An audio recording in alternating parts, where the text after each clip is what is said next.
Yeah, games are trash. X is fucking. X is so mad. That's what he gets for fucking carrying this goddamn game on his back. That's what he gets. You kidding? That's what he gets. Shut the fuck up. Go. What is your problem?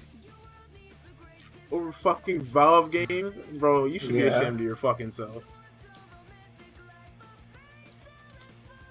Alright, let me know when we're... Actually, yeah, you'll be live right.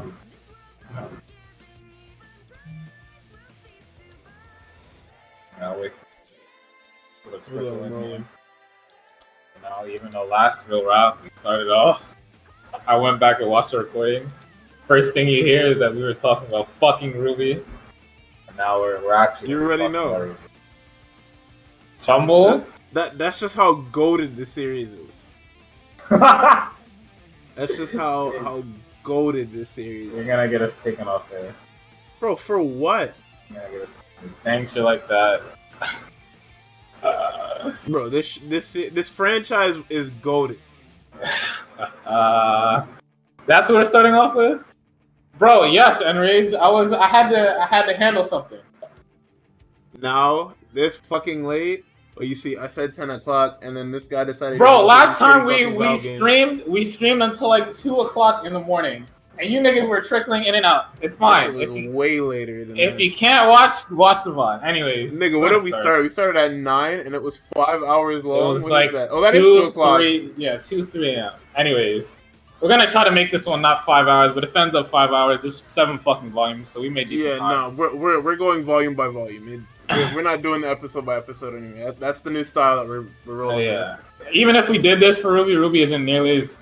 Actually, might be long now, but at the beginning, the episodes are like 8 minutes. There's not much to talk about. Yeah, it's like 5 to 7 minutes. It's super fucking weird. Just to get some shit out of the way, you know.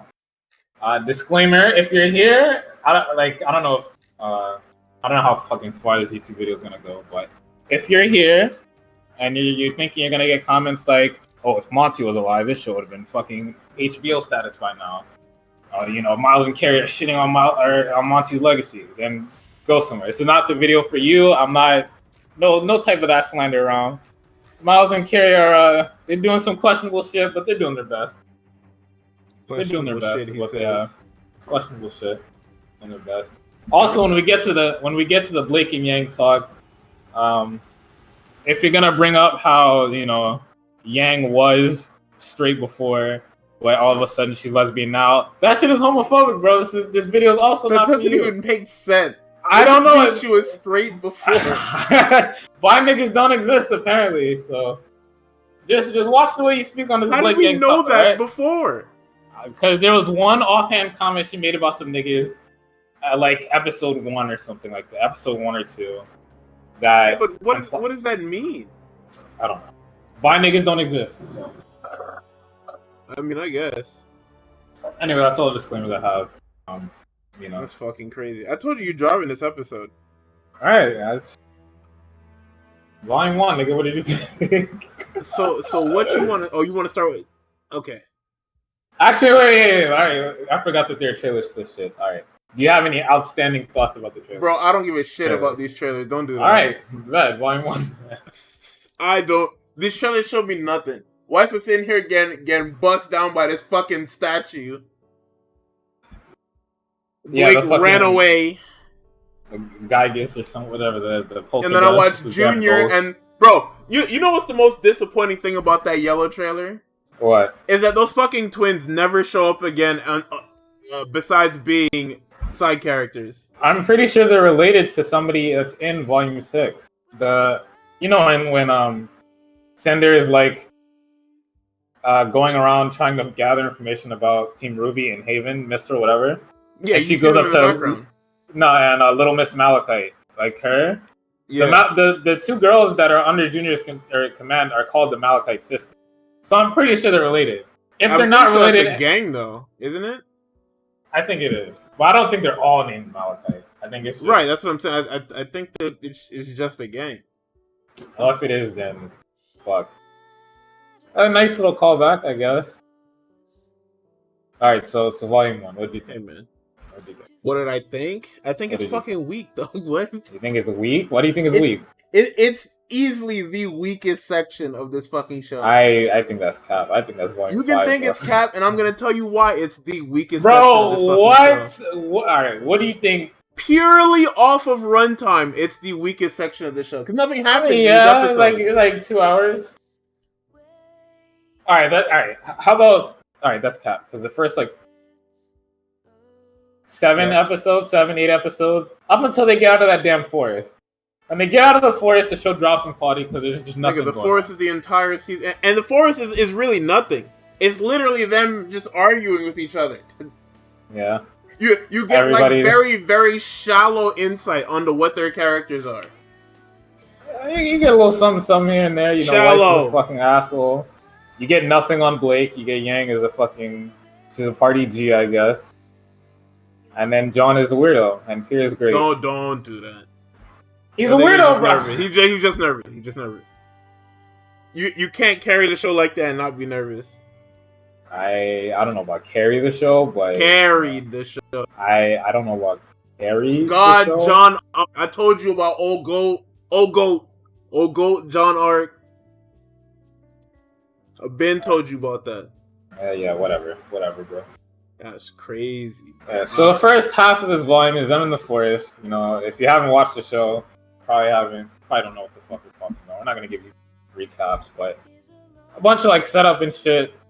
Yeah, Gardy said they're just leading the characters up to, trying to build them up, trying to let people know what they're like, what their fighting styles are. They have a little battle on the bridge with a Nevermore and a Deathstalker.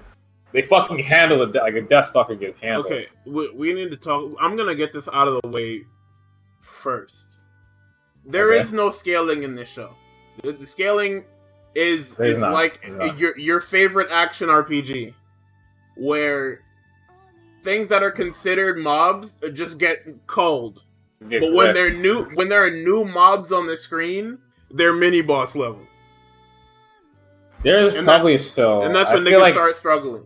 Yeah, I feel like there's like a show where that kind of concept. I think it's probably like, because I don't even think Power Rangers does some shit like that. I think the only time they ever do that is when there's like new putties or like new whatever's. Yeah, the putties give them trouble for like an episode. The next episode they get folded. That's literally exactly what happened with the Zed putties. But yeah, I don't think Nevermores have ever posed a problem at all in the show. These giant fucking birds with a fucking 100-meter wingspan cause you no problems at all. Wingspan is like 2 city blocks wide.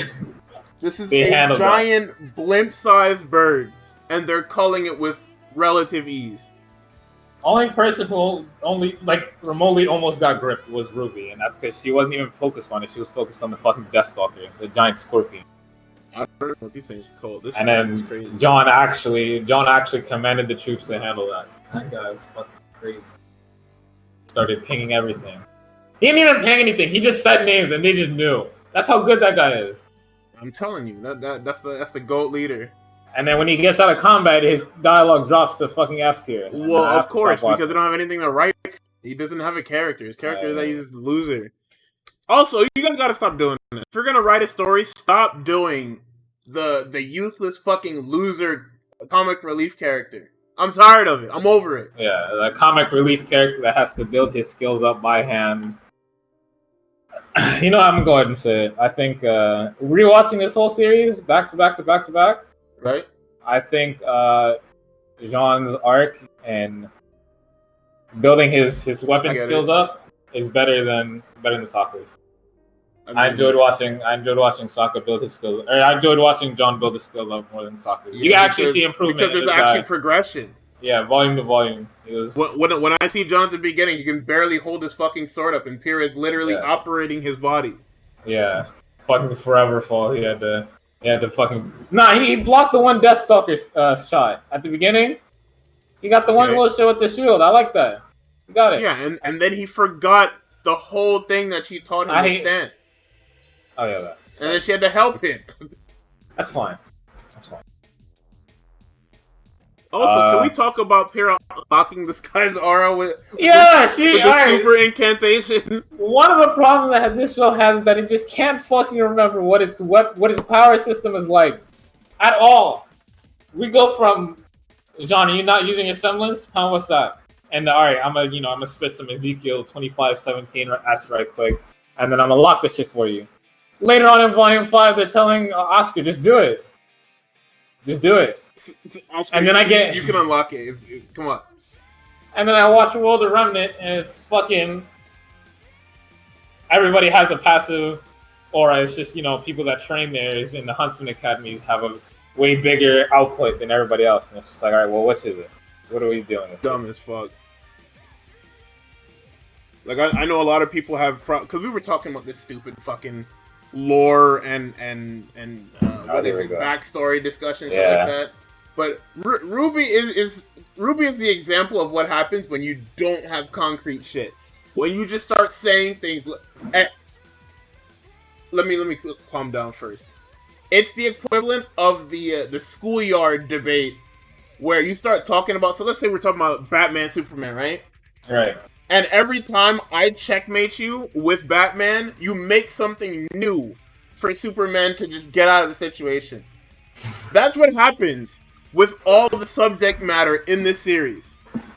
Where things would change just to fit, whether it's fight sequence, or just lore, or just whatever. Things will just change. Things will change for no reason at all. Things will get dropped, like they won't follow up on it. Perfect example. In this, they decide we're going to give John a separate arc where it's mostly him and Pyrrha focused, along with this other guy, fucking Cardin Winchester. Where does Cardin go? He bullies John for like 4 episodes. What is it? 2, nigga. Nah, it starts Jaundice. It ends, is 4, yeah. It ends Forever Fall Part 2. And after that, we never see Cardin again. No, it starts before that. It starts in the what is it? The Badge and the Burden? Is it? Yeah, because Jaundice is when he starts doing his fucking homework and shit, right? Oh, shit. Alright, so I watched complete when I was rewatching this. I did too. I'm just looking at the episode list. Yeah, I'm looking at the episode list now. See, I don't write notes. It's all off the dome because I got it like that. Like, this shit. They follow up. The first 7 episodes being the straight combat, straight action. There's like maybe an episode or 2 of downtime before we get right back into shit. Into fucking this 6 episode arc of just fucking nothing. And it's not our main characters either. It's following essentially a side character. Fucking John arc. You would think that this nigga is the main character. No, he's a side character. Actually, no, what was it? I guess the Badge and the Burden was Ruby and Weiss. Yeah, that was that first bit of tension between all their characters where it's just like Weiss doesn't take anyone on her team seriously because they're all losers. Which, I mean, she is the best written character out of all of them, but it's not really hard when only like 2 characters, or actually no, only one character, which is her, has actual writing. She's got a goal. She actually will get to that, but they have the tension, and then they drop the tension again, like an episode later, because Professor Port tells her she's fucking stupid. And that's I've never seen a high school student fold like that. But I mean, I guess shit is different when you're rich. Yeah, shit is different when you've been physically abused. That's fucked up. I would just leave that off. Wheezy, fucking. These characters are stacked at the beginning of the series. Or at least like Weiss and Blake are. Weiss has like a million different glyphs, a million different powers. And Blake has like an air dash and a blade beam that just gets dropped out of nowhere. It's a miniseries, bro. At this point, it was a miniseries. It was an actual TV show. Fucking longest runtime in the fucking season is like half of standard TV. But, you can tell that this first season is very fight-oriented. Yeah. Even though there's really not much fighting done other than the big fight in the forest and then the one at the end of the season, or the volume, I guess you could say. Alright, so my problem with this series, my big problem, is that the most important part that involves all of our main heroes, or all of our main heroes except for Gang, is Stray and Black and White, where Weiss and Blake get into an argument about the White Fang, and then Blake runs off, She finds the White Fang, and then they fights happen and shit like that. My problem is that Blake doesn't fry Weiss in this White Fang argument at all. She just folds. She's been part of the organization since she was a little kid, but she doesn't have the facts to tear her ass up in the fucking argument at all. I mean, it's what could she argue? The only thing that Weiss didn't lie. She didn't lie. She wasn't wrong. Because the White Fang that's in this section of the show is radicalized already.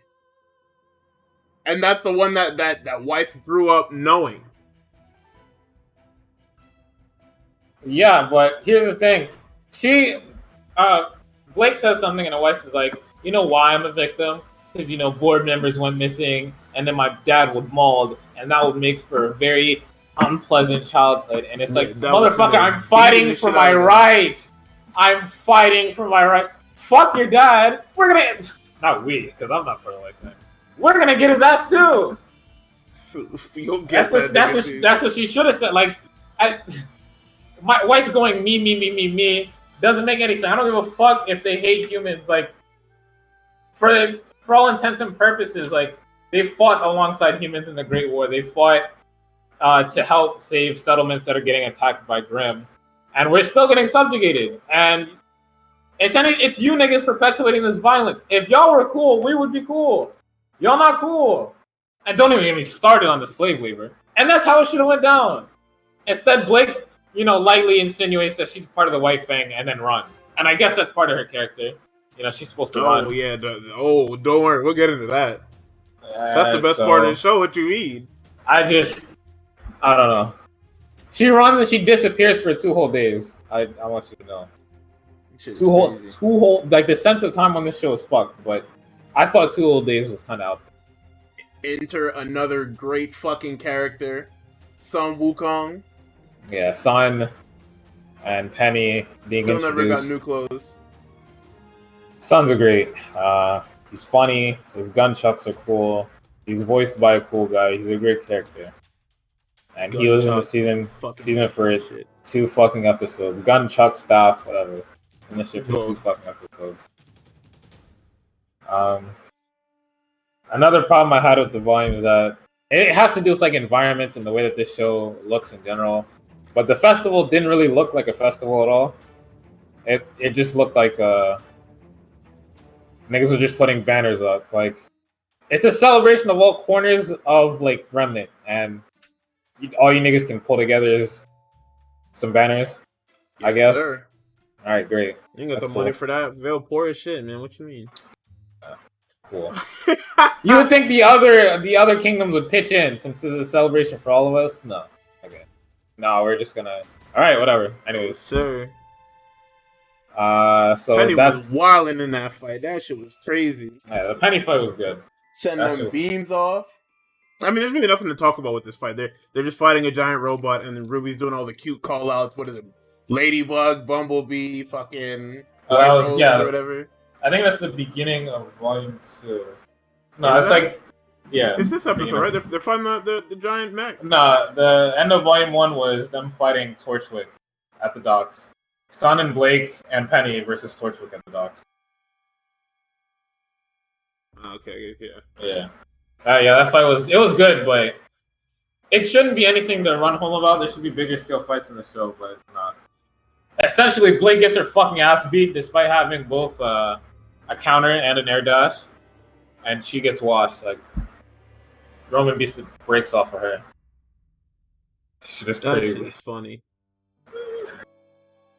Yeah, that's the fucking end of the volume. Penny blows the shit up.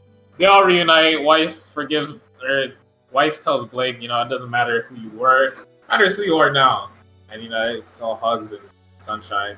And Yang is fucking useless because she doesn't enter the fight. Ruby doesn't enter the fight either. She gets her fucking ass. So, happens. Man. It happens. Anyways, next is volume 2. Oh, there's a message from Crow to Ozpin that says the Queen has pawns. Yeah, Queen has pawns. Can you send a vaguer text, you fucking asshole? I mean, it's only vague to us as the watcher, because what the fuck does that I mean, that's pretty like straightforward. Thinking about it, it's on the nose, but I feel like we could figure that out. Seeing as how Ozpin knew about he knew about the near maiden at the beginning, which was Cinder, the very first episode. Yeah. I can assume that that's not actually Salem and that she's working for Salem. Even though I guess by this point, Crow's already helped save. He's already helped save Amber. Even though if he helped save Amber, right? After she got her maiden powers, that would be before the series. So wait, did he take her back to Ozpin and then leave again? Yeah. So what has he been doing this whole time? I don't know, looking out for whatever's fucking next. Alright, great. Anyways, because the guy's just off screen for before he appears in season 3. Before he appears in volume 3, the guy has no appearances. I think there's literally the him in his bird form in minor shots. He didn't have a full appearance, but he got some like pastel art in Yang's flashback this season. And then they mention him, not really by name, but just they do. RWBY does very first episode. When my Uncle Crow is a teacher at what is it, Signal? Yeah, who taught you how to use that site? Oh, that's my Uncle Crow. I hate it because he knows. Like, okay, that's a big problem too. Ozpin knows he knows who RWBY is. He knows who taught her how to use a site. He taught Crow. Like, why be so vague? Like, his dialogue is great. I'm not saying Ozpin is shit. But his dialogue is great, and it's sus to the fact that he's acting like he doesn't know who all of these people are. And he's just writing it off, trying to be mysterious. Like, great, dude. Fucking hate this guy. Fucking idiot. Yeah. Stupid ass fucking Ozpin. You have silver eyes. Oh yeah. All right. Thanks, dude. Wait a minute. And the fact that he knew and he didn't tell RWBY. Volume 5 makes no sense. That's that whatchamacallit. That's that Saratobi tech. Where you mean to tell somebody something before the world ends and then the world ends. I need to tell you something before I die. Naruto, your father is. I wish that would have happened, dog. That shit would have made for some guys. You niggas would have hated. If you niggas hate Dog, you niggas would have hated that shit. That shit would have been fucking awful. Oh god. And then Naruto goes around asking people, "Who's my dad?" No, I don't know. Hey, get away from me, nigga. What the fuck? Alright, let's get into Volume 2. Alright, Volume 2 is starts more off of the same. One of the best non-fights in the series. His stupid fucking food fight. Food fight. Overbooked food fight. RWBY carried. I don't know how, but she carried. Remember, John was holding it down. I don't think he was doing a goddamn thing, but... Mind your business, by the way. If you say so. Whatever, man. Niggas really just get disrespectful. Like, that shit is crazy. Could not this be also, me or mine. Sun and Neptune are here. Who's Neptune? Neptune is Sun's best friend. Sun is now a mainstay because, all of the fucking academies decided we're going to take a semester off to participate in the Vital Festival. Yeah, and they're just going to fucking be there. So we got one singular volume of Team RWBY actually learning. And the rest is just a bunch of schools here. So. And they didn't even learn anything. Like, they were in class for, like, an episode and a half. I think the weirdest thing about this show is the school being so important to the fucking plot that it's not on screen enough. And that everybody is also enrolled in Beacon for the semester, I guess, for this tournament. This festival, I guess you could say. That includes the tournament. Aren't they going to class with them? I think... No, I don't think so, because they show... At some point in this volume, everyone splits up to go to, like, different missions and shit. And Sun and Neptune go off on their own thing to do fucking nothing. So there's no like there's no actual like school in this. I guess I understand because like watching school is boring, but I mean if they're setting as a school, the school needs to be more than just a literal black drop in the back. Like it needs to be an actual thing. The school is an integral part of the fucking plot for the main character. The main character is going to Beacon to learn how to do entrance. Yeah. So wouldn't the school be important other than Port talking about himself the entire fucking time? Yeah, and then we got a scene of Oobleck talking about Faunus history, bro. Yeah, great. And then Cardin's racist. Nice. Bro, the fact that Blake sat there and watched Velvet get her fucking ears yanked and didn't go over there to beat the fuck out of that nigga that's also very worrying. It's a worrying trend that will continue on throughout the series. I don't know about you, but I have seen random black people jump in to help black people, and specifically black people are getting bullied. Honest? Nah, you guys are good. Yeah, the shit that happens in this volume, I'm just gonna speed past all of it. Is this the episode? They're still looking for Torchwick. They find Torchwick. They find Neo. They have a dance. You know, Jean realizes that Pierre has a thing for him and that nobody is going to get in between him and his girlfriend. Which is nuts, because she's the greatest woman ever, according to every piece of media in that school. Yeah. She's supposed to be a huntress already, I guess, but she decided, I'm going to go to school. I'm going to have a social life shit. What else happens after that? You forgot about the GOAT. Unshaven fucking Ironwood. Oh yeah, every Ironwood ship in his fucking arsenal. We'll get into Ironwood later, but Ironwood comes by to... I'm not actually sure why he's here. His army's here, but he, for all intents and purposes, probably doesn't need to be here. Because Leo isn't here, and the Shade Academy headmaster isn't here. But he's here. So Ironwood is here. They got a little bit of dialogue, and then he does fucking nothing for half the volume. Actually, I think the entire volume. He gets kind of mad when Cinder infiltrates the CCT, because, it's kind of the most important fucking structure in Vale. Because that's kind of what's connecting the other CCTs. And nobody, they had a bunch of jobbers guarding it during the school dance. So. Okay, to be fair, who is going to run up in there? But at the same time, the lack with the security of the CCT makes no sense. Like, not the actual building, but the fact that there was an intruder and nobody checked for any signs of entry or what they were looking for was copied or put back in there. Yeah. Is that why was the wow, what the fuck? Why was care not taken? Watson's hacking must be A1 to get past the highest security system, and look, he was doing shit just to do shit in there. That guy was tap dancing on their mainframe, bro. After the infiltration at the dance shit, the crew goes on to a little expedition to Mountain Glen, because they're still actively tailing Roman Torchwick and the White Fang, and it leads them there. So they take Oobleck's with them, and they go to the Mountain Glen. And Zwei is also with them for whatever reason, despite being a combat dog that could probably help Tai Yang on whatever mission he was out doing. But tying dog, whatever. So Mountain Glen, really gonna be fuck Tai Yang the series. All right, so we gotta talk about the fights in the damn train, bro.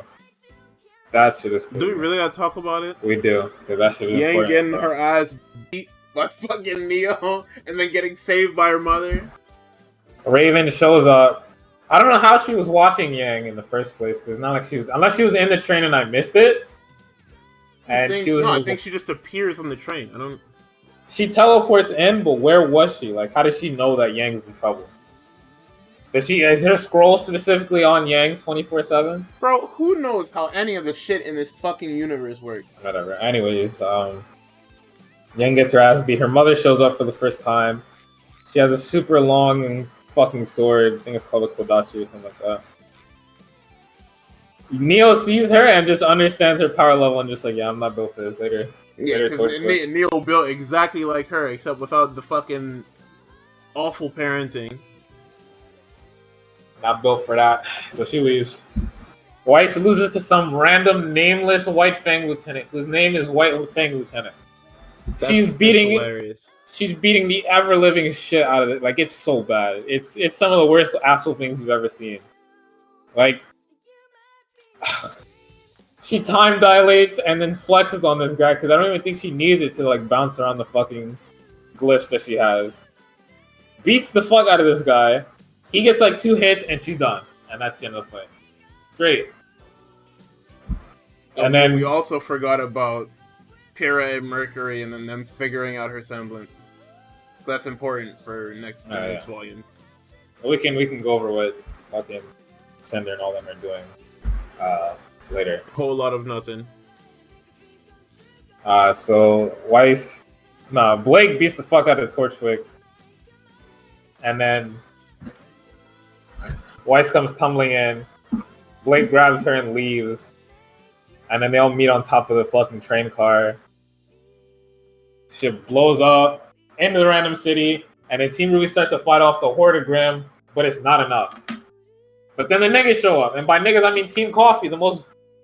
Goated. The power scaling in this show actually just goes to waste. If you were ever afraid of a fucking Grimm attack, you weren't afraid anymore. Here comes Coco Adele with her minigun, ripping like 4 Nevermores to shreds. Fun fact: bullets never work on the fucking Grimm ever. Never. Unless they really need. Because every weapon in this franchise has a gun somewhere attached to it, and they shoot this shit out of these Grimm. Sometimes they die, other times they don't. They don't tell you why. The only other excuse you can bring up is that, oh, well, when there's a lot of fear around, the Grimm are just on another level. Yeah. Niggas really die to Grimm outside of, like, they really tell me that Grimm are a threat if you get jumped. Bro, just run. Or just kill them all. I don't know. Anyways, everybody shows up to help. Yatsuhashi, fuck that guy. Yatsuhashi's trash. Everybody shows up to help. Sun and Mercury pose with badges. Fun fact: Cinder shows up in her attire from the first episode, and neither RWBY or Glinda notice her and make the connection. Make the connection that that's the girl from episode 1. Get her. They just, hey man, they only saw her leg. That could be anyone's leg. I hope so. I mean, the way it's shaded, the way she's shown to the viewer in that.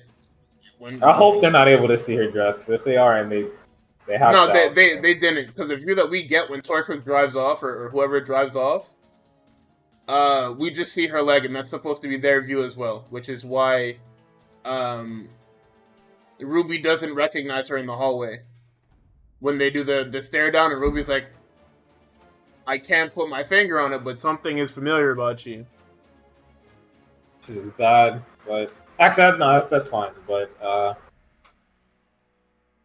because it's leg, and then I guess it's one of her eyes because it lights up, for whatever reason. Yeah. All right, that makes sense. I guess nitpick, but whatever. So then they arrest Torchwick, and I guess they're setting up for the super long con, because now the people of Vale are like, yo, what the fuck? If this random train can just bust in and bring all these Grimm and all this panic, it starts to set in motion like a bunch of shit that happened that comes to a point at the end of Volume 3.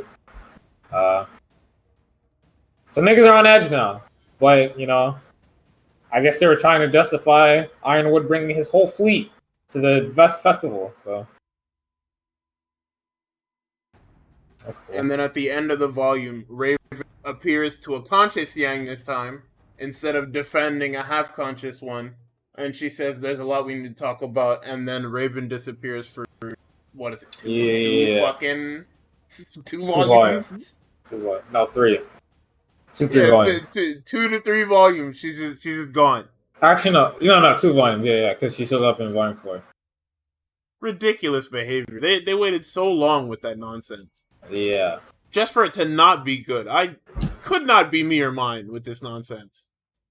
So some points. They specifically mentioned Penny being the first synthetic person capable of generating an aura. So I don't know if that's if that like spits in the face of what they said about Pietros later on. Even though I think he said specifically like, yeah, they say she's the first synthetic capable of generating an aura, but yeah, it's really mine. So if she keeps going down like this, I'm going to die too. I'm going to keep it's not really a retcon so much as that's what they market it as. Yeah.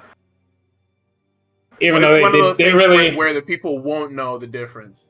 Yeah. When they're ready to tell people, that'll probably be on the front of the fucking box or whatever. The Great War was fought over the destruction of art and self-expression. And they tell you more about that in the World of Remnant, where it's like, Mansell got attacked pretty bad by some Grimm.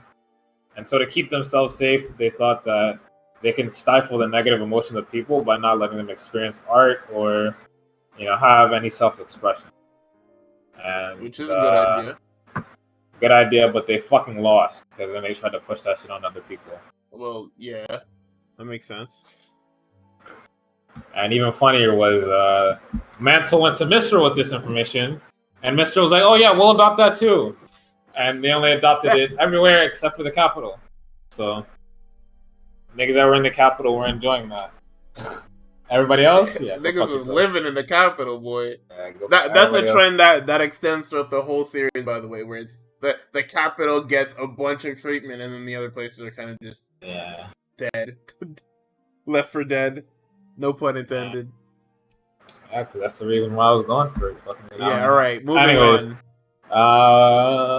So this also starts there was a little part where Ruby loses Crescent Rose because she falls into a sinkhole, and she can't fight some fucking stupid White Fang guy. She tries to punch him, but it does no damage because she has no weapon mass, she has no armor mass, she has no fucking muscle mass. Jesus Christ, I'm crazy. And this is where they start off Ruby can't fight without her weapon shit, and it's just like, I mean, couldn't she just go around, using her super speed and then bouncing off of shit and bouncing off of people? Quote super speed. Quote, by the way, we'll get to that. Yeah, later. But that's like extra shit that I had about Volume 2. They also reveal Adam, or I guess it's a series reveal of Adam. If you see him trailer black, he shows up at the end of Volume 2 while they're overlooking the damage that they caused in some random town of Bell. That's some stupid shit, man. I'm telling you. They had 2 post-credit scenes. Adam and Raven, okay. Yeah, well, I mean that wasn't post-credit. That was literally right before the credits. Oh. Yeah. So then we fast forward to Volume 3, Vital Festival of tournament. The fucking franchise. Good lord. Yeah, Vital Festival tournament in full fucking swing. Fuck Taiyang. There's multiple things going on here. A lot of shit. This shit is fucking crazy. The first time we see Crow, first time we see Winter, Weiss's sister, Ruby's uncle. They have the most ridiculous fight in the middle of the damn square. That's only stopped by Ironwood showing up and reprimanding his commanding officer, or one of his commanding officers. That's the second in command, bro. She outranks the Aesops, trust me. I would hope so. Actually, there's a lot of people that outrank the Aesops now I think about it, so it doesn't even matter. Everybody's participating in the tournament, This is the first time that we see that, Weiss's father is starting to crack down because he's not answering her calls, even though he should know that she doesn't fuck with him like that. But That boy Jacques dealing with his own shit over there, man. That nigga is Jacques Joulet. That's the goat. Oh, Jacques. Get ready for the fucking what's about to happen. That's Father of the Year. What you mean? So I'm wrong. He's not Father of the Year. Taeyang is Jalong. That guy's dog shit. That guy's actually bro. Anyway, so continuing on. People give Jacques shit. Taeyang is actually the worst fucking father on planet Earth. He taught one of his kids to fight and not the other. He has favorites, bro. So what? He liked the kid that he had with the woman he liked more better. So he liked Raven better. Because he liked Raven better. That's why when he saw that bird later on, he just got pissed off. Yeah. Why don't she want me, man? Toxic relationship, fucking dog shit. Why didn't she want me? Man, fuck her. Alright, so this is where they introduced the maiden system. This goddamn show. The 4 maidens lived together. They didn't live together, but they were given magic by this fucking old man, who is Ozpin, by the way. Yeah, that was Ozpin in a previous life, is what you find out later. And so they show that one of the previous maidens, the fall maiden, was attacked by Cinder, got her energy sucked out of her by Cinder, Emerald, and Mercury. And stickers and gloves and shit. Crow shows up to help. So Ozpin is like, she's not gonna make it, but we need you to take the power, or at least the other half of the power, because Cinder has half of the power. So take it, and we need you to keep it secure, because you're gonna stay at the school. We'll protect you, haha. So Pierce struggles with this decision because once you accept the maiden powers, we don't know if you're gonna keep your humanity anymore, or if you're gonna be the same person anymore. So Pierre's like, well, it's the way they were doing it, because they're transferring auras. Like, they're transferring Amber's aura into Pierce forcefully, so they don't know what the side effects would be. Because, who develops a fucking machine like that, first off? Ironwood and fucking Pietro. I don't know about that. Oh, I actually didn't catch that. That's crazy.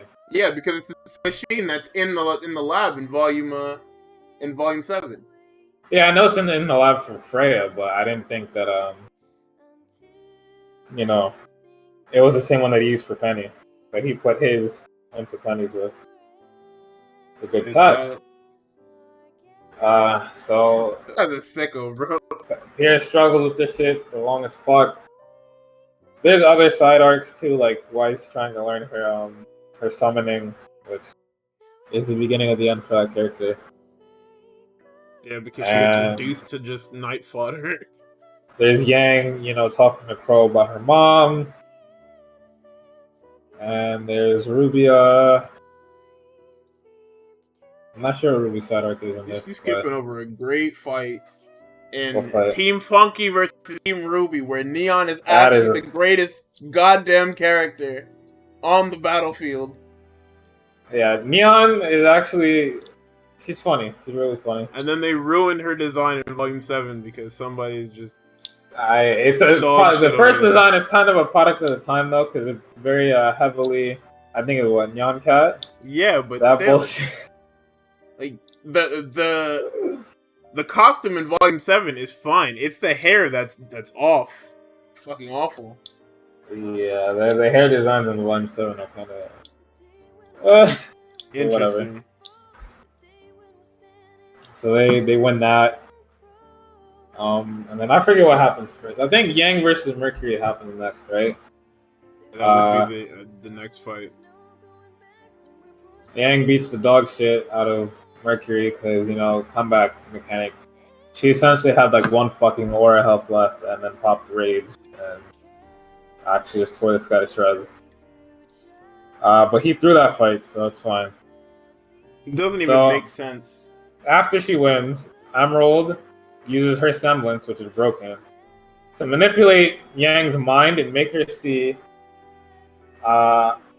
what's his name going for an attack.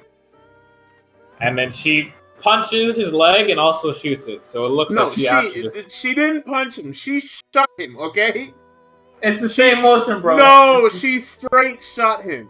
It's the same motion. It's the same motion. For whatever reason, her motion. Yang shoots this man in his leg with no aura on. For whatever reason. She wasn't thinking straight, man. When you're on the battlefield, sometimes you just see things, bro. Right. Even if this guy's flying, I know I won. I'm walking off. Yeah, but then he's gonna hit you. Hey, man, they gonna get him. You gonna let somebody else beat the fuck out of you? Bro, they gonna get him and not me. Nigga, I'm not worried about him flying, kicking me. Alright. I won. Bro, you know Rider Kits do mad damage. Come on. Bro, yeah, with his metal legs. Are you kidding me? Yeah. Bro, check that guy for PEDs. Anyways, Yang gets fucking framed because we know she didn't do it, but nobody else believes her because why would they? And everybody is like, yeah, I believe you. Yeah, I believe you. And Ironwood's like, all right, shut the fuck up. No, that's not true. Blake didn't believe her for shit. And that's shit Blake is like, I mean, you know, Adam told me that, some things were accidents when they really weren't. You know what I'm saying? Like, people change, you know what I'm saying? Like, and then she was like, all right, just tell me that you believe me. And she was like, yeah, I believe you. And she's like, no, I promise you that I didn't do it. And Blake's like, all right, I believe you. And so, Blake's fucking stupid anyway. Now Yang's on house arrest. And so she's disqualified, and Mercury is obviously unable to continue, so that part of the bracket is fucked. So that means that Pierre and Penny have to fight, and I'm pretty sure that might have been Sunday or something like that. I don't know. Might have been the finals, who knows? We will never know what that bracket looked like. I don't even think they released a bracket. Oh, and this is the first time that we ever see an aura visual in the goddamn show. Yang versus Mercury. We physically see Mercury lose his aura with the visual effect for the first time. Is that the first time? Yeah. I wrote that as the first time I saw it. Okay. There you go. So what else? After that, that's when everything kicks off, because when Pierre and Penny are fighting, Emerald uses her semblance again to manipulate Pierre's vision and have her fucking kill Penny. Even though Pierre was Pierre was already wigging beforehand, so this played exactly into their plan, I guess, but I don't know how they manipulated Pierre into wigging before. She didn't even question it. What do you mean? Because I remember when she was talking to Jean about Destiny. Yeah. She got up, and then Jean was like, are you good? And then she's like, get away from me. And then she puts her hand out and then pushes this guy into the fucking wall. And was that manipulation? That happened. Yeah, I'm saying that, like, she was already wigging out beforehand. Oh, yeah, I don't know. She was stressed out beforehand, you're right. Yeah, so this played right into their hands, because Pierre didn't even, like, thinking about it, because beforehand she was like seeing her own weapons bending, saw 1,000 fucking swords. Penny was out here about to hit unlimited blade works finish. Yeah, and then Pierre was like, yes, so she used her fucking semblance and then kills her, and then that gets everything started. Because not only does everybody see her kill this robot, they're also like, oh, that's a robot, and then they're also like, oh shit, and then it's a robot disguised a little girl. Cinder starts talking, and then they're like, oh, what the fuck?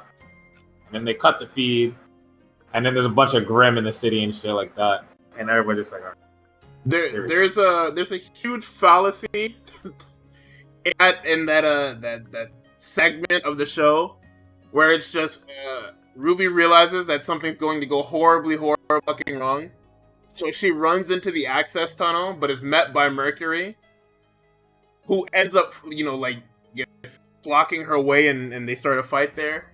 There shouldn't even be a fight there, because logically, Ruby can run back through the door she came into the access tunnel in, and use her semblance to just jump down to the platform and stop the fight. Like, there is legitimately... Mary is not fast enough to stop her from literally rose pedaling out and onto the platform. And stopping that fight. I had the idea that there could have been somebody else there, like maybe Neo or something like that, or maybe fucking thought that's what they should have did. somebody else, maybe Adam or something. There should have been a reason why she shouldn't have been able to go through that other door. Like usually when that kind of situation happens, you're trying to get somewhere, somebody's blocking. Usually people on both sides. It's a pincer move. So it's just like, okay, I can't go back. The only way is through Mercury, and that's when you're forced to fight him, and that's when your weakness is exposed. That's why you're too late, not because you didn't just turn around and run away. I mean, obviously, hindsight is 20/20, but yeah, that is something that you as the writer is supposed to think about. Unless those doors are one way, I guess it's the only cop out you have, which is stupid. One-way access to. I don't know, man. You gotta walk around the whole stadium now. You fucked up. The crew in the back just can't go back out if they accidentally locked them. Sorry, period. So after that, everybody loses their access shit. Door got fucked. Yeah, alright. Well, now I gotta walk all the way around. I gotta go all the way back to where I was. Pop open the fucking door. Like, alright, nice job, genius. And after the Grimm invade the city, Neo frees Torchwick. And then Torchwick apprehends a fucking Atlas airship and just starts firing on people. Because, Watts is here hacking and shit, and he just has control over every fucking thing and every Atlas thing in the city.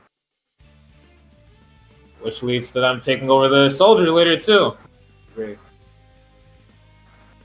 And if you go back to Volume 2, this was Ozpin, right? Where he's just like, yo, did you really need to bring an entire army here? Like, the thing about the fall of Beacon is that Ozpin was right, and Ironwood was wrong in that aspect, but Ironwood was also right about, having a sense of urgency. Yeah. Considering you don't know what's happening. They at least vaguely know Salem exists, but they don't know like where she's gonna come from, what's happening. They know the maiden got attacked, so somebody's going after the maidens. And that's probably why Ironwood brought his fleet. Like, you have Amber under the school, but just in case they get past all your people, they probably won't get past the thousands of soldiers. Or maybe the thousands of soldiers will deter them from even trying in the first place.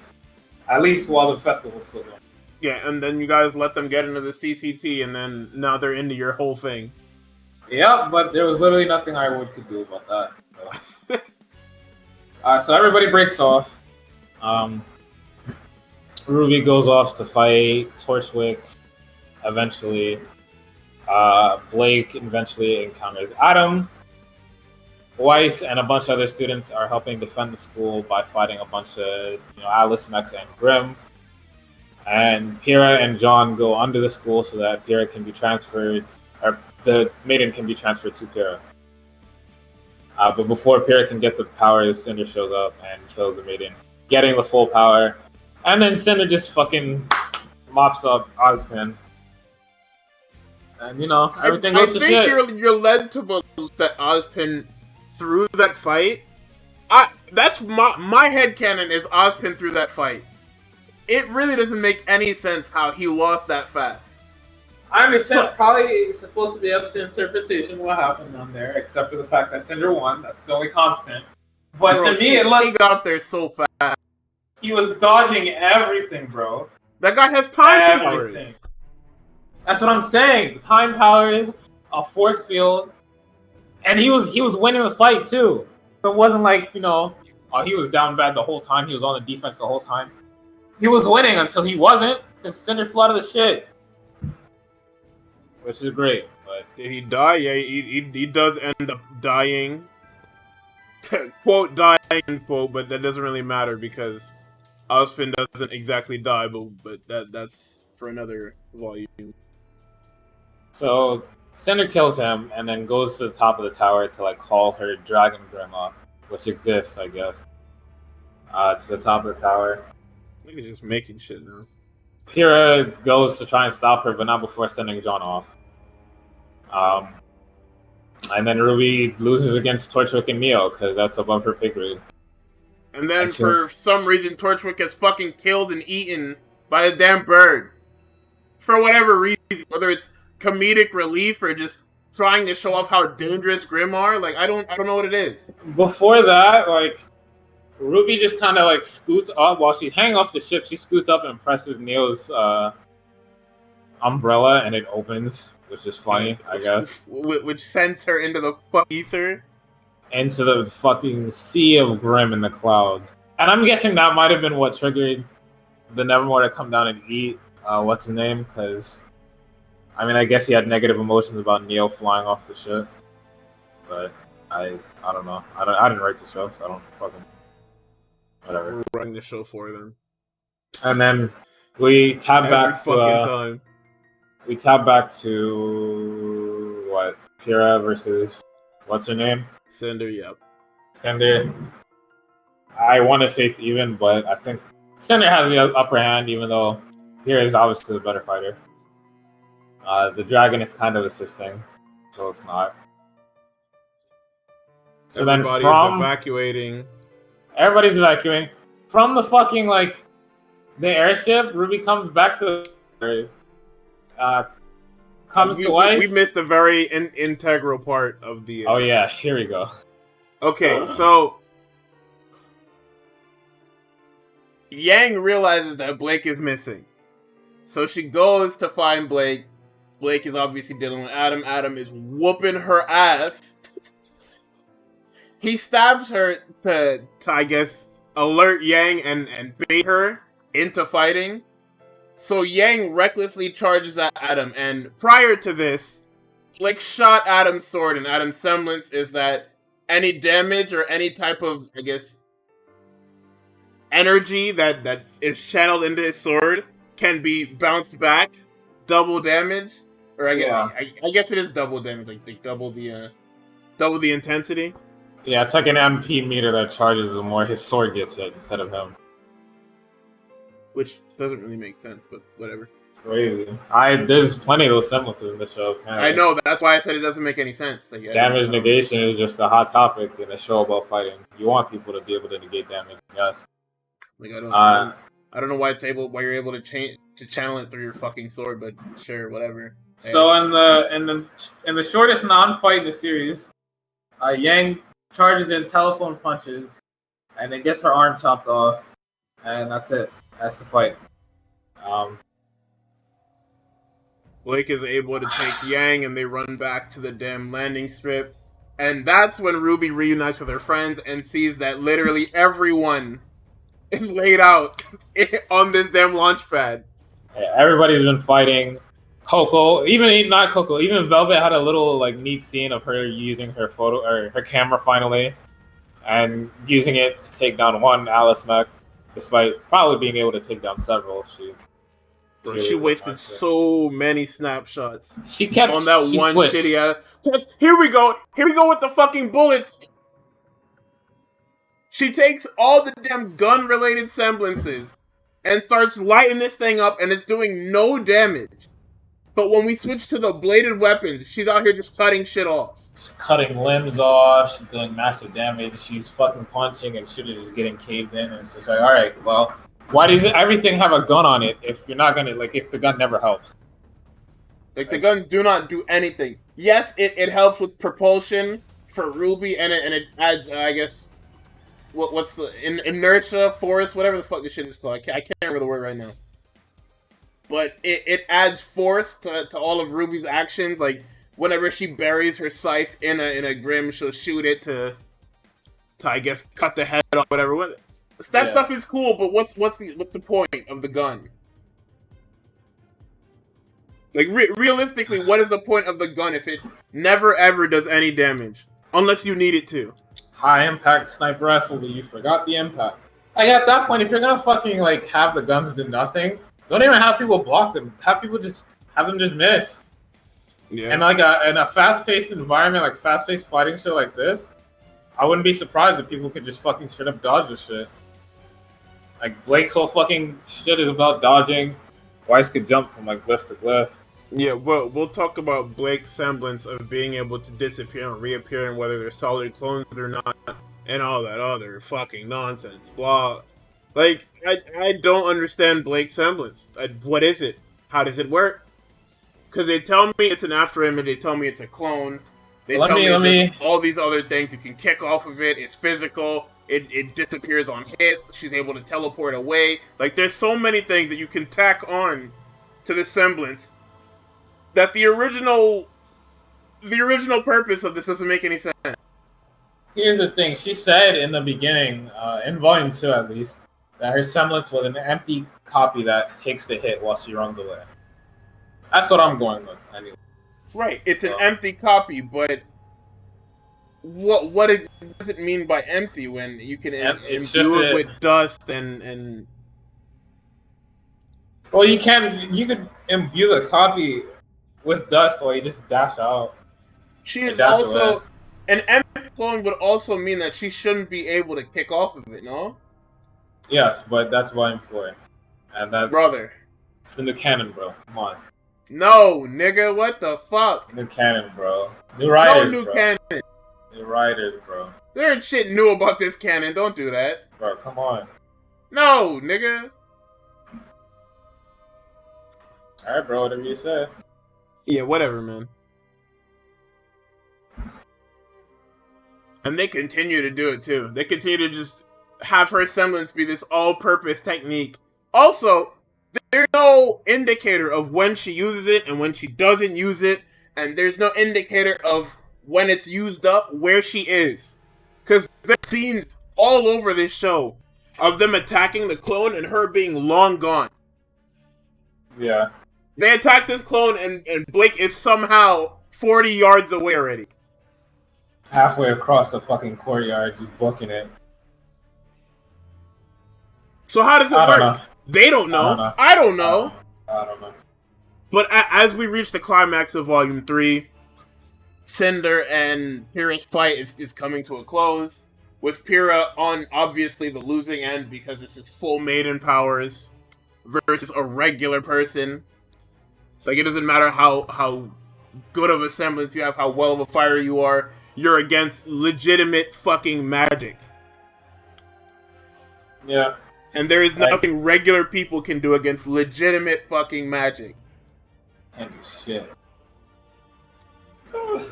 And Pyrrha loses the fight, and she's incinerated from head to toe by Cinder's. I guess it's her semblance, right? It's not the maiden power. She gets one tapped. Yeah, she gets shot in her foot or her heel or something like that, and then shot in her chest, and then after she's dead, then she just gets fucking toasted. And I'm pretty sure that's her semblance. Like, she incinerates her from head to toe, and Ruby, seeing that, has an adverse emotional reaction, obviously, because you just seen somebody who you considered a close friend be fucking incinerated. And that's when her Silver Eyes, the mystical power in them, is activated, which freezes the Dragon Grim completely in stone. And somehow wounds Cinder. We don't know what wounds Cinder until later on in Volume 4. Now, the theory is that the little beetle that she used to suck out the maiden power fused with her in order for her to get the maiden power. So that little itty bit of Grim that's in her led to her being able to get damaged. Or something, I don't know. I mean, I guess that works. There was also, they said something about, what did Maria say about her? That you don't exactly know what she is, or there was something Maria said. Something about the Maria Calavera? Yeah, I'm talking about when she was sitting on the porch and they were talking about her eyes and why it affected Cinder, and she said something about Cinder. I'm drawing a blank on it right now. But she said something very specific about Cinder, where she was just like, yeah, maybe there's something else there. I guess that's alluding to the bug? I don't know.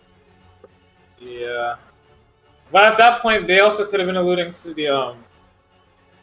to the what is it? The Grim arm that she already had. Yeah, but that's afterwards. No, I think she was alluding specifically to Volume, because Ruby was talking about Volume 5 in that moment. She was saying at Haven how, you know, it was all Gucci with her until I used my Silver Eyes and she started bugging. Because that's the first time that she sees Cinder after, so she wouldn't know that she's wounded until Volume 5. And then when she does it again for like that split second, then she notices she's wounded, even though not really, because she got knocked out. I'm looking at her quotes and I can't fucking find this. I have the shit open. Hold on.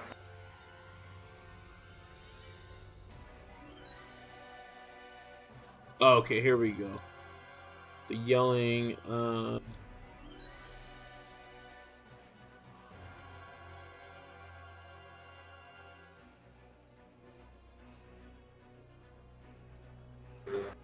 yeah, she says, interesting, perhaps there was something that you just weren't seeing, so I guess... Yeah, it was her arm. It is the...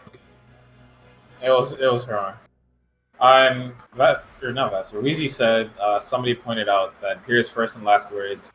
Her first ones being, I'm not quite sure. I was planning on letting the chips fall where they may. And the last ones being, do you believe in destiny?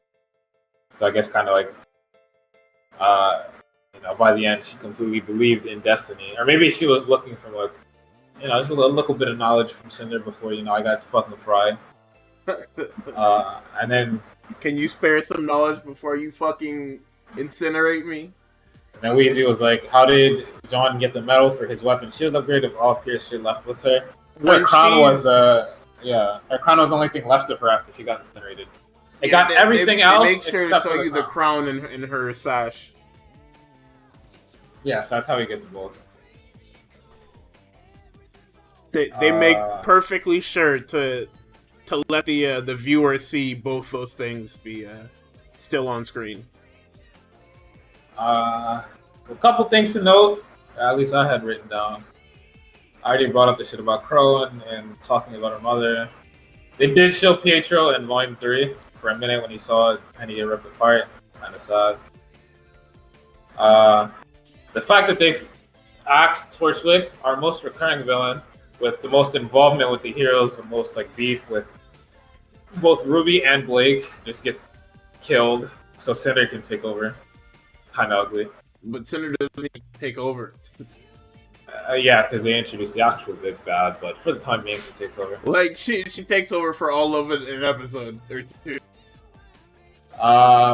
They kept saying that Pierre made a choice. You have to choose. And they like to say that Vale's relic is a relic of choice, and I'm pretty sure Vale's relic is a crown. If Piero was wearing the crown and John melted that shit down into his sword, that's hilarious. Wow. Because that's what John's newish sword is made of before Volume 7. I don't know, man, but her crown was the last thing that was left of her, so theory's probably going wild. What else? I noted so what, that we have two fucking swords now? What is this bullshit? What, for relics? Yeah. Oh, unfortunately. Because the crown is in John's sword, if that is the relic. And then we have the sword that's under Shade Academy, or in Shade Academy, or whatever the fuck it is.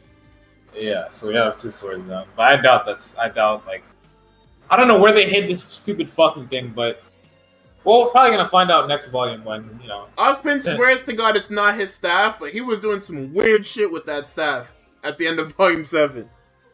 I think, a little bit, each of his lives, he probably started noticing that his magic was being depleted, because he was becoming more and more human. So he probably just started putting magic in there. That's what I would do. That's the smart. What else? And I also know that there need to be more full fucking fights in this show, because they started off-screening a lot of good shit, and it was making me mad.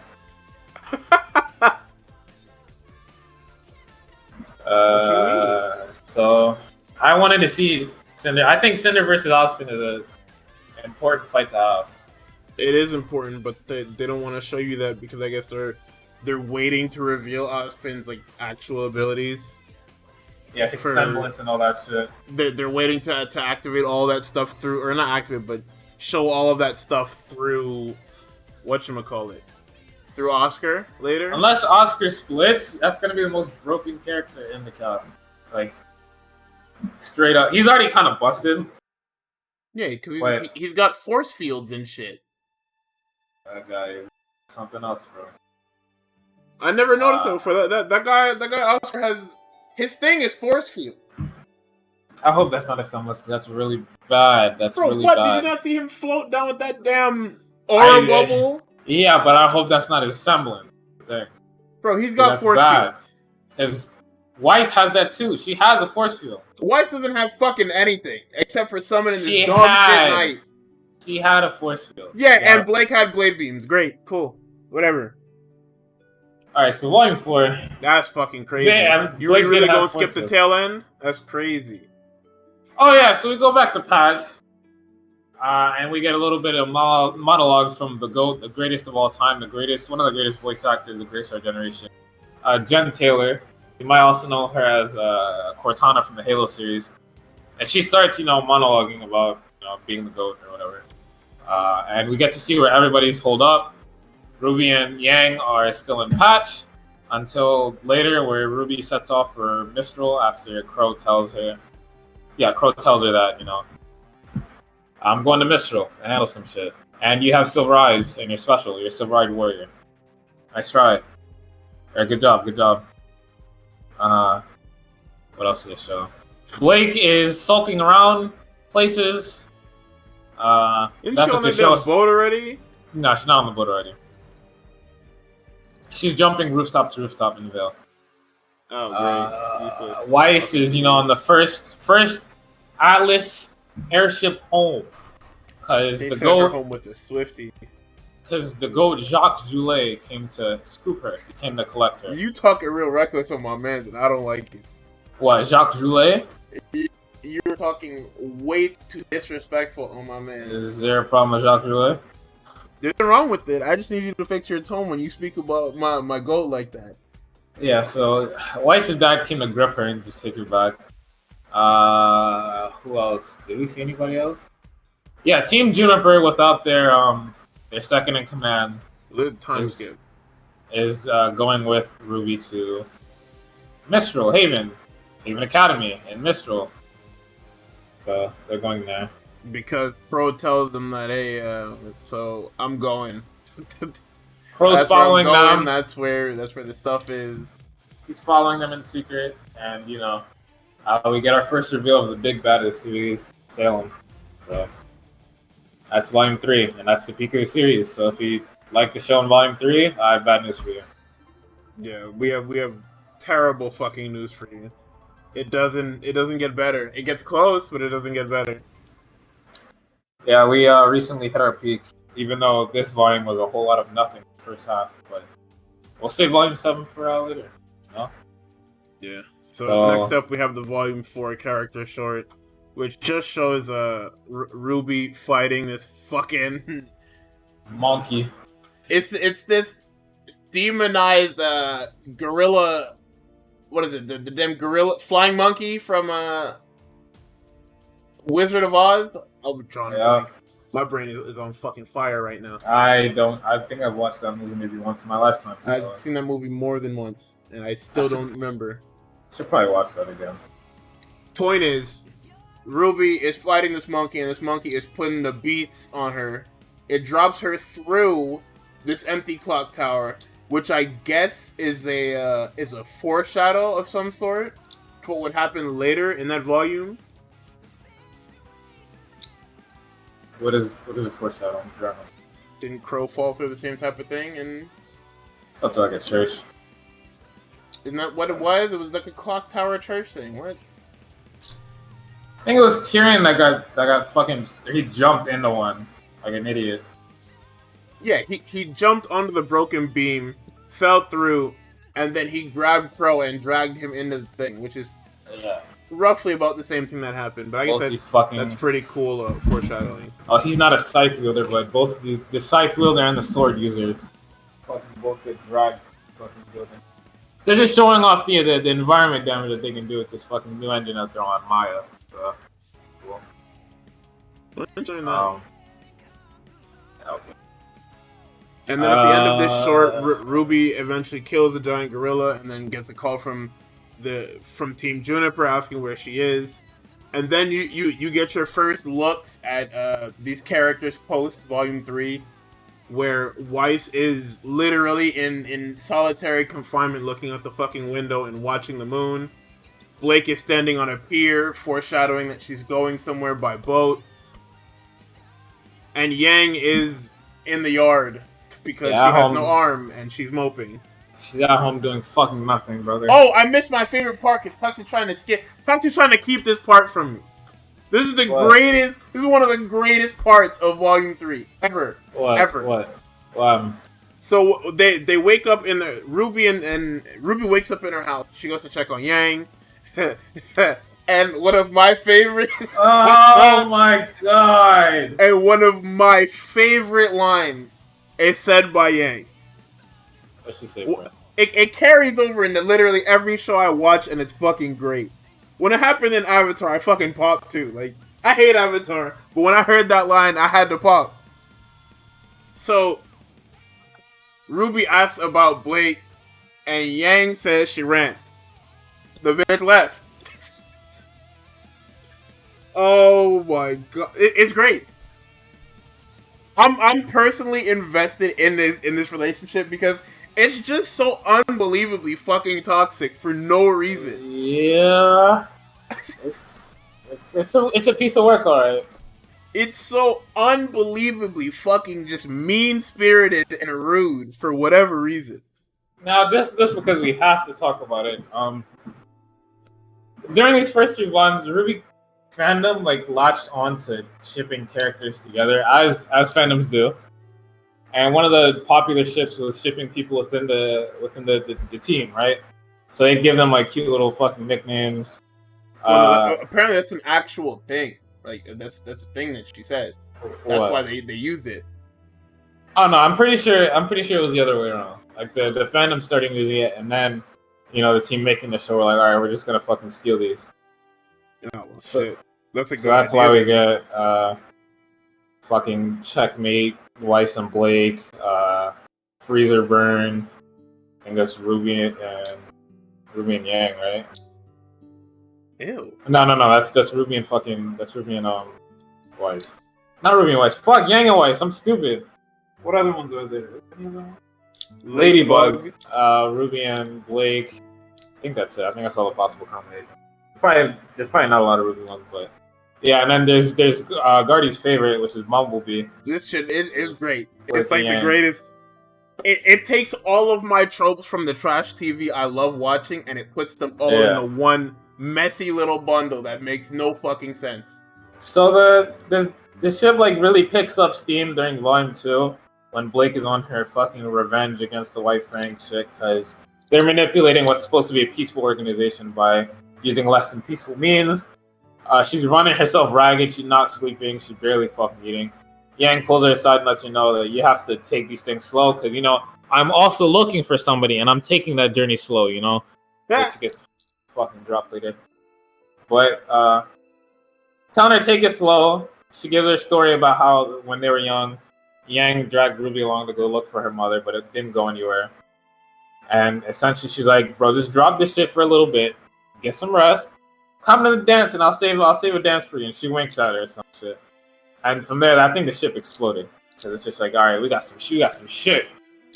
We got some fucking evidence. We got some evidence. We got some shit. And then there's that section of Volume 3 that I was talking about where she asked Blake if she asked them if they believed her, and everybody pretty much said, yeah, we believe you. And then Blake said nothing. Oh.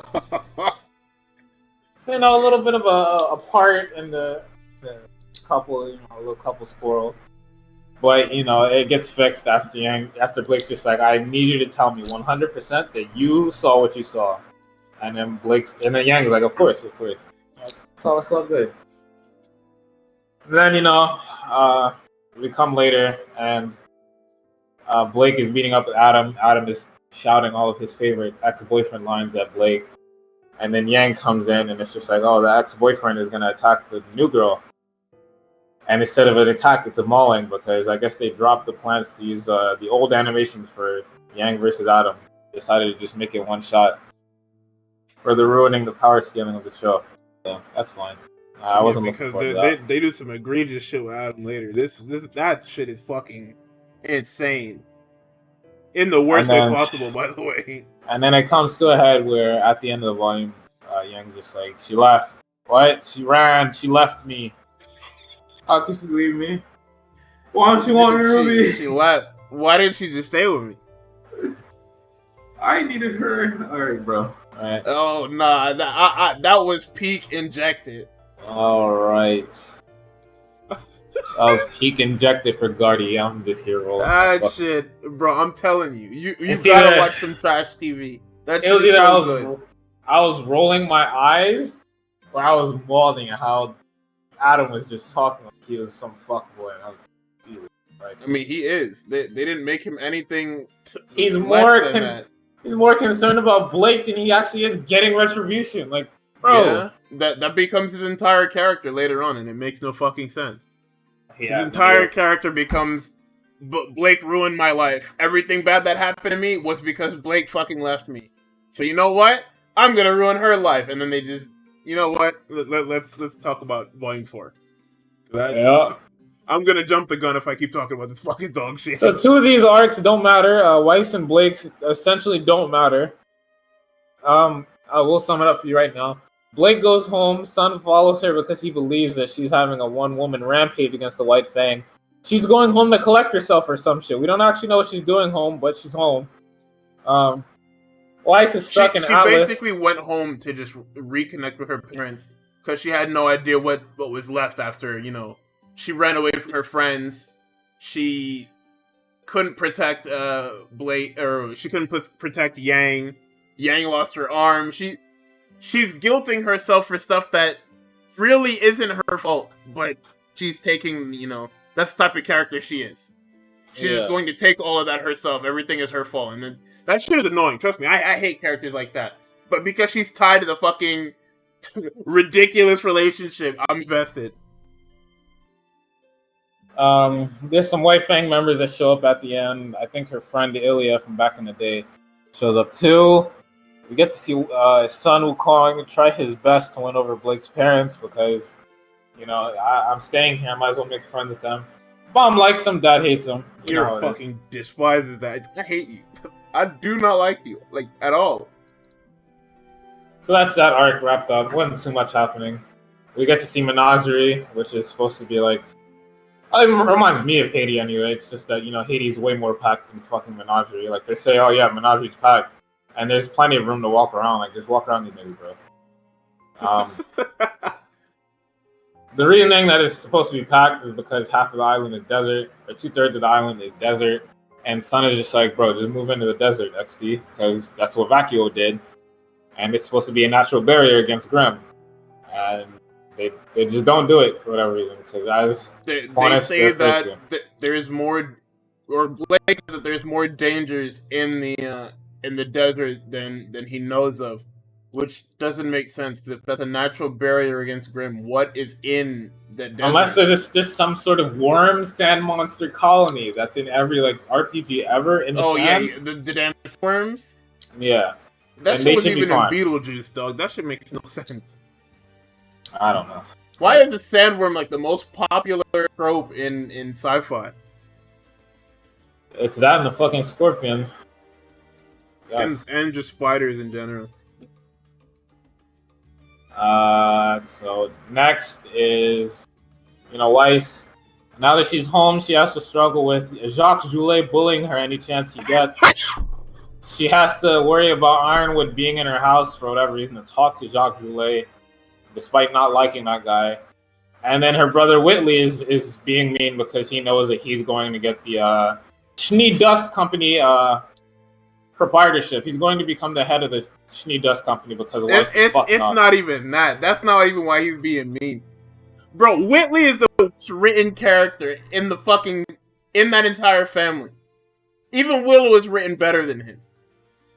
Whitley is acting out twice because he was the subject of the beatings, the daily fucking beatings that Jacques would give out when things didn't go his way.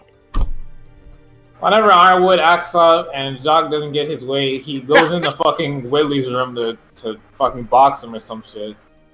And it's pretty horrible, but he instead of blaming his father, he blames Weiss and Winter for leaving him. When it's just like, we can leave because we have semblances. For whatever reason, Jacques Joulet's family does not have a semblance. Therefore, Whitley cannot enroll in a combat school and he cannot leave. He can't leave. Okay, he can leave. No, that shit doesn't make any sense. Not having a semblance should mean that you can't be a hunter. Where is he supposed to go?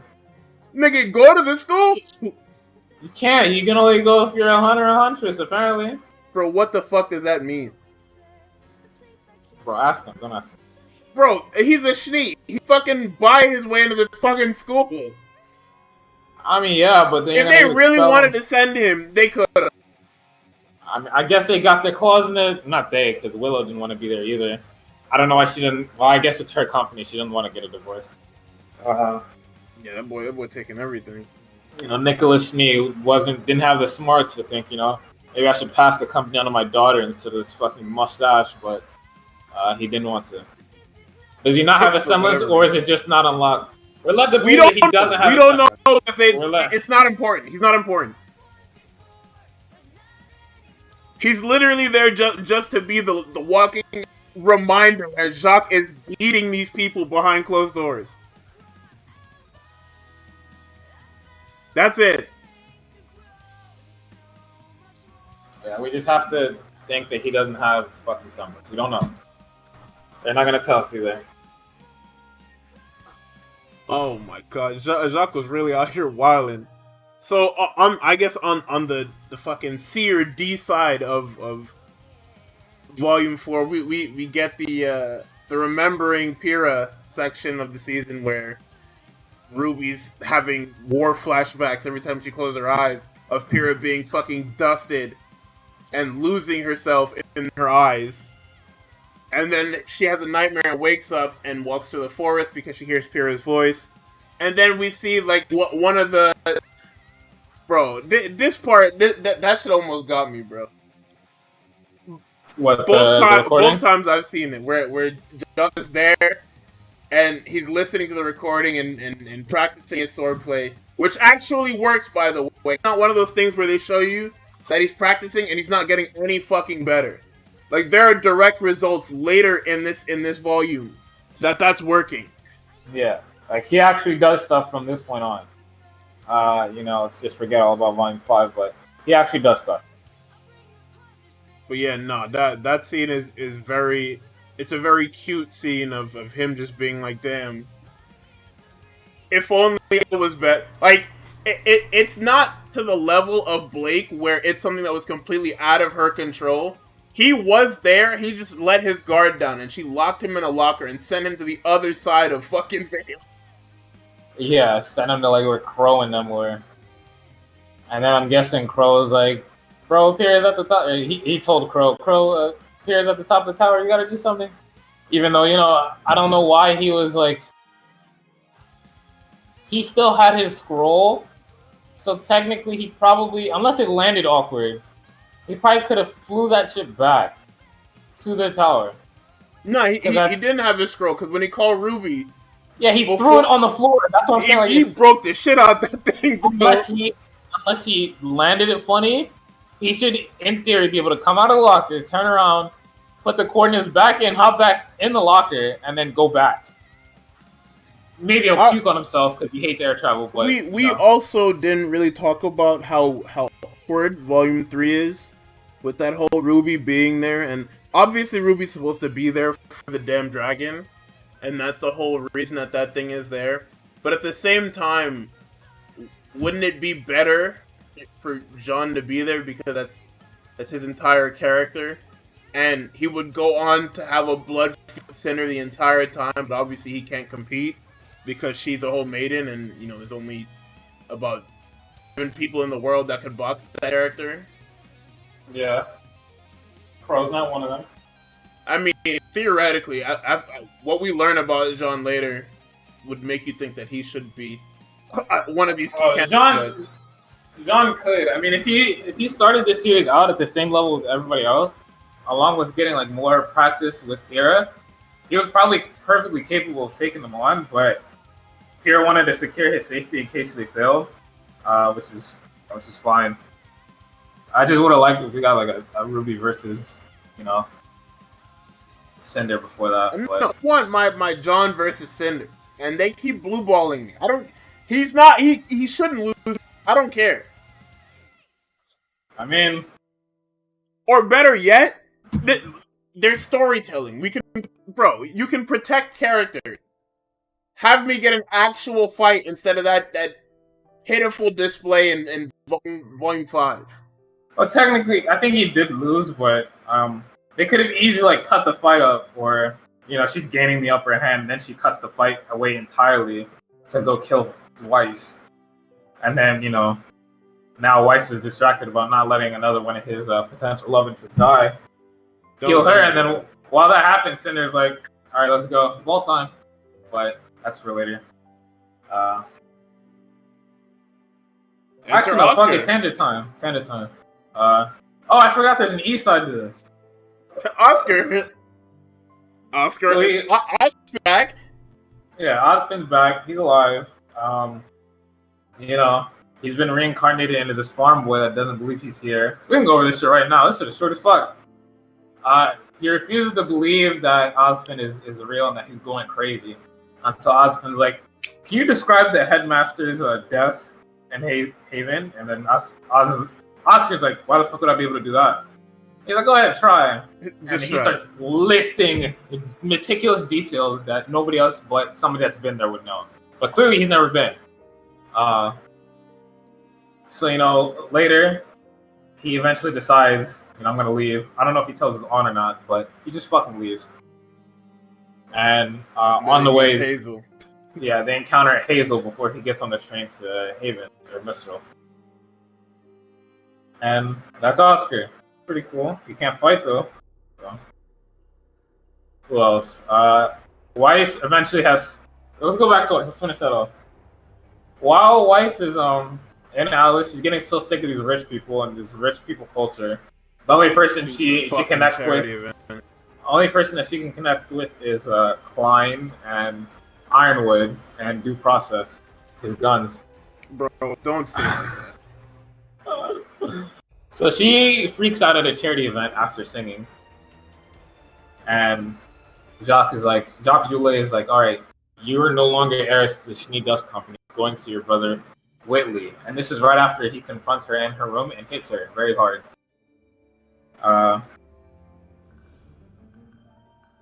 After that, you get the physical beatings on stream. Yeah. So after that, Weiss is upset, and he also puts her on house arrest, which is a thing apparently, even though we've never seen her leave. Atlas at this point is concept art because we've never been on the streets of Atlas yet, and I think that carries Weiss over. Has been stuck in her fucking house. I think that carries over into Volume 7 too. We still haven't been on the streets of Atlas. We've been in Atlas, but we haven't been on the streets of Atlas. Yeah, because the entirety of Volume 7, just to jump ahead, takes place in Mistral.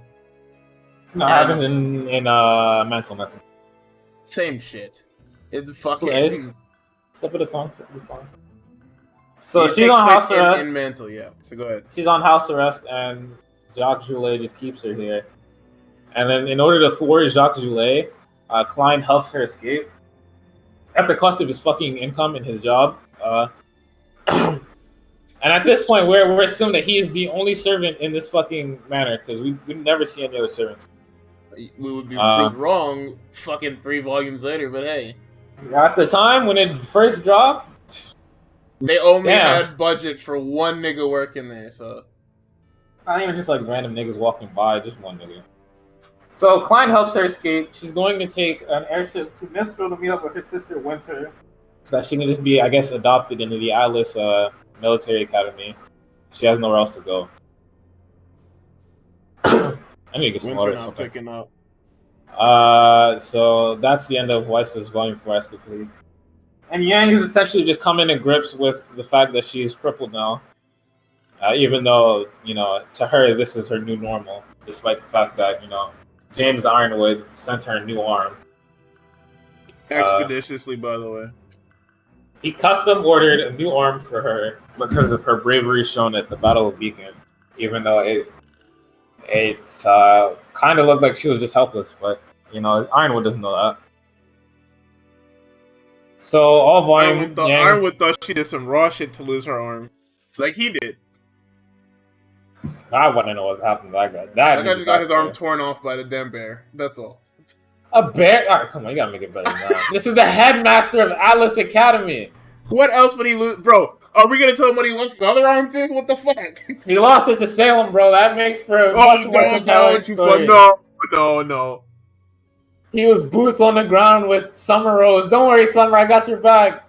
No, you know who was boots on the ground with her, though? Alright, next. So, later in the...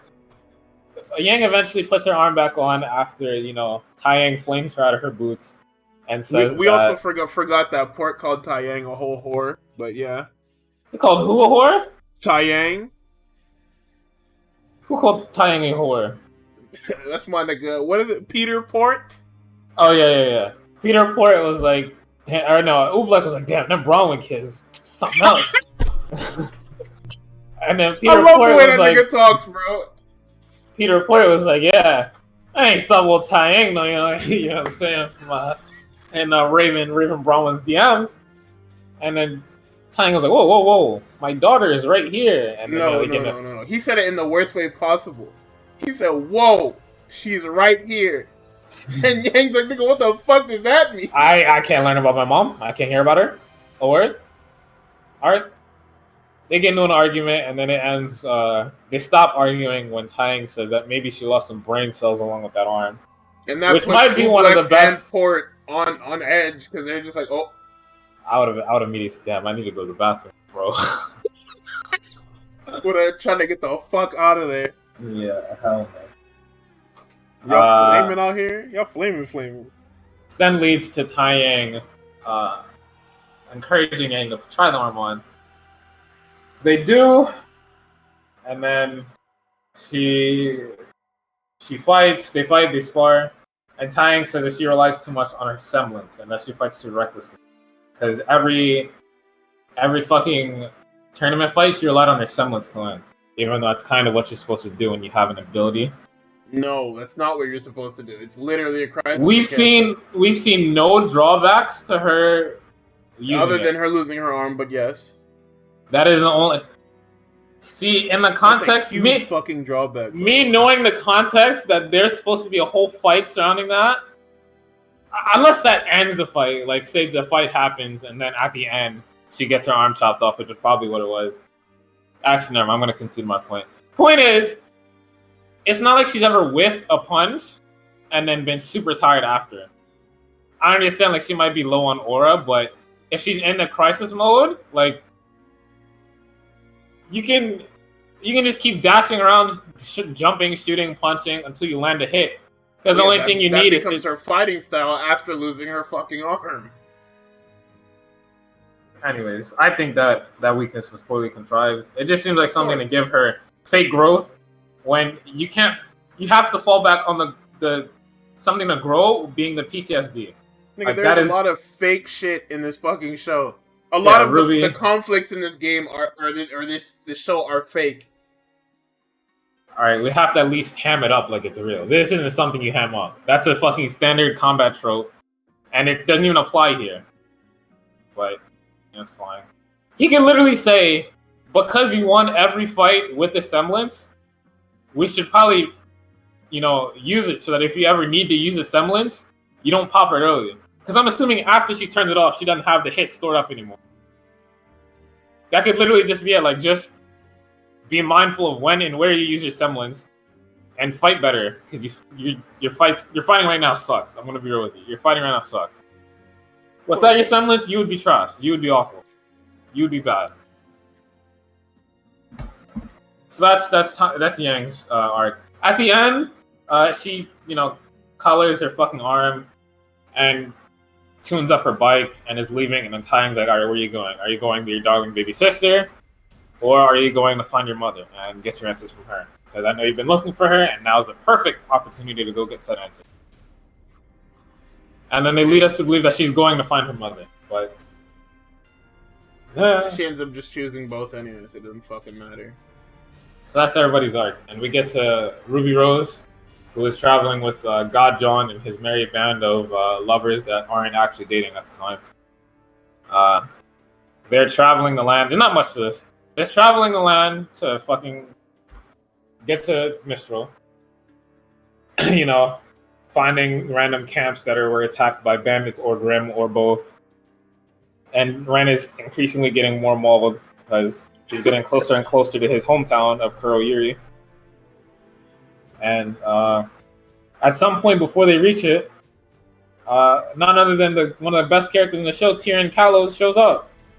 And he's ready to beat the shit out of everybody. He says, you know, I'm not interested in Ren or Nora. And Jean kind of interests him for whatever reason. And we get to Ruby. That's why. We get to Ruby. And we're like, oh, what does he want with Ruby? Oh, you know, Silver Eyes. And then she's like, oh, you're working with Cinder. He's like, only in her wildest dreams, because they all hate Cinder. All the evil guys, they hate Cinder. Yeah, because you're a fucking brat. Oh, bitch-ass nigga. So they fight, and then Crow shows up. And I forgot something that Crow was talking to Raven before. But they're just heavily insinuating that, you know, Raven has the maiden. And they also insinuate that. That's not even an insinuation. She just they straight up just fucking said it. She not right said it though. She might have. And then Crow was like, "Did you know that Yang lost her arm? Even though she's omnipotent, she could see that shit. Why would you even ask that?" But he's trying to dunk on her, and it doesn't work because you know. It do because she just don't answer the question. Yeah, she totally ignores it, and he's trying to dunk on her, and it doesn't work. So. Essentially, she's like, next time you see me, just be ready to scrap, because I'm tired of the bullshit. So then Tyrion fights Team Ranger, Crow interrupts, and then they scrap. They're evenly matched until Ruby interferes. Here we go. Okay, so we are at the part of the fucking show where I start mauling over fucking semblances again. Crow's semblance is fucking bad luck, right? And they say that there is practically no control over it. No matter how much Crow wants to control the semblance, he cannot. It's just impossible. But he'll sit here and fucking lie at certain points of the series and say he tries to hold it back as best he can. Now, there are no indications of bad luck or bad shit happening to people. Things just happen in this fucking show. There's not a crow cawing. It's not like a lightning bolt or lightning sound effect. There's not like a tint or anything. Yeah, like a musical sting or something like that. It's literally there is no type of visual or auditory indication that this thing is going off. Things just happen. Whether it's a glass falling off the shelf, the fucking a damn beam almost decapitating Ruby, Tyrion falling through the damn ceiling. Crow himself getting grabbed and dragged through said ceiling. Crow being kicked out of house. Is that bad luck? I couldn't fucking tell you. During the fight, he tells Ruby to keep her distance because of his semblance. The closer she gets, the more, quote, bad shit, end quote, happens to her. But you wouldn't fucking know because they just keep cutting the shit. Yep. So finally, his bad luck fucking peaks. And protecting Ruby, he gets whole skipped by Tyrion. Yeah.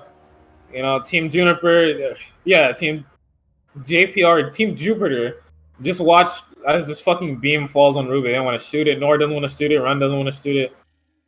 I guess the only person that might have done something at that point was God John, you know, run over and like tackle her out of the way. Because that seems runs at the fucking speed of light, by the way.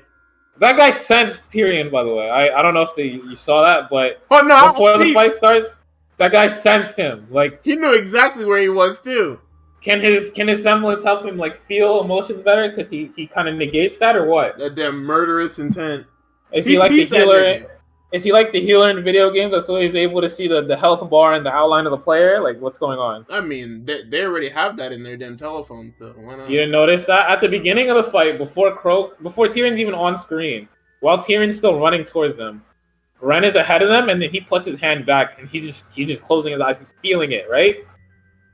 And then he opens his eyes once Tyrion's here, and I think he's the first to clash with Tyrion. And it's just like, all right, what the fuck? What is this? They try their hardest to make Ren look like this cool fucking shoe warrior man, but he does fucking nothing in this show. I mean, he's kind of cool. I think he's kind of cool. Bro, they put him killing that damn dual Hydra thing, and then he never does anything that cool ever again. You talking about the King Taijutsu at the beginning?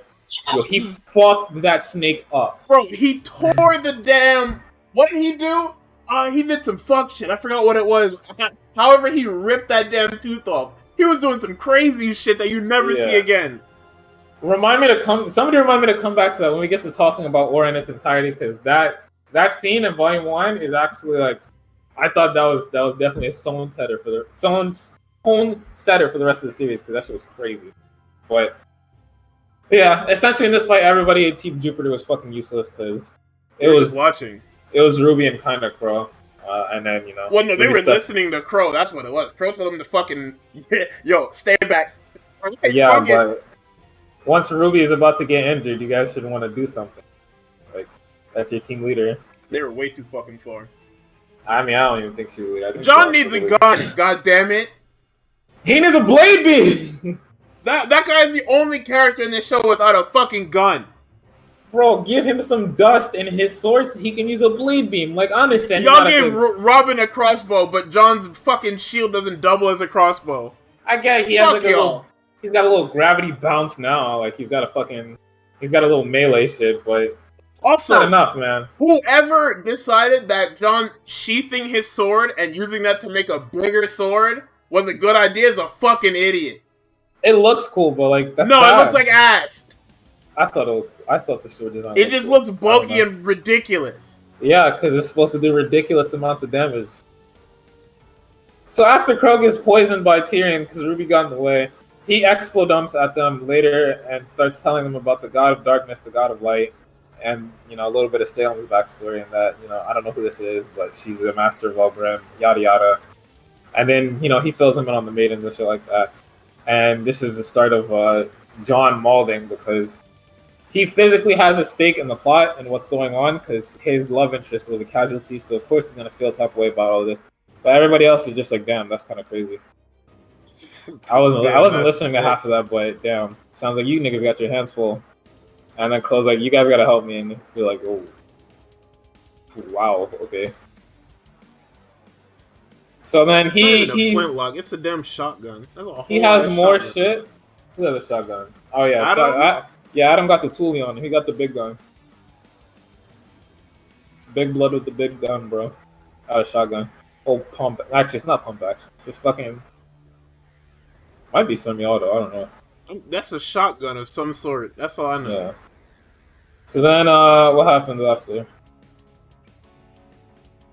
We get to a point where they're carrying Crow around. We get, Lyren's backstory and Nora Valkyrie's backstory, and it's essentially Lyren was a little bitch before half of his village died, and then he unlocked his semblance and helped him and Nora escape from the Grimm that were piecing up his village. Because there's a fucking Deathstalker, man on horse, Grimm attacking people. The damn fucking Death Knight. And said Deathstalker, man on horse, finds them and attacks them. It's called the Nakalave, I believe. Yeah, Nora was just a homeless orphan, and Lyren found her, but was too pussy to help. But the second time around, he helps her. So then they fight this Deathstalker, and Ren goes sicko mode trying to kill it by himself, and everybody's just like, yo, can you fucking relax? John takes him aside, he's like, what the fuck are you doing out there? This is not what we went over in the plan.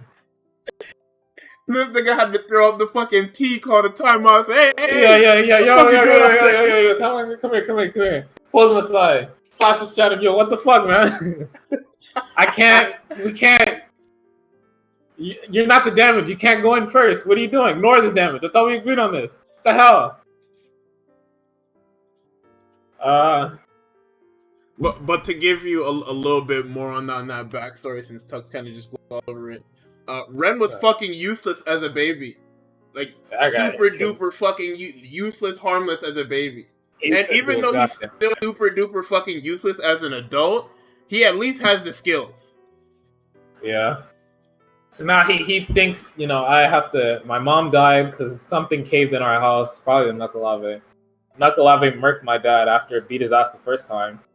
And so I have to, like the very same knife that his dad bestowed upon Ren uses to kill it with his little monologue, for my mother, for my father, for those that have been slain by you. It's dog shit. For myself, even though I feel like that could have been wordless and everybody would have popped anyway. Because I don't need Ren's inner monologue, because the less I know about him, the better. The less he speaks, it's the more mystique. I also want to point out, the only person to do some legitimate damage to this fucking horse is none other than God John. Yeah, they framed that really well, because he was trying to hit it with his sword the first time. All right, damn, I don't do enough damage. Shield mode, sword and shield, and then cut it, and it's just like, all right. At first, Ruby was like, "Yo, what the fuck are you doing?" And then he combined the shit, and then she was like, all right, I see you. I fuck with it. I fuck with you, bro. I just don't understand the power scaling. This horse came in here and they were swinging at it doing negative damage. And next thing you know, it's Goldman, and now they're pinning it down and holding it in place. Nora's sitting here jumping from the top rope and dunking this thing. Yeah, sitting here fucking mixing the shit. So eventually, God John bails them out because they're just not doing enough damage, just like pettily cutting shit off of it. And so he decides, all right, it's time to go all in, right? They all hold down a body part of it, so it can't move. They hit the legs. The horse is like, I think the horse is dead, right? They kill the horse, I think. No, Nora caves its fucking head in with the damn off the top rope. Yeah, she gave the horse CTE, and then while they're holding it down, Ren cuts this guy up, with his little inner monologue, and then he kills it. I'm not gonna lie, it's kind of cool, but it's also kind of shit. Like I would have liked a little bit more emotion on that. I'm not gonna lie. I'm not gonna hold you. But what's next? That's the end of the volume. This fucking Grimm puts up this fucking. I don't give a shit about that. So the Grimm lets up a puff of smoke, right? And then the people flying overhead see it, and they're like, "Oh, wait, we gotta get these guys." Because I guess they were probably looking for the village that got attacked by Raven's gang. Right. And then they just stumbled upon them, and so they have to get them, and they have to get Crow, because now he's like delirious. And he's arguing with Tai Yang even in his dreams. Mind you, Crow has been poisoned this entire fucking season. Yeah, he shows up. He has been sitting. They wrapped up his wounds, and he has just been laying places. Yeah, like not even walking. They're carrying him in the damn medic shit, little stretcher. Ruby and him are carrying him all the fucking way over. I'm pretty sure Nora's stronger than Ruby. They're having Ruby carry him. So they're easily stronger. They get the plane. The planes take them back. We see Nora and Ren hold hands on the plane, signifying that. Oh no! Actually, it was Nora that pulled him aside and slapped him when it was time for the pep talk. Yeah. She tackled him under a fucking house and then gave him a pep talk. And then they did the stupid fucking shonen protagonist thing where they both get thrown up against the wall and he's below her and she's like, "Bro, stop looking." And he's like, "What the fuck are you talking about?" Yeah. Loser shit. So yeah, back to the plane. They hold hands, signifying that they're now in the start of a relationship, or so you would think. But it's not quite there yet. We get to Haven. We get to Mistral, not Haven. Haven's the academy. We get to Mistral. Ruby's writing a letter to Yang, and I'm assuming she's probably gonna write the same letter to Weiss and Blake. Maybe I don't know if she has Jacques Joulet's address to send the letter to, but She definitely doesn't know where to send it to Blake, but she should at least know where Jacques Droulet stays at. No, she sent that whole letter home. That was supposed to be for fucking stupid ass Taeyang.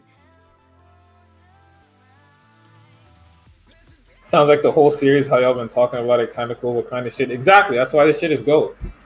This show, alright, here's the thing. Volume 4, we're about halfway through, right? I'm going to give you the breakdown of how this show grabs so many people. You want to know why this series is so popular, despite being so quote-unquote bad? It's because we're gripped by the decisions these characters make. We are gripped week to week to seeing if the writing team will give us, like, logic, the level of writing in other shows. The costume designs are good. The action to a point is okay. But the music in my man's hair in Volume 7, are you fucking nuts? We'll get there. But the music is at points great, at other points okay. Like they have us. We want to see how this show improves. We are invested in this child. It's like in anime. Like, for example, sports anime, right? When the fucking trash kid tries out, but he has one good thing about him. He has one good thing that makes him fucking really strong on the court. For RWBY, that was the fight, and we want to see the show develop. Will it develop? Probably fucking not. But they are making the effort, and that's all that matters. That's not all that matters. I actually do want the show to be really good, but, you know. I think what makes the tension between the face, the team worse, is the fact that Viz and DC have put out media better explaining everything they've put out recently, or just in general. Like, I haven't got to reading the Viz release of the RWBY manga, but we did read the DC Comics one, and it's like way better than whatever they were doing for Volume 4. I haven't gone back and watched or read that book, but from what I remember, it's good. I remember the Viz being good too, although I think it's like as close to a retelling of Volume 1 as they can, with like a little added details here and there. Yeah, because the problem with RWBY is that at the beginning of the show, I want to say from Volumes 1 to 3, the runtime of the episodes is what hurt the series. Where Volume 1, the episode could range anywhere from 3 minutes an episode to 11. Like, if you didn't have a consistent runtime, and that's a problem that the show still has, where some episodes will be 13, in 2020, some episodes will be 13 minutes long, and then others will be 18. If you've ever seen the video of the black guy going into the fridge for cereal, and he sees that there's no milk, and then he turns around and throws the fucking bowl up against the wall. That's us logging on to Rooster Teeth every week, you know, because we all have Rooster Teeth first accounts, everybody on the show right now. And that's when we see the episode, and it's short as fuck. That's how we know it's going to be either, half a fight, the setup to a fight, or just a bunch of talking. There's not going to be any action. No, it's always the setup to the fight. The fight will, or something will happen, and it'll get really good, and then the episode will end. And then you check the runtime, and it's 11:40 something, and you're like, what the fuck is this? Literally, what is going on? This show is legitimately plagued by runtime issues, obvious just writing issues, but before that comes the runtime. Yeah, because there is no way that we're not getting consistent 22-minute episodes. Yeah. If this show was longer, we would probably be able to see more of the school, more of the classes, more of what they're learning. More of the side characters would be able to have arcs probably, and we would be able to save the real meat for the show later on, get all that exposition, that backstory, that nonsense out in the first 3 volumes, and then 4, 5, 6, 7, you just start laying out what's going on in front of us, right? Laying on in front of us and relating it back to shit we already know. So you're rewarded for watching the whole series and not just jumping in. 3 peaking should be on an upward peak. It should have peaked and then gone upward from there. Because now we have a legitimate big bad. We have a whole storyline to follow. There's a bunch of mysteries through a bunch of characters who have only been announced by name. There's just a bunch of shit that should have gone. You get a huge info dump in the middle of Volume 3 for whatever reason. And then shit hits the fan. So going forward, it should just be that. Is it? Fuck no. It's a bullshit. Where the fuck are we in this fucking volume? We're at the end, right? At the end. Some points that I wrote down. I want to know where Salem is located, but I guess they're keeping that in the talk. Blake is now abrasive as hell post Volume 3. She was shy, reserved, and pensive before, but now she's super aggressive and like at one point she was like beating the shit out of Sun. Like she was slapping that nigga. Yeah, she was actually just beating him for whatever reason. Sun having a cloak at the beginning of Volume 4 instead of a new design just sucks. The art direction is pretty at points, despite, you know... Yeah, actually, no, this is beautiful. Yeah, Menagerie is beautiful. The boat fight at Twilight is really, really pretty. I don't like the White Fang plot, but that's literally next chapter, so I can just wait for that. Tyrion is off the charts. The White Fang plot is really bad. She's where the Grim Lake is, yeah, but we don't know like where on the map that is. I guess like only me, a nerd, would care about where exactly on the map Salem is located, but I don't appreciate that. And Tyrion is broken. He's off the charts because Nora gets juiced with electricity. She goes for his tail, and then he just stops that. I don't know if it was a low dose of electricity, because she like knocks Hazel out of the room in the next volume. I don't know if it was because he was rooted, like he had a really good stance, therefore scorpions can just deflect everything and they can just hold everything. Like, it's nutty, but I won't question it, I guess. I don't know. I couldn't tell you. Weiss does nothing but be around the house and mope in Volume 4, despite having full reign to just leave her house and not be in the house at all. Like, never. So you can chalk it up to, you know, I'm hanging out at the... I'm going to Alice Academy now. I don't want to head up the company. Fuck you. Whore. But she never calls Jacques Drouet a whore, so... Yeah, instead he calls her a whore and beats her. Yeah. Whatever. The fight choreography was good, but there's some weird shit. Like, characters were floating at parts, and, like... Sometimes it's hard to track. Like, it'll either be really slow at points or really, really fucking fast, and you don't know what you're gonna get.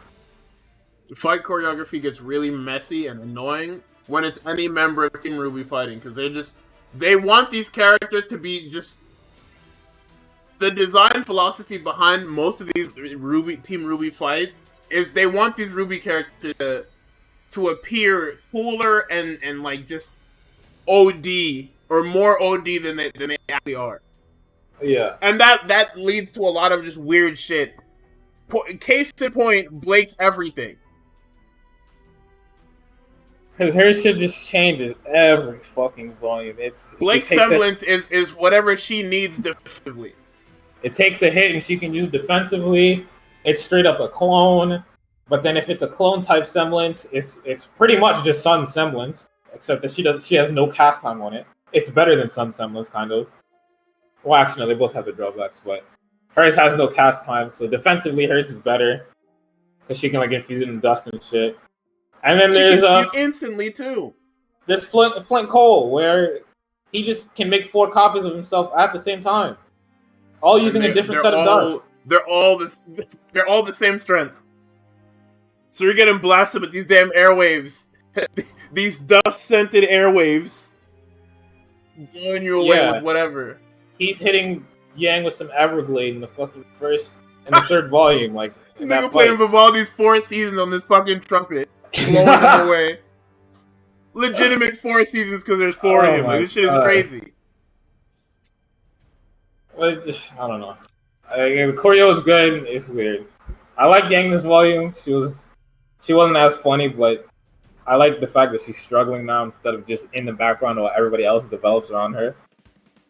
The only time that she actually has an active role in like helping somebody else is like when she was like guarding Blake. Doing the fucking... She was in volume 2 when she was helping was Blake. Like she was the only person like helping somebody else develop.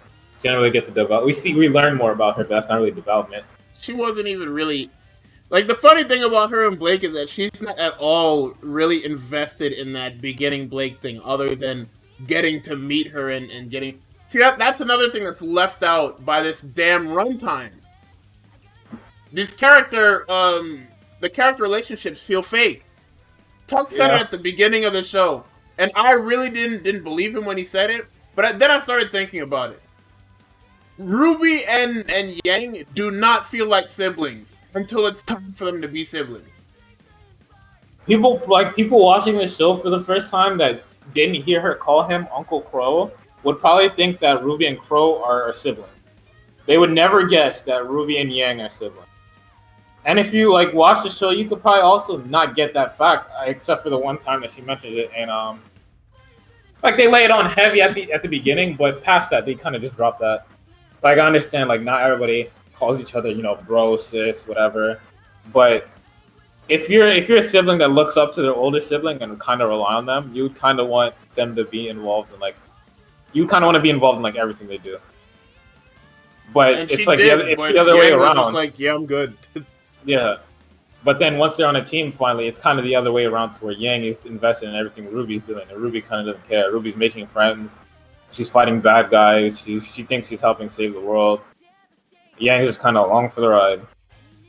And they say that Yang is motherly to RWBY, but the only time we see them like bond as siblings is when they reunite, and when Yang is beating her ass trying to teach her how to fight hand to hand. Which is in a short for some reason, as opposed to being in the actual series. Like, yeah, that is fucking weird. That's cool, I guess. We can get into those shorts. So the first one, I guess canonically, since it's the first one released, was a white short from before the series starts. Before the white trailer. Yeah, she doesn't have her scar yet. Where she's training against a bunch of Grimm, obviously summoned Grimm, because they have the blue and white tint instead of just being regularly colored Grimm. And she loses her sword and gets overwhelmed and calls out for Winter. Then everything disappears. Winter walks up and she's just like, you can't keep doing this. You can't keep calling for me. I'm not always going to be here. You gotta get better. And then that's pretty much just the end of that short. It's Weiss ending it off saying, "Yeah, I know, I'll be better. I promise." Which doesn't really tell you anything about Weiss other than she was really bad at fucking sword fighting. And that she really relies on her sister and really needs to like see her after this volume. Like she's really banking on her being Mistral. Even though before the end of the volume, Ironwood says, "Yeah, I'm recalling all my troops to Atlas, including not my daughter, your daughter." So Weiss didn't hear that. She still thinks Winter is in Mistral, and that's how the volume short ends, with Weiss looking out of the little airship that she's in on her way to Mistral. Excuse me. In that continent. This shit is fucking crazy. I thought that fight was trash, but people think it's good, so I'm not gonna bother. So the Blake short is more menagerie, White Fang nonsense, where it shows, what is it? The beginning of it is Blake talking to Ilya and telling the story, and then as the audio is still telling the story, it cuts to real time where we left this out because Tux didn't like talking about the politics of Volume 4, but Ilya is back, and she's obviously still part of the White Fang, so she's still radical, and she attacked everyone and played a huge part in like damn near fucking everything up and almost assassinating Blake's parents. Yep. So this part is really important because Blake says that Ilya is a friend, and they really don't show you any sign of them being a friend other than Ilya showing a little bit of remorse for everything she's doing or has done. Yeah, they show that she's really hesitant to like truly hurt Blake. Like she's not gonna not fight her or anything like that, but she doesn't want to like kill her or anything. She just wants her to stop trying to interfere with the White Fang and the shit, because that's what she was ordered to do, and because that's how she grew up. Her parents died in a dust mine. She got bullied in Atlas because she was able to pass as a human. Then nowhere to go. She probably turned to the White Fang for help. So, and then they met Blake there. Was up recently. Yeah. And then she pieces out. So alternate side to them doing this conversation is in real time, where Blake and Sun are looking for an associate of hers, which I guess, I don't know what kind of faunus this guy is. This guy, he looks like a damn lizard or some shit. I don't know. I don't think he's an associate. I think he might be a hidden like White Fang member. They're trying to capture it?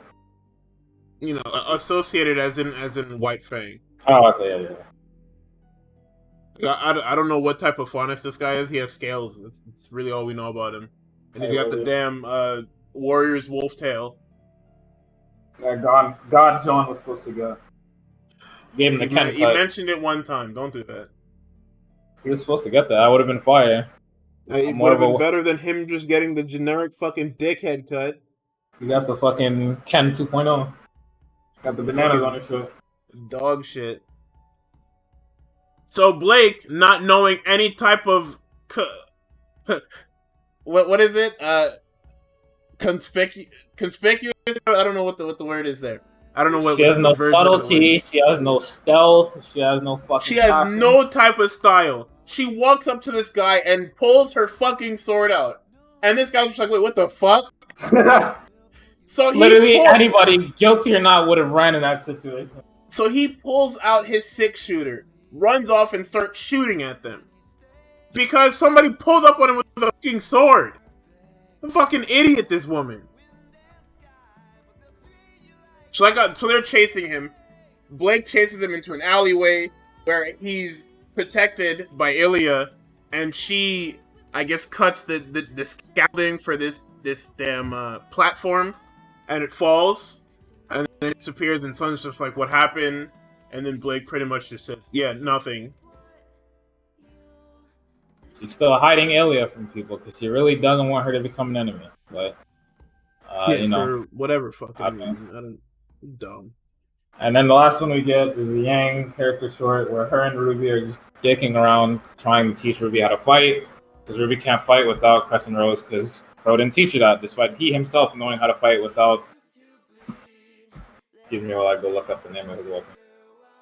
Who? The damn sight. The damn Crow's damn. He can fight without it. He beat the dog shit out of Tyrion without his sight.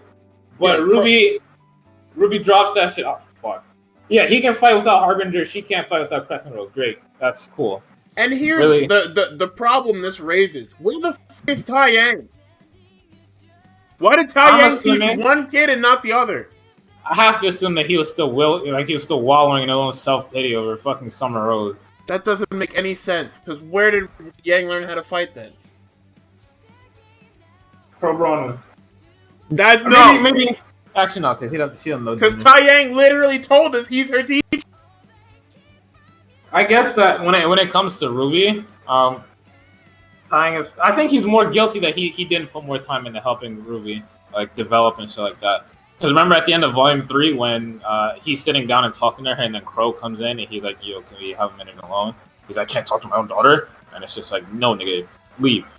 I'm assuming like that interaction is supposed to tell us that Tai Yang doesn't have like that much stake in her life. Yeah, clearly, because we didn't teach her anything. Yeah, and Crow probably, picked up the pieces while Tai Yang was... sitting here drinking his life away. Yeah. Or maybe not even while he was training Yang. Doesn't make any sense. Two different fighters, two different, affinities. So Crow wanted to be like, or RWBY wanted to be like Crow, and Yang just wanted to fight. So he taught her, all right, I'll teach you hand to hand. And I guess Crow is just gonna teach you. I guess you're not gonna learn hand to hand. All right, but. Bro, they also refuse to tell you what type of beef exists between Tai Yang and Crow. I think it was when Yang and RWBY left. Like, when they left to go find Summer, and Crow had to save them. That has to be the beef that they had. Because Crow is like, what the fuck is wrong with you? How did they just walk out, Ty? Hello? Anybody home? This thing on? You just have the babies walk out the house, dog? That's what we doing? They're like 5. RWBY's like 2. She can't even... Yang put her in the damn wagon. God, you're dumb. And that has to be the beef, because if something like that happened to my nieces, I don't have nieces, but if I did, I'd probably be pretty mad that something like that happened to my nieces. So really had to pull up and save the damn babies. Ty ain't dog shit parent. He's pretty bad. He's like the worst single dad in all of single dad history. Pretty bad. God. Hey guys, I'm going on a mission and I can't bring my combat dog. Can you guys just watch the combat dog at the school? I'm sending it through the mail. he packed a dog into a tube. Like I know it's comedy, but it's just stupid looking. Is it ever explained how Summer dies? Well, not yet. We don't even know she's dead. We just know that she's gone. Salem implies that she killed her, but I wouldn't be surprised if she just didn't die. Like, it just didn't happen.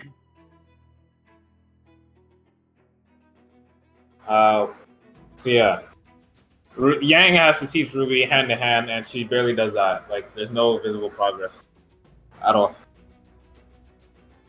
The damn bear pulled up. Oh no! What was it? She tries to Yang throws a punch, and Ruby tries to semblance away and dodge it, and I guess she like bangs her head up on a tree, so she just laid out. She's conked out, and Ruby's bad fucking energy towards having to learn this hogwash is attracting an Ursa, and I'm guessing it's probably a pretty old Ursa, because I'm assuming the older they are, the more intimidating they are. That's a big nig. Yeah, and they already implied that Grimm can learn through what's that shit called, World of Remnant, and then Oobleck also mentioned it in Volume 2. So this guy knows how to deal with close combat fighters and damn near eats Yang alive. Yang has to get in the way after Ruby comes back and is like, yo. And after that, Yang pops her semblance and kills Ursa. Punches it. Yeah, one shot, by the way. Yeah, one punch. Just one. You know, more of that scaling problem where they just kind of do their own thing. Fucking mess. All right, it's time to get to Volume 5. It's the worst volume in the show. Hey man. Worst one. Hey man. All right, so Volume 5 opens up. They're in Haven. And they're in Mistral, and Mistral is 100% concept art. We get maybe like 3 scenes of these characters moving around in Mistral, and it doesn't look big at all. It doesn't seem big. We saw like 3 streets to Anastasia. Yeah. So some shit happens. They meet up with the headmaster of Haven Academy.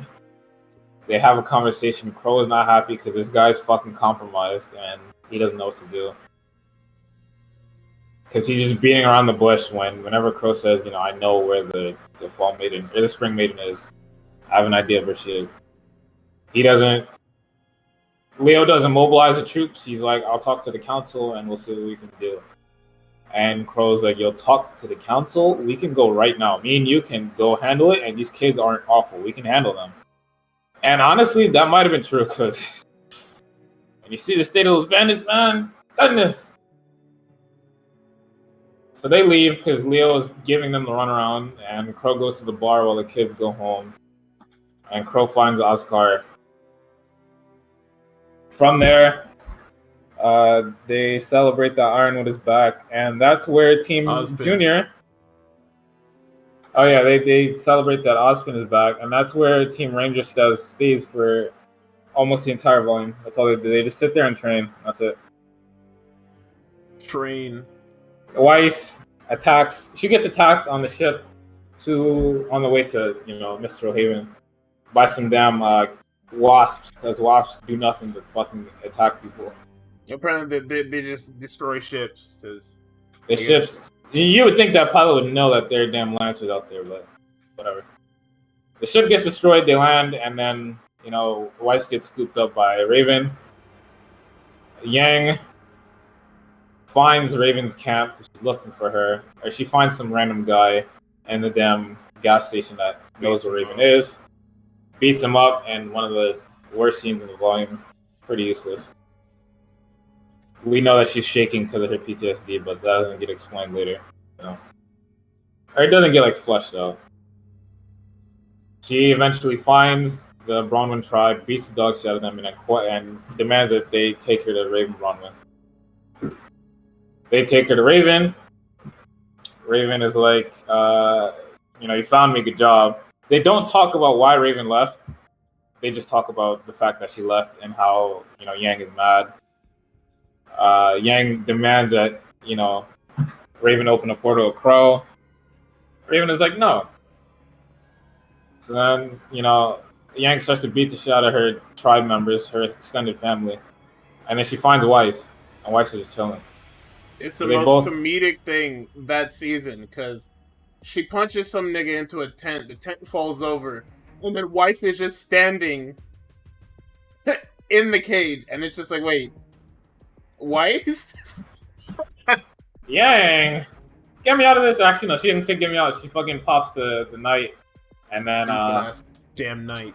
Knight opens up the cage, because he just grows and busts out, and then, 3 of them against the Bronwyn tribe. Useless. So then Raven is fed up. We're gonna attract Grimm. We're gonna get killed, even though probably not. And so Raven invites them in for some lore. Some fucking lore. She gives them a lot of lore. The lore in this fucking show. I think she fills the both of them in on what Crow couldn't tell them, because Crow is nowhere near them. About the maidens, about, the gods of light and darkness, about the relics. And then, guess what Ozpin did? What? He turned me into a bird. No way that's true. She turned into a bird, showing them that magic is real. Even though with semblance, I wouldn't put it past them to be able to do that, but I'm not able to do that. And so she's like, question everything. Don't just believe everything you hear. And then she opens a portal and then sends them on their merry way to Crow, which in turn sends them to RWBY. And then Blake is off doing her White Fang shit. Oh my god, we're just skipping all this White Fang shit. She's getting signatures to go defend Haven, because at some point they run into Ilya and they get her scroll. And she has the plans for Haven on her scroll.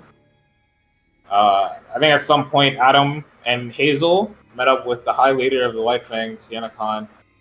Adam kills her and takes the throne for himself so that he can, give the go-ahead for the White Fang to attack Haven. Because, the High Leader is a radical terrorist.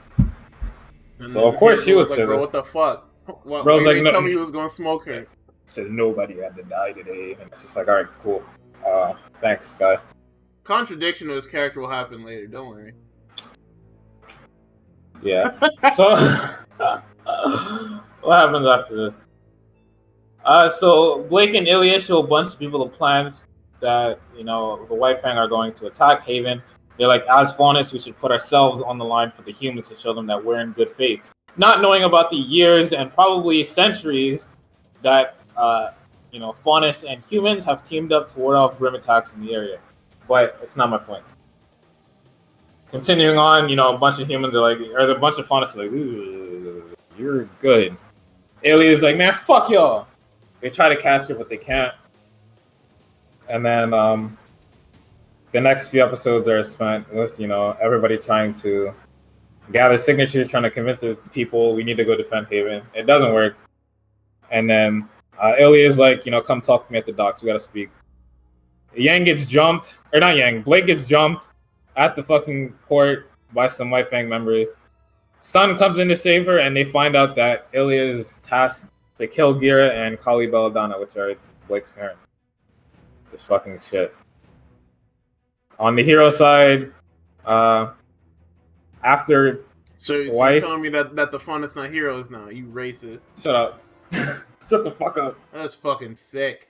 Weiss and Yang reunite, everybody's sitting around doing nothing. Raven gets confronted by Cinder about the fucking maiden powers. And Raven bamboozles the fuck out of Cinder by having her helmet on when she approaches. So Cinder's like, show us that you have a maiden. And then Raven beckons to Vernal to use the power. But Vernal is like an S-tier actor. And Raven is instead using the power without moving at all. S-tier actor? That bitch didn't do shit. S-tier actor. She closed her eyes so her little maiden power didn't pop out of... So they couldn't see that her maiden power didn't pop out of her eye. And Raven had the mask on, so they couldn't see the fucking eyes on her, right?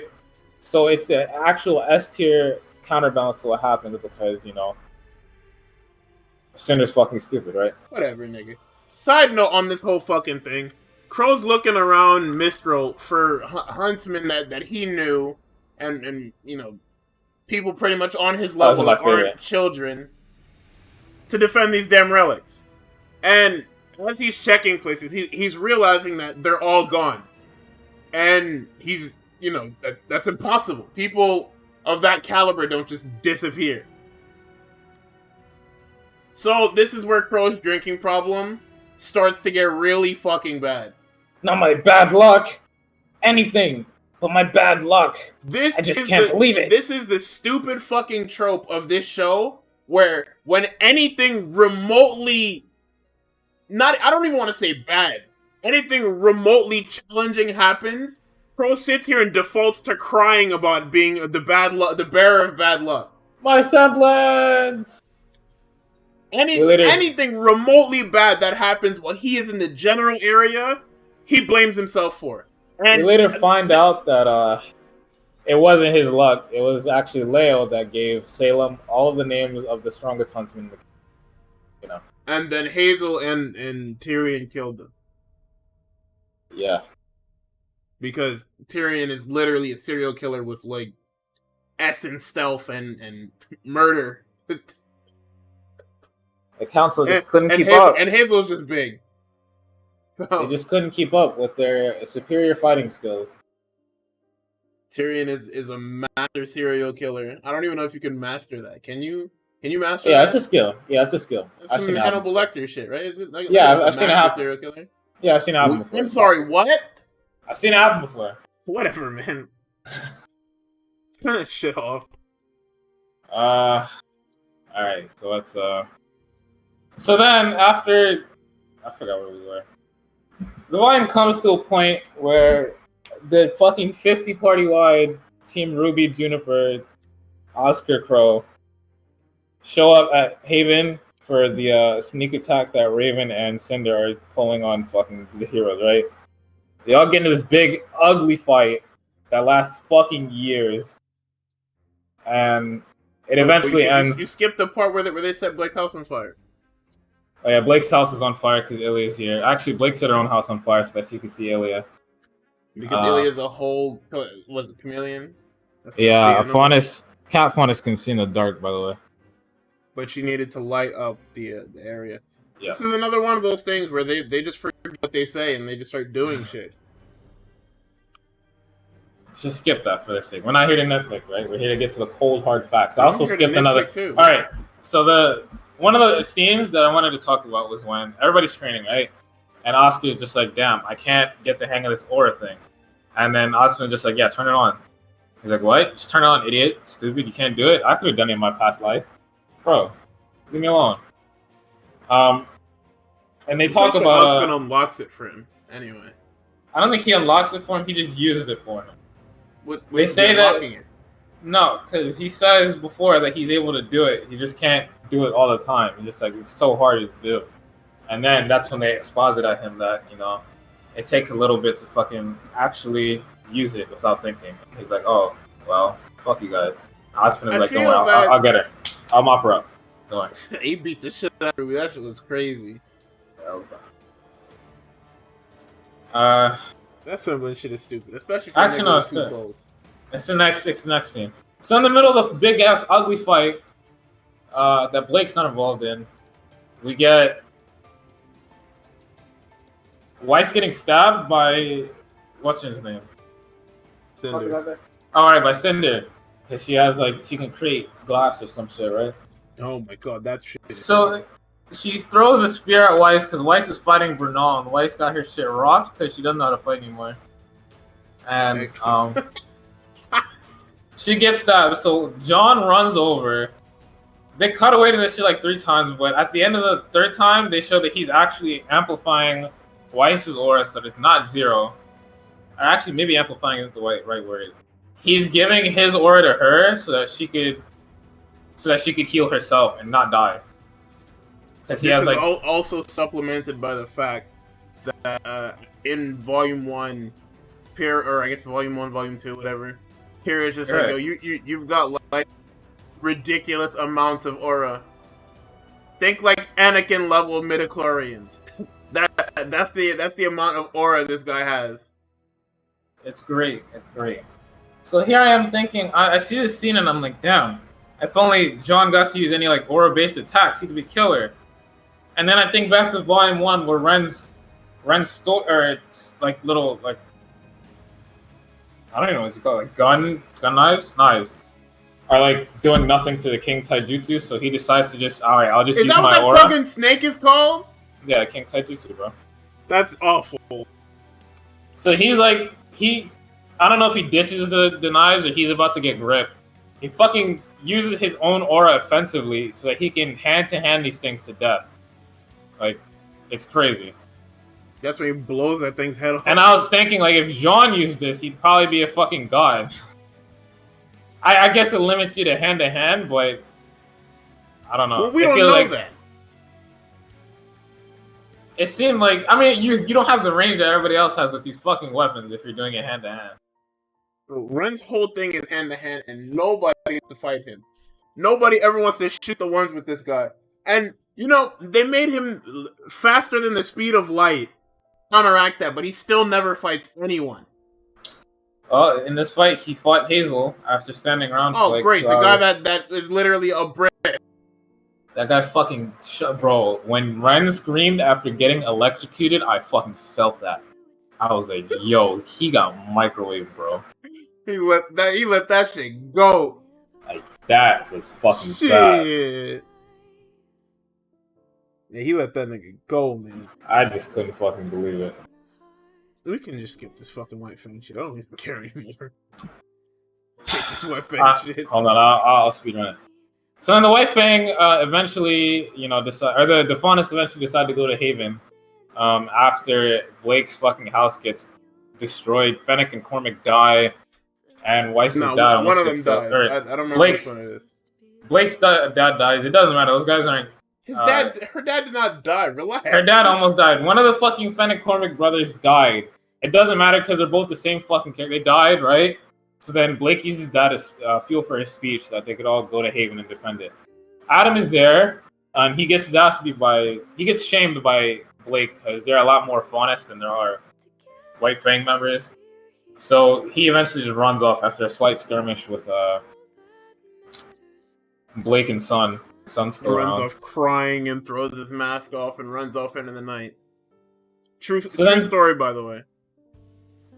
And so essentially that's the end of the Blake plot. Blake joins Ruby and them fighting. Yang runs off before that to go chase after her mom and Cinder and Renal in the vault where, Cinder bamboozles Raven and kills Renal in order to get the Spring Maiden power. But Renal doesn't have it. It's a double bamboozle. She was deceiving us the whole time. It was Raven. They get into some big stupid fight. Raven wins because Amber has Amber. God, what was that girl's name? Bro, you just said it like 8 Yo, holy shit, I forgot her name. Yo, bro, Vernal holds on to life, shoots Cinder in the back. And then, Raven pulls off her finest lightning blade technique to fucking hit her in the face, push her off the fucking cliff side of the vault, where Cinder falls into the water, never to be seen again. So did Cinder expect to get double maiden powers? Yes, that was her whole thing. She was literally going to grip whoever was the maiden and get that shit and then just start juicing. We don't know what double maiden powers do, but we're gonna go off of the fact. We're gonna go off of the Dragon Ball rule of you're just gonna when you fuse with somebody, you just get double strength. You're just stronger now. I mean, that's just what happens. Like, it's still just power. You're still just juicing. It's technically the same power. I mean, I guess there's more magic. You can do more magical items. Yeah, you could probably do some crazy shit. What were those bozos doing with the magic? They're making giant ice swords and fire swords. Bro, Cinder did some of the most unimaginative shit I've ever seen with this fucking stuff. I hope that this here doing some damn needles, some damn molten needle bullshit. I think you're limited to one, but I don't write the show. I mean, You're supposed to be limited to one because there's supposed to be 4 maidens and there's an entire system behind it. So you'd also think that there are restrictions behind it, but I guess Ozpin never, learned what a restriction was ever. So, yeah. Also, I don't think they're locked to element because Raven is a spring maiden. She has a giant fucking ice sword. When I think of spring, I don't think of fucking ice. I think of like leaves. Well, sometimes I think of ice because I live in the fucking Northeast, but that's different. That's the real world. It's not this fucking show. What? Fall was fire. Fall was fire, but Amber is also making storms and shit. And wait, Amber also froze some shit. She froze some fucking leaves. Yes. All right, never mind. Moving on. It's just magic. It's not elemental. But the Winter Maiden is shown using only one element. For now, Penny about to start doing some crazy shit. All right, moving on. Anyways, Raven is gone. Or no, Cinder is gone. Vernal is dead. Yang comes down to yell at her mom and tell us a bunch of stuff that we already know. That she's a coward, blah, blah. They told us that like 5 fucking times in the show already. And then Raven just fucking leaves. Raven leaves, abandoning the Relic of Knowledge. Why did she want the Relic of Knowledge? I don't know. She did it! Why did she want the Maiden? I don't know, but she drops both of these things. Like, it's like she never wanted magical power in the first place, but at the same time, like, she also actively sought out, or maybe the Maiden sought her out. She kills the Maiden, takes its powers, and then decides, I'm going to get the lamp, right? She double crosses Cinder. Maybe it's because Raven also wants power, but I'm not too sure. Because for somebody that was so eager to like take all this magical power, accrue all this magical fucking strength, she seemed very quick to drop it. So I'm not too sure if she wanted it.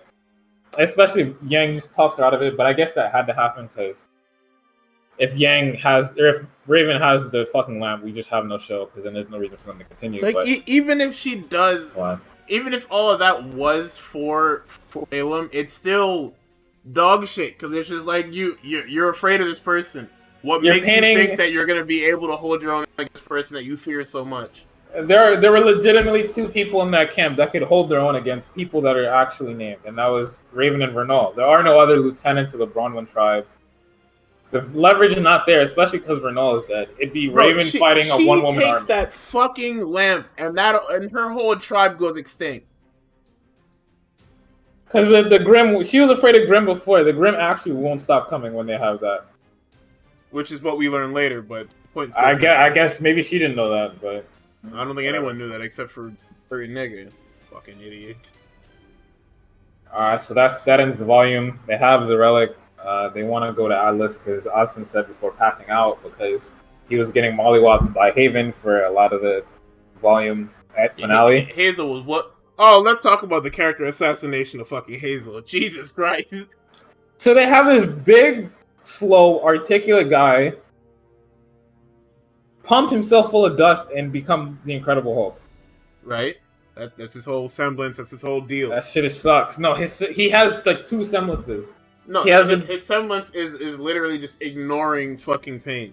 Yeah, and they say he has an above-average stat in recharging his aura. That's why they can't kill him. Because you can't kill somebody that has like that can't feel pain. You can fight through the pain, but whatever. I was telling you about God John. You were talking shit, saying he was gonna get melted by Cinder. I'm telling you, he was gonna get melted. Yeah, right, nigga. If he's an actual character, he doesn't get melted. That boy was finna cut her arm. I mean, he did cut the arm off. Like he did it like twice. Did he cut it off? I don't. Somebody cut it off. I mean, she was sitting there fucking molding entire time. I think it was Winter. Oh yeah, that did happen in Volume 7.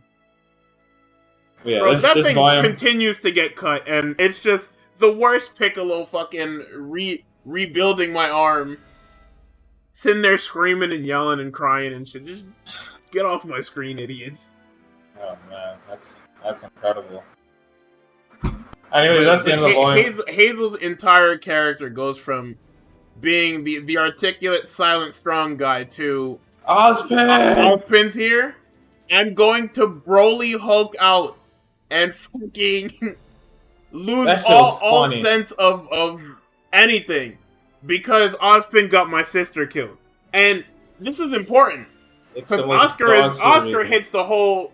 Because Ozpin explains that Hazel's sister enrolled in Beacon, and she met her tragic end during a training exercise. Which, when you enroll in the school, you understand the risks that you're undertaking. Because there are live Grimm in the fucking backyard of the school. So, Oscar with a cool head, asks him, did she know?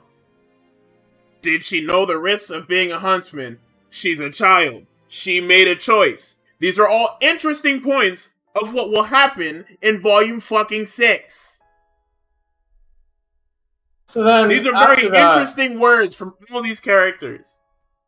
He laments over fighting a child, or not he laments, but he laments the fact that Ozpin got a child killed while going on to seriously wound a lot of children, and if Nora didn't have, like, her lightning semblance, she was probably dead or very badly wounded, because he was juicing the fuck out of her. Like, Jesus, to the point where you were seeing her skeleton and shit like that. Yeah. And she gets up. Well, I don't think she gets up. She fucking handles that nigga, and then she like swings and kills. Or not kills him, but she essentially like dusts him off. Out of my way. Out of my way. And I think that the Hazel thing could have helped. Like, it could have been worded better to the fact that, you know, it doesn't seem like Hazel's dumb. It seems like, you know, it's a little bit of a morally gray fact that, you know, that child may or may not have died under Beacon's care, right? Yeah, it turns into the whole child soldier thing that happens with a lot of these cartoons. And that's in a lot of the, or it was at least in the lyrics of Volume 2's opening. That straight up mentions. Oh, let me get the bar. But it's straight up like, it's the first time you hear it, you're like, oh wait, hold on. I guess they are kind of child soldiers.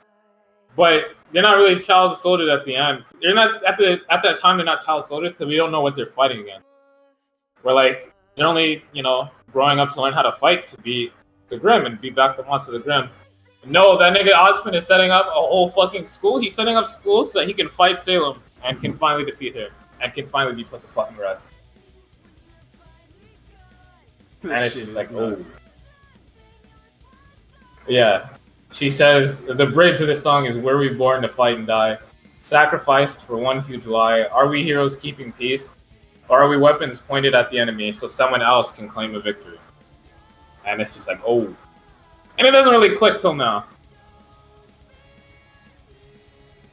Yeah, if he had gone more into the fact that Ozpin doesn't give people a whole backstory when he asked them to put their lives on the line, yeah, that's essentially it. Like, if you bring up, like, there's more to this than you know, or something like that, or you drop, like, ask him about Salem, or ask him about the relics, like, any of that, then you get the thought, you get the, you know, the neurons going, neurons firing, brain pumping. Hold on, wait a minute, what the fuck? This guy hiding shit from me? Crow, a fully realized adult doesn't even ask these questions. He assumes that they're just doing it. This guy he's seen everything, bro. Why would he lie? He only wants what's good for the world, bro. Okay, and here's the thing. Ozpin not even a fucking liar. Ozpin just don't say shit. Let's just go right into Volume 6, because we're here anyway. We're here. Yeah. So, Volume 6 opens up with Argus Limited, where it's been exactly one calendar month since the fall of Haven, because, you know, every school they go to just happens to fucking explode. So they got on a train with the relic. The train is being assaulted by Grimm. The people also on this train are literally shitting their pants, which is attracting more Grimm. And this is where we get a new Grimm type, which is, I guess, the damn Chimera. But I guess that one doesn't matter because they're just killing these things with ease. They're like culling them, but because they're showing up en masse, it's kind of hard to deal with them. So this is where they make the decision, and Team Juniper splits off from the group and ensures the safety of every, I guess, civilian on that train. Oh, you can't hear me? What the hell just happened?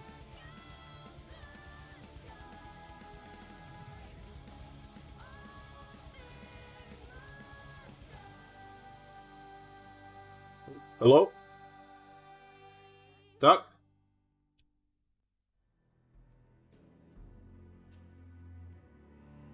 What the fuck just happened? Hello? The internet is gone. Hello? There we go. Bro, you good? Yeah, I'm good. I had 4K MS. Okay. I was at that fucking puff pepper MS. That's crazy. Anyways. You will never be near that. That shit is like 8 digits long. But point being is Team Juniper splits off from the group, and they ensure the safety of all the civilians on the train. And left behind is Team RWBY, along with Crow, Oscar, and a new character, Maria Calavera. The GOAT.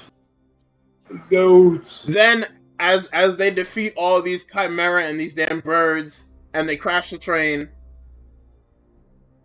Ozpin decides to now info dump on them. Hey, so this thing you're carrying, this lamp, it attracts Grimm en masse. And they're like, wait, why would you say this now? You didn't tell us that. Hello, Ozpin? And here's the thing. Now this begins the Ozpin lied thing, but he didn't lie because he didn't say anything. Lie. You can't lie if you do not say anything. Y'all motherfuckers. A lie is a fabrication of the truth.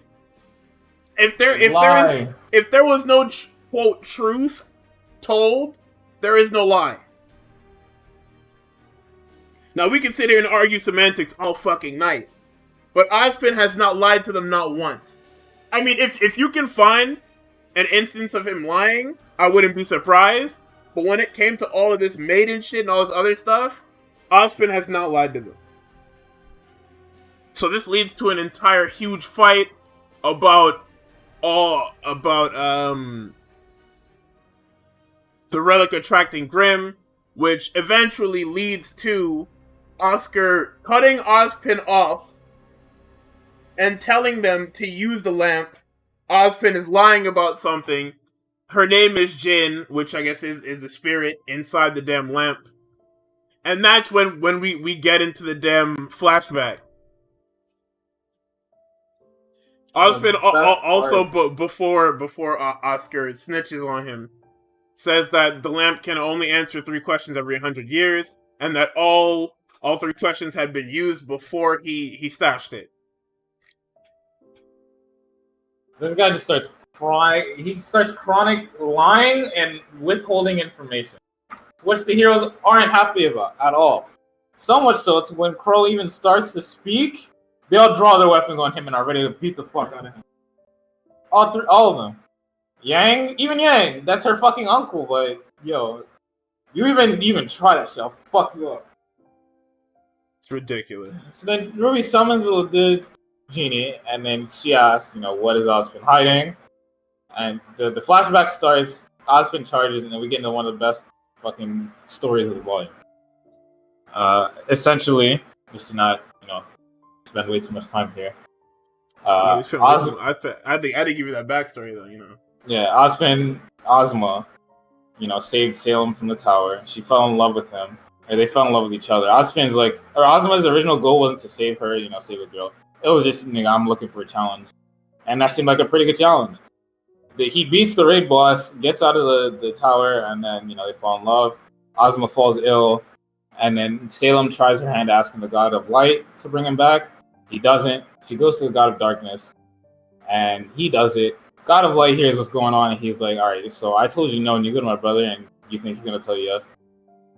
They fight for a little bit, and then the god of light tells the god of darkness what's going on. And then they make her immortal so that she can truly never be with Ozma.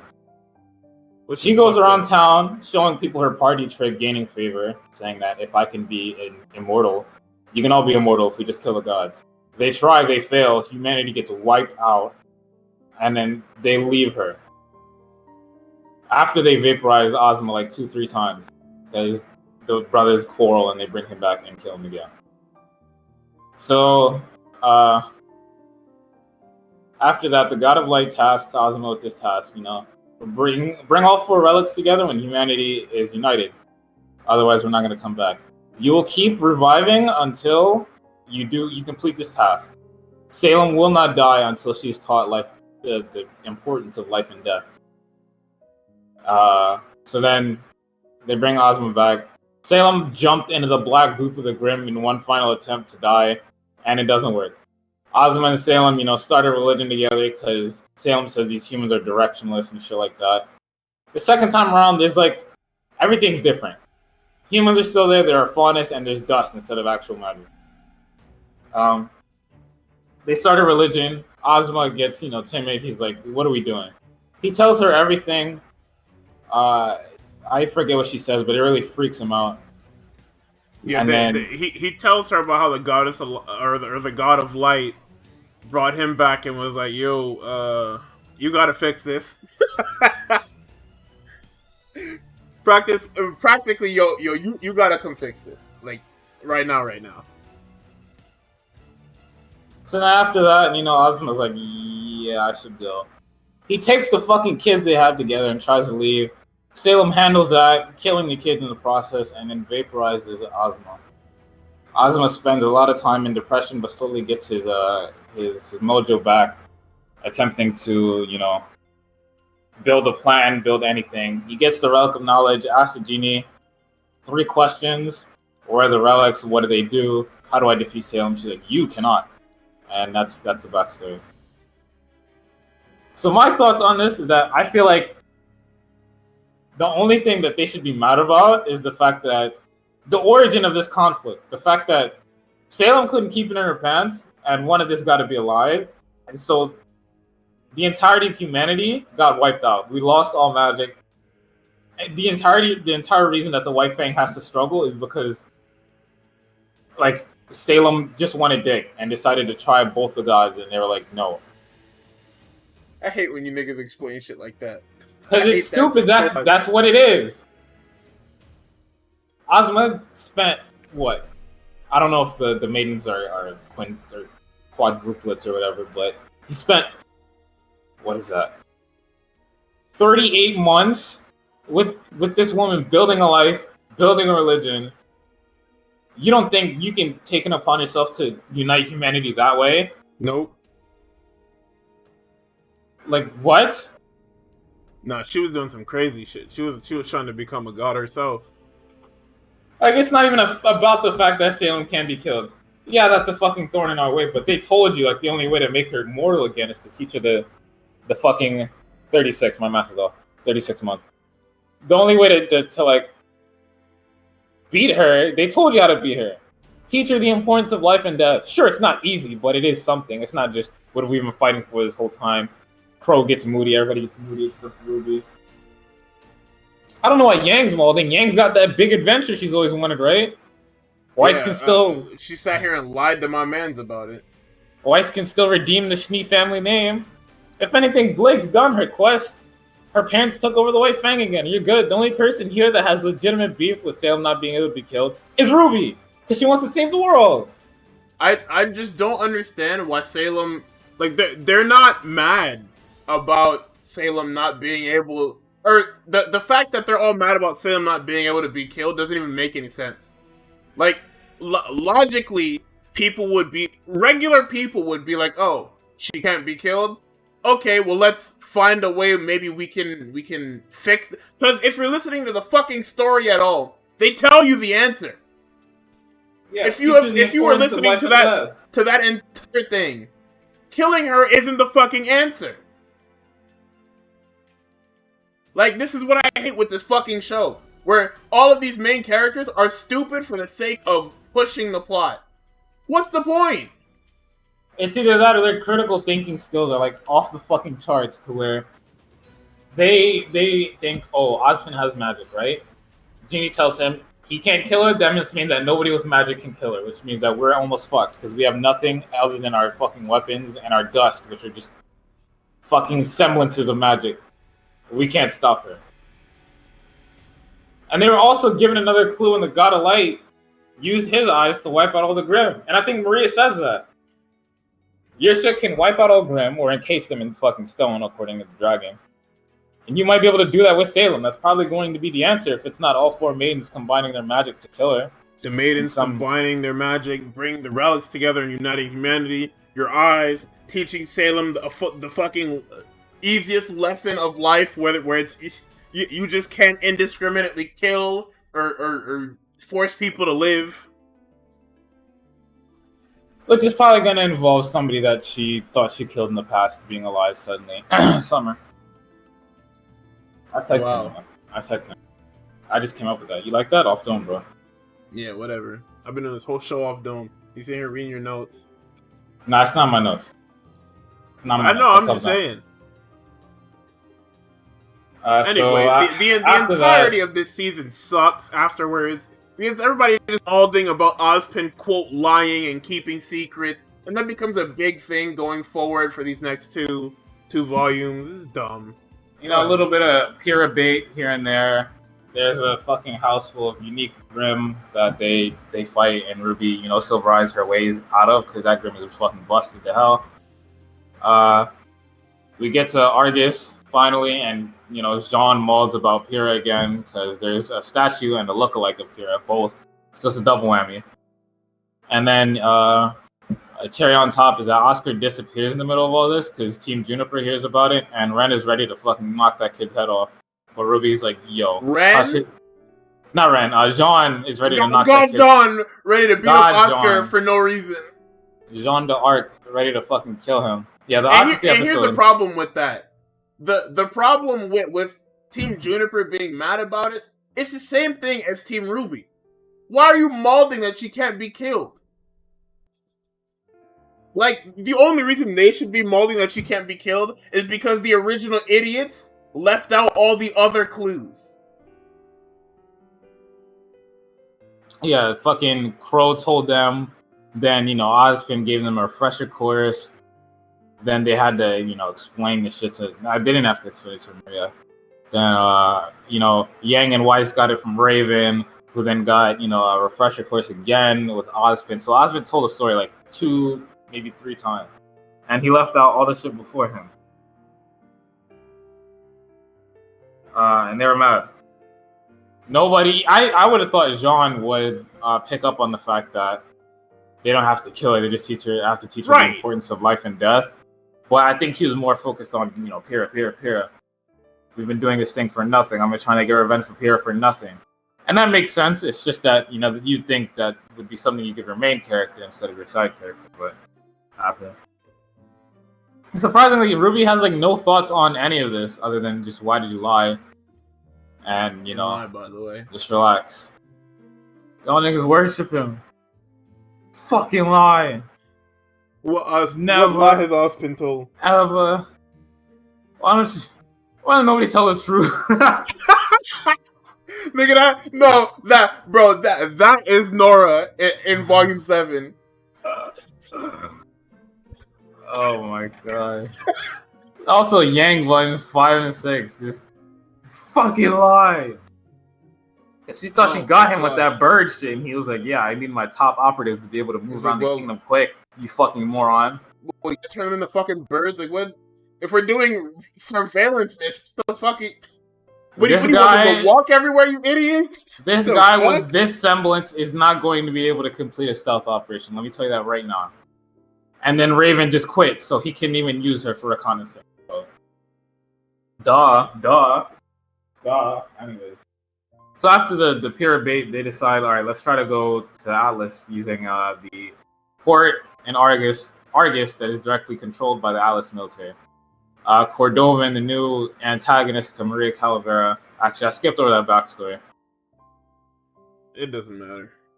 Essentially, what you need to know about Maria Calavera is that she also has RWBY's eyes, the silver eyes, and that she's a goat. So, and the villain she fought in the backstory is really cool. And she lost her silver eyes because that villain is busted. She just has invulnerability. No, that shit has bad fight choreography, just in general. You want to get into that? I like the way it looked, but you start asking questions during a fight. Right. Because here's the thing. Great fight choreography, there is nothing to be asked. You have 0 questions about how the fight went down.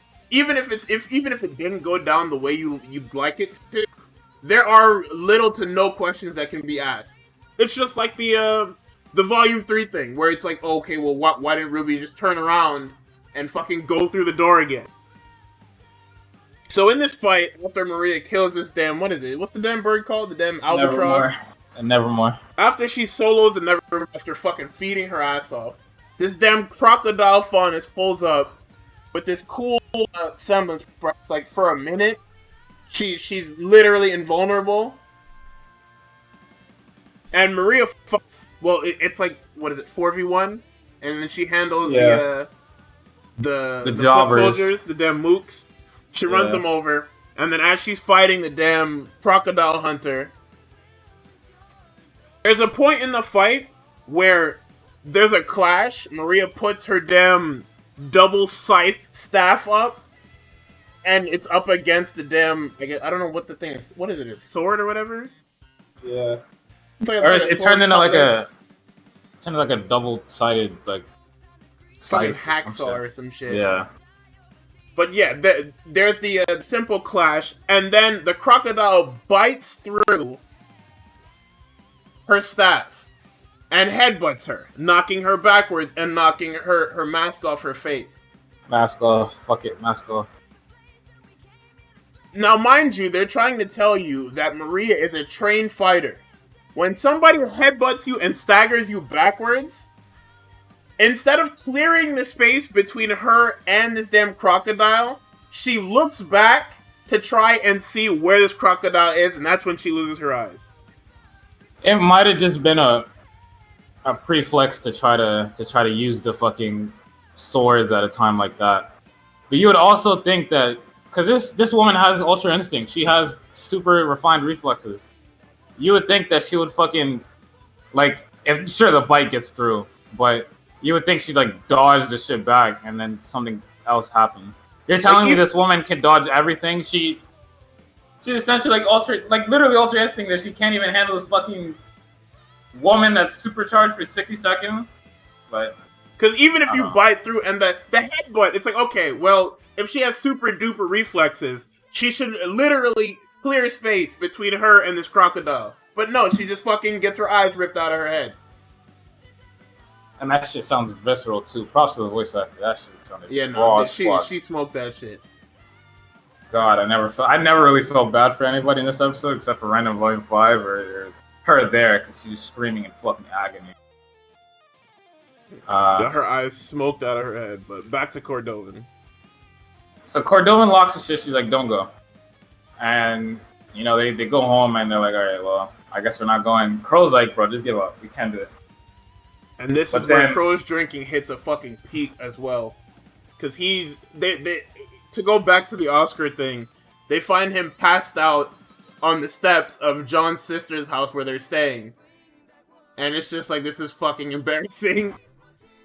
There's that. There's in the house when they're with the apathy.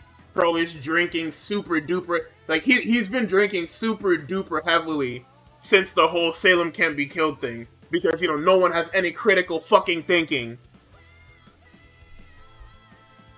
It's bad. They find him, he's like always drunk. Ruby's starting to lose her patience because he was even drunk during the apathy shit. And then, you know, Cordovan tells him no, he's like, I'm gonna go drink again. And then Ruby's like, yo, I need you to stop. Because we actually, like, we need you, even though she says she doesn't need him, but she needs him. Dawn is like, let's steal an airship and go to Atlas. And Crow's like, are you out of your fucking mind? We do that, we fail, and we're never seeing the light of day again. Atlas does not play. And then Ruby speeches him to death, and he's just like, alright, well, I guess I'll go on. So then they try to fucking steal the goddamn airship. It goes wrong because Blake gets caught up by Adam. And then that fight happens, which is the most controversial fight in the show. Because it's back to the choreography fucking problem again. Where that wasn't the scaling on this? That wasn't people's problem. People's problem with this... Actually, no, let's actually talk about the fight. So, for a while, Blake is like running around. She's using air dashes and shit. Adam is super fast, so he's just teleporting places and gripping her. Cool. Yeah, Adam is faster than like Ren, so he can just be fast and be everywhere where you need him. So then Blake has a smart idea. All right, I'm just gonna get out of here, and I'll pull him away from this tower so he doesn't kill any more people. Even though I'm pretty sure all the attendees are dead. So she leaves to get him to try to chase, right? Yang is on the way. They fight a little bit at this like waterfall. It looks pretty. And they scrap, and then Adam's like, "We're your friends now, huh?" And here comes Yang with the fucking bike. Yang drops an entire fucking 50-ton motorcycle on this nigga. After all this time, Blake is still no match for Adam at all. And I think she does the same mistake again of shooting his sword. I'm not too sure. She does, yeah, a lot. So Yang comes down, and she's all confident and shit. And they have this fight. And Adam uses his semblance in this fight a lot. But it barely does any damage to Yang, like, at all. Sure, he's using, like, AoE, like, splash damage shit, but the amount of destruction we've seen the semblance do to people with auras, like, she should be dead for all accounts. Fight continues on. They're using old animation that they're supposed to use for Volume 3. And they get to the end of the fight. Adam's about to fucking clap Yang because afterwards he clapped Blake. Like, he actually fucked her up. Like, she was off the mountainside almost. And he's about to, like, finish off Yang. But she grips the sword. And then she pops her semblance and then fucking destroys his lower stomach. Later on, and then after she destroys his stomach, he gets up. She still has a sword. I think they like throw it off the cliff, and then when he goes over the cliff to check, Yang hits him with a fucking Blake hits him with a fucking Shoryu. Nice uppercut, nice wake up. And that's the end of the fight. Until Adam keeps fighting, they stab him and they kill him. They literally just double stab him, and it's like, all right, Adam's dead, and then he falls off. And then they make sure that his body hits this fucking rock hard as shit. Yeah, so it's in a really this guy's dead. Gross manner. Like, it's pretty bad. Like, they made sure to kill this guy. Hey, the problem I had with this fight is that it doesn't show the growth between Yang or Blake at all. Like, it shows that Yang fights slower and more methodical and with more thought, but she doesn't, like, you can still have that, but also have her fight with the old fucking bombastic style she used to do. Because remember, back in the Volume 1 trailers, Yang, was going up against her arch nemesis, somebody that kicks instead of fucking uses a big weapon. And after that, she takes it a lot slower. She's, like, basically tap dancing with her until she can get the little end that she can so you can get the big hit and finish her off, right? This, we don't see. We just see her tank a bunch of shots. She blocks a bunch of shit. Her arm is protecting her now. The same arm that would have gotten ripped off if it was human instead of robot. And to people, a lot of people, it felt like a statement, like, oh, they're using Adam's death to push the fucking ship. And it's just like, no, the fight was just bad. Fuck the rest of that. Sure, they put in a corny line of, oh, I'm not protecting her, she's not protecting me. We're protecting each other. But you can show that in the fight. Like, there's some shit that Yang might have to dodge, that Blake doesn't need to dodge, and comes in and gets her licks in. And then when he's about to retaliate to fucking Blake doesn't back that shit. Yang comes in with a fucking big haymaker. Mollywops this guy. It should really be teamwork instead of just Yang lands the big punch and Blake is in the back watching. And you know what that is? That's fight choreography. But isn't he walking away at the end of his character short, or did I see that wrong?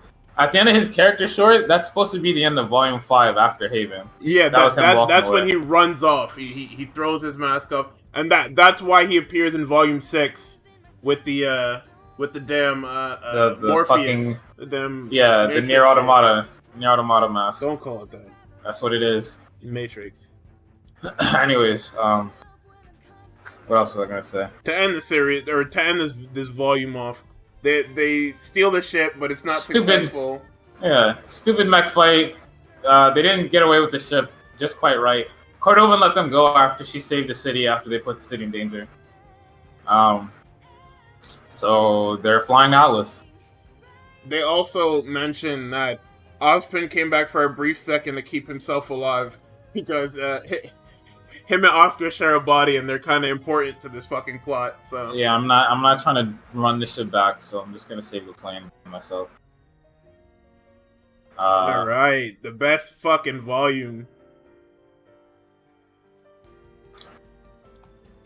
Volume 7. What was the post? So what? The post was what? If you want it done, yeah, there you go. If you want it done, you gotta do it yourself. And I think there was a scene before that too where you see Neo and Cinder steal a Haven ship and disguise it as an Atlas ship. And that's how they're in. Yeah, that is one of the things. And despite, Team RWBY flying in and they're like, yo, can we get your tag number? What's going on? Are you good? But I guess I don't think they asked for the tag number. I think they asked for they just told them to land somewhere, but they didn't want to get caught stealing an airship, so they went to Mansell. There's a cool little character section for RWBY where she calls Jin so she can focus on her eyes, and that doesn't work on the Leviathan.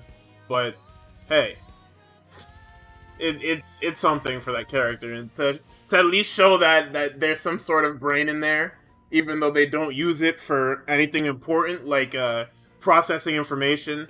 Also, we skipped over it, but there's a section of this show where Emerald and Mercury are just sitting in the house with this shit because they have no direction because their leader is at the bottom of a fucking ditch. Yeah.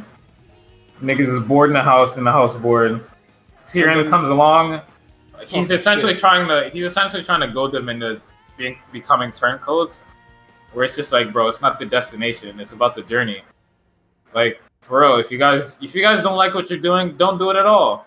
Smiley face. Actually. Yeah, he just wants to kill them. That's all. He just because he already knows that if they turn, Salem's sending him first, so he's just gonna go.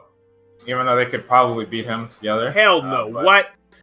Huh? Absolutely not. You think, bro? You think any of that cute little fucking Emerald shit is working on a strange lunatic with no type of sense? Think about that. I guess, yeah. None of that shit is working. Fun is sensitive and all that, you know the thing? That, if that's a real thing, I'm out of here, because Blake is dog shit. Anyways, Volume 7 starts off with one of the worst first episodes in the series. Oh, not one of the worst, but for a lot of people, one of the most polarizing. Because rewatching it, I don't think I hated it. There was only one part I hated.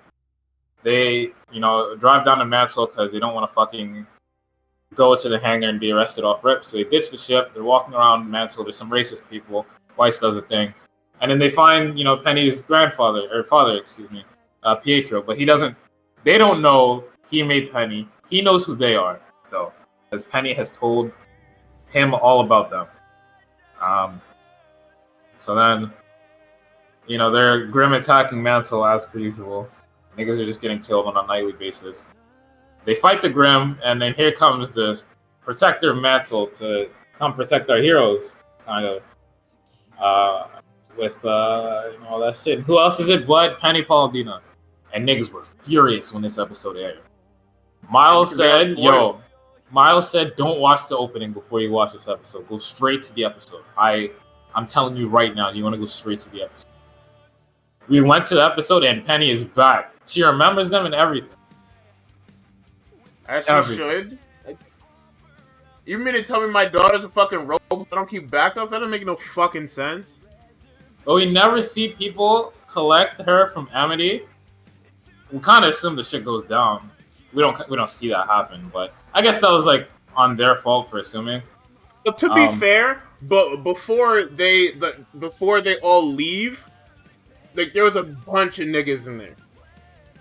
Yeah. So literally anyone could have picked up that black. You don't even need to pick up the person. You can just take the black box. If anything, like you would think that RWBY would try to, take it to Ironwood, like, she's a robot, she can be rebuilt, right? And he's like, once again, hey, that's what happens when you get 16 minutes for a fucking episode. Yeah. Like her molding for a bit was good, but if you really think, you use your fucking noggin, it's a robot. She can be rebuilt. Maybe I just need to get her head or her core or something, and we can do something here.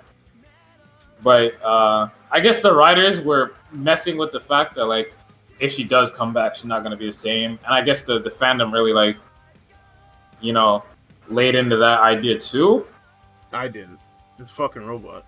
Here's the thing. I'm pretty sure there was a video by Jello Apocalypse, making fun of RWBY. And in that they put something about Penny being in Alice when they show up. I think it was exactly as the show presents it, right? and it ended up being accurate. At first, people were like, they wouldn't do that, right? Right? And then, you know, the more cynical people in the fandom were like, oh, they're definitely gonna do that. I wouldn't put it past, you know, Miles and Carey to do something like that. Those guys can't write with shit. But then, here's the thing with that. Of all the head-ass shit that's in this fucking series, that's what you're mad about? Yes. Because Penny's death.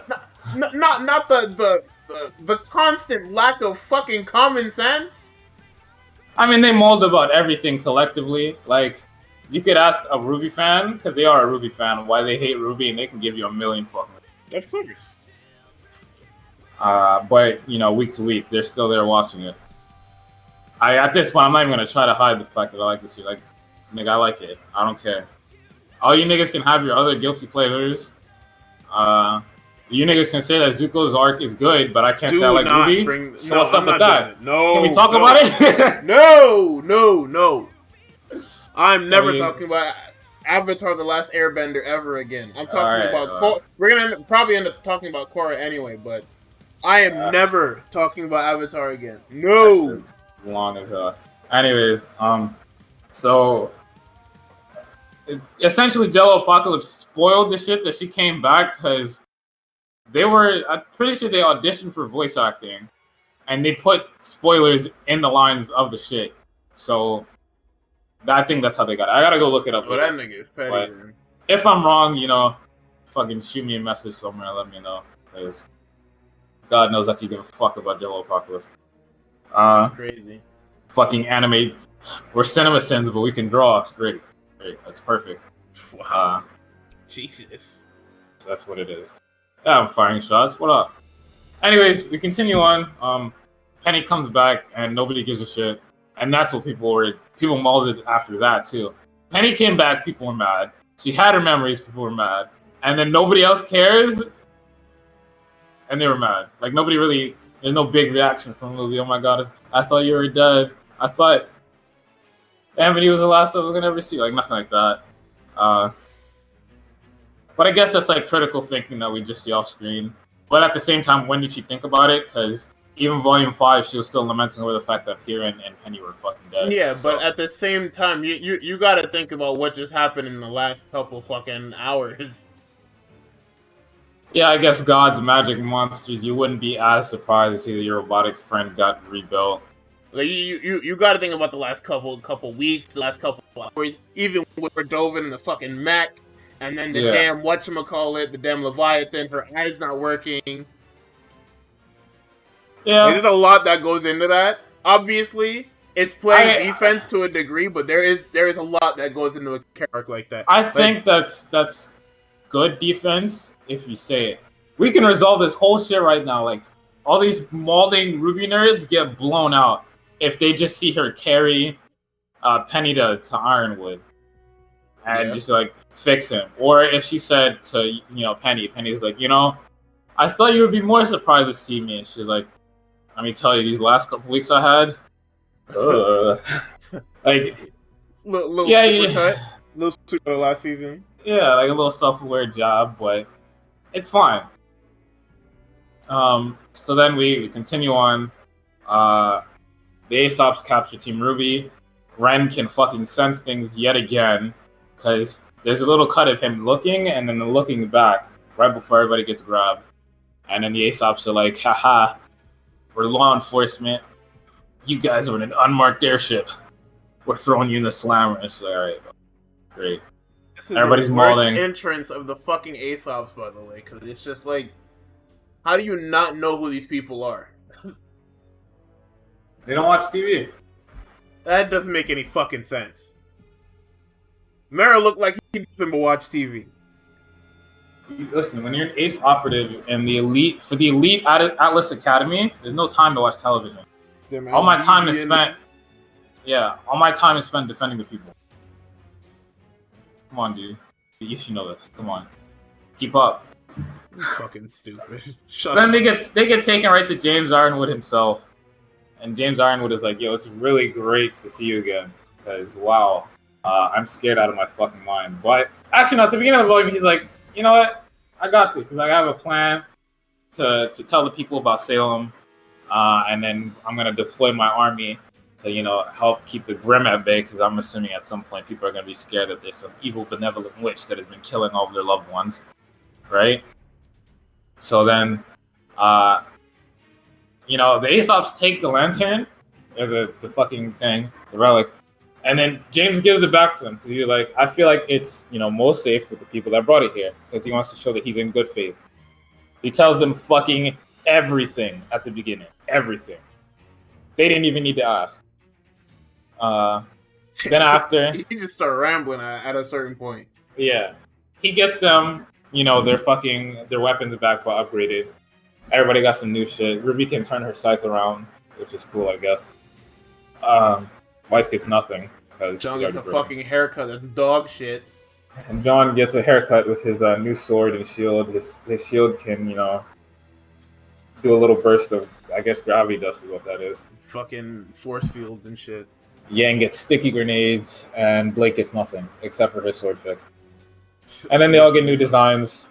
Yang gets a bomber jacket and, a little, overalls type getup. And shit. Yeah. Weiss gets more hair, and her main color scheme goes from, white to blue. Ruby gets a new haircut.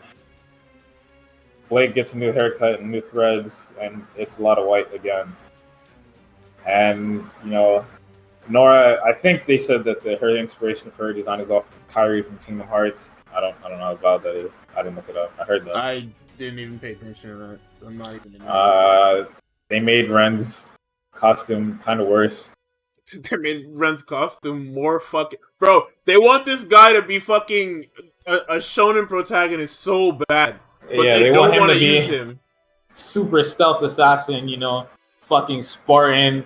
I have a knife on my shoulder that I use sometimes, even though I have two-handed weapons, and the knife will literally never come into play unless I lose both of my weapons. That kind of thing. And it's just like, okay. When he let his hair down, he was like, you know what, this shit is in the fucking way. I'm gonna put this shit back up in the ponytail, which is cool. And then Jean gets some his redesign is pretty cool. Essentially, everything you're seeing in the graphic right now is the redesign for everybody. John's shield is the same, but they get him out of the shitty hoodie. It's not that shit. I actually think it's kind of cool. But they get him out of the hoodie. They get him into some actual armor. They give him some fucking dad jeans. And, he's good to go. And then Crow gets, I don't know. He's wearing stuff. Whatever. He's grayer than before. He's a darker gray. They give him a whole... They give him a better shirt. That's really all it is. And he quit drinking, so... Anyway, the beginning... He quit drinking cold turkey. The beginning half of this volume is Ruby getting acclimated to the Aesops and taking on missions in Atlas, along with the subplot of there being an election, a citywide election for the council seat going on between Robin Hill and Jacques Joulet. Everybody thinks that Robin Hill will win, but Jacques Joulet has enlisted to help one Arthur Watts to help, right? Tyrion is out there killing people to raise suspicion that Ironwood is clapping people that speak out against him. Secret police type beat. Yeah. Because, there's a whole Protector, Mantle, and Ace operatives, which answer to nobody else on the council but one James Ironwood. So as it goes on, we get to election night. We, the audience, know that Jacques Joulet is dealing with the devil on Arthur Watts. And then it comes to a head when Jacques Joulet wins the council seat, and then proceeds to gloat by inviting Ironwood to, one night of gloating and heavy pressure from the rest of the council. We also got to talk about the attack at the election. Oh wait, what? The Tyrion effect. Yeah. Tyrion shows up to the election between Robin Hill and Jacques Joulet to, stir things up by murdering half the people that voted. And he, Arthur Watts, who's under employ by Jacques Joulet, has turned out the lights so nobody but, him and Penny can see each other in the dark. So she's drop the weapon. And then, she tackles Robin.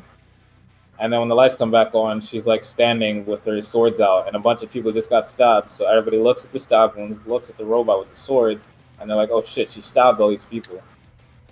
So then Meryl's like freaking out. Meryl's like, I'll handle this, and he uses freeze command on the entire crowd to let Penny and the others escape. Robin Hill now thinking that Penny, Paul, and Dina has now killed people that are her supporters, and now it looks even more like Jacques is silencing, not Jacques, but James Ironwood is silencing people that speak out again. Also, there's a stupid fucking Robin moment that lets you know that she's actually the dumbest fucking character in this season. When Ruby literally pressing down on the wound for this fucking sheet, trying to stop the bleeding, Robin literally shoves her off this fucking sheet. Why? Yeah, Ruby's trying to keep this fucking sheep alive. Yeah, Ruby's trying to help, and Robin is just like, fuck you, I know more than you, so I'm gonna help my sheep girl instead. Fuck it. We also gotta talk about the fucking relationship drama in this season. And the power leveling. So, remember back when I said that, Nora, Valkyrie, and Lai Ren are in a relationship at the end of Volume 4? Well, I fucking lied. Because now they're starting off... Because, Blake and Yang decided to go dancing instead of go to the election, because, why wouldn't you? And so, Nora and Ren talk about, they seem like good friends again, because apparently there was tension before. But then Nora's like, oh, just friends? I think people who have gone through all that together are more than just friends. And then Ruby's like, fuck. Fuck it, whatever. Everywhere I turn with the romance shit. With the fucking romance, bro. And the whole thing about it is that Ray's just unsure about what he's unsure about. Because he knows how he feels about this girl. They feel the same way. They've been through a lot. They're literally life partners without the fucking relationship part. Yeah. Without the vows, without the damn Christian priest, they are life partners. Like, they are life partners well before any type of relationship thing. So now there's this sudden, uncertainty, do you fuck with me? Do I fuck with you? And then Nora's just like, alright, fuck it. On-screen kiss time, and then that's it. That seals the deal. Hopefully nobody else asks this question. I don't know who in the writing team was asking, are they dating? But I hope that, has been put to rest.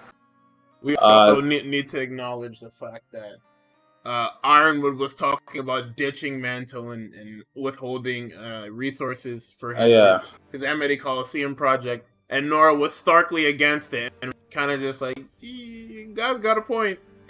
She's molding because, you don't want to leave the people who are already under a lot of pressure to survive to die. You don't want to leave them to die. And because everybody's like, how can we get the tower done fast? And he's like, we can't, because we have to divert resources to fixing the hole in Mantle's wall. That's, very much needed for the tower. And he said, I can call martial law, and then all the resources will go to Amity. And then I can put the tower up and I can tell people about Salem. And that's the only bad part about Ironwood's plan, is that he's just ready to leave Mantle. Because I guess it's in the Atlesian nature to leave Mantle behind. It's, there's this new shining thing. I don't want the old shiny things anymore. Or the old rusted shit. So they just left. They just left Mantle. City in the sky, fuck it. Fuck Mantle. We don't need them. And Nora is very much against this, and Robin is also very much against this, and Blake and Yang are also very much against this, and everybody but Ren seems to be against this. Essentially. Pretty much. So that's where that divide between... There's no reason as to why Ren is against it. Yeah. Or if with anything, I guess you should say. He would also know that you should divert resources to...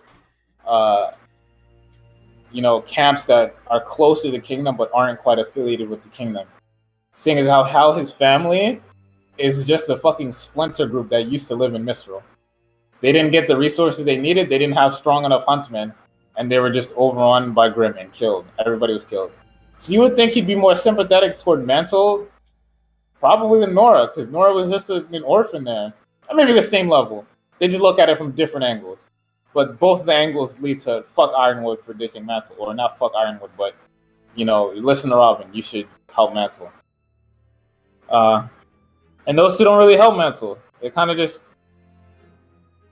They, participate in missions in the Mantle, but, they don't really help Mantle. Helping Mantle is left to Yang and Blake, who tell Robin about Amity Coliseum. and Robin confirms it. Robin confirms it with her semblance, right? Her semblance and stupid lie detector. It's lie detector because they're Robin Hood. So I guess we can go back to your thing here. I think I was at the. We were at the damn. So yeah, Jacques Joulet decides to invite them. A whole lot of nothing happens. Meanwhile, the entire time, Weiss has like an inkling of the fact that the person that was hacking shit at Beacon might also be here. Because like some shit, I should have wrote this down, but there was like dialogue hinting that some fuckery might be up, right? I think it's because they were talking about the fall of Beacon and they were saying that only somebody who had like Alice credentials would be able to find it. And so and it's just like people who work with the infrastructure and all the general just help shit. And yeah. Hold on. So then after Jacques Joulet wins the election, Weiss was like, all right, well, my father, Jacques Joulet, must be up to something funky. And that same guy must be the guy that, assisted with the fall of Beacon. So let's go sniff it out at the house. That's why they all tagged along to the dinner party. And the only disappointing part about the dinner party, other than the fucking cringeworthy humor at the beginning, is the fact that nobody has like dinner attire. They all just show up in their huntsman shit, I guess. That's the good part.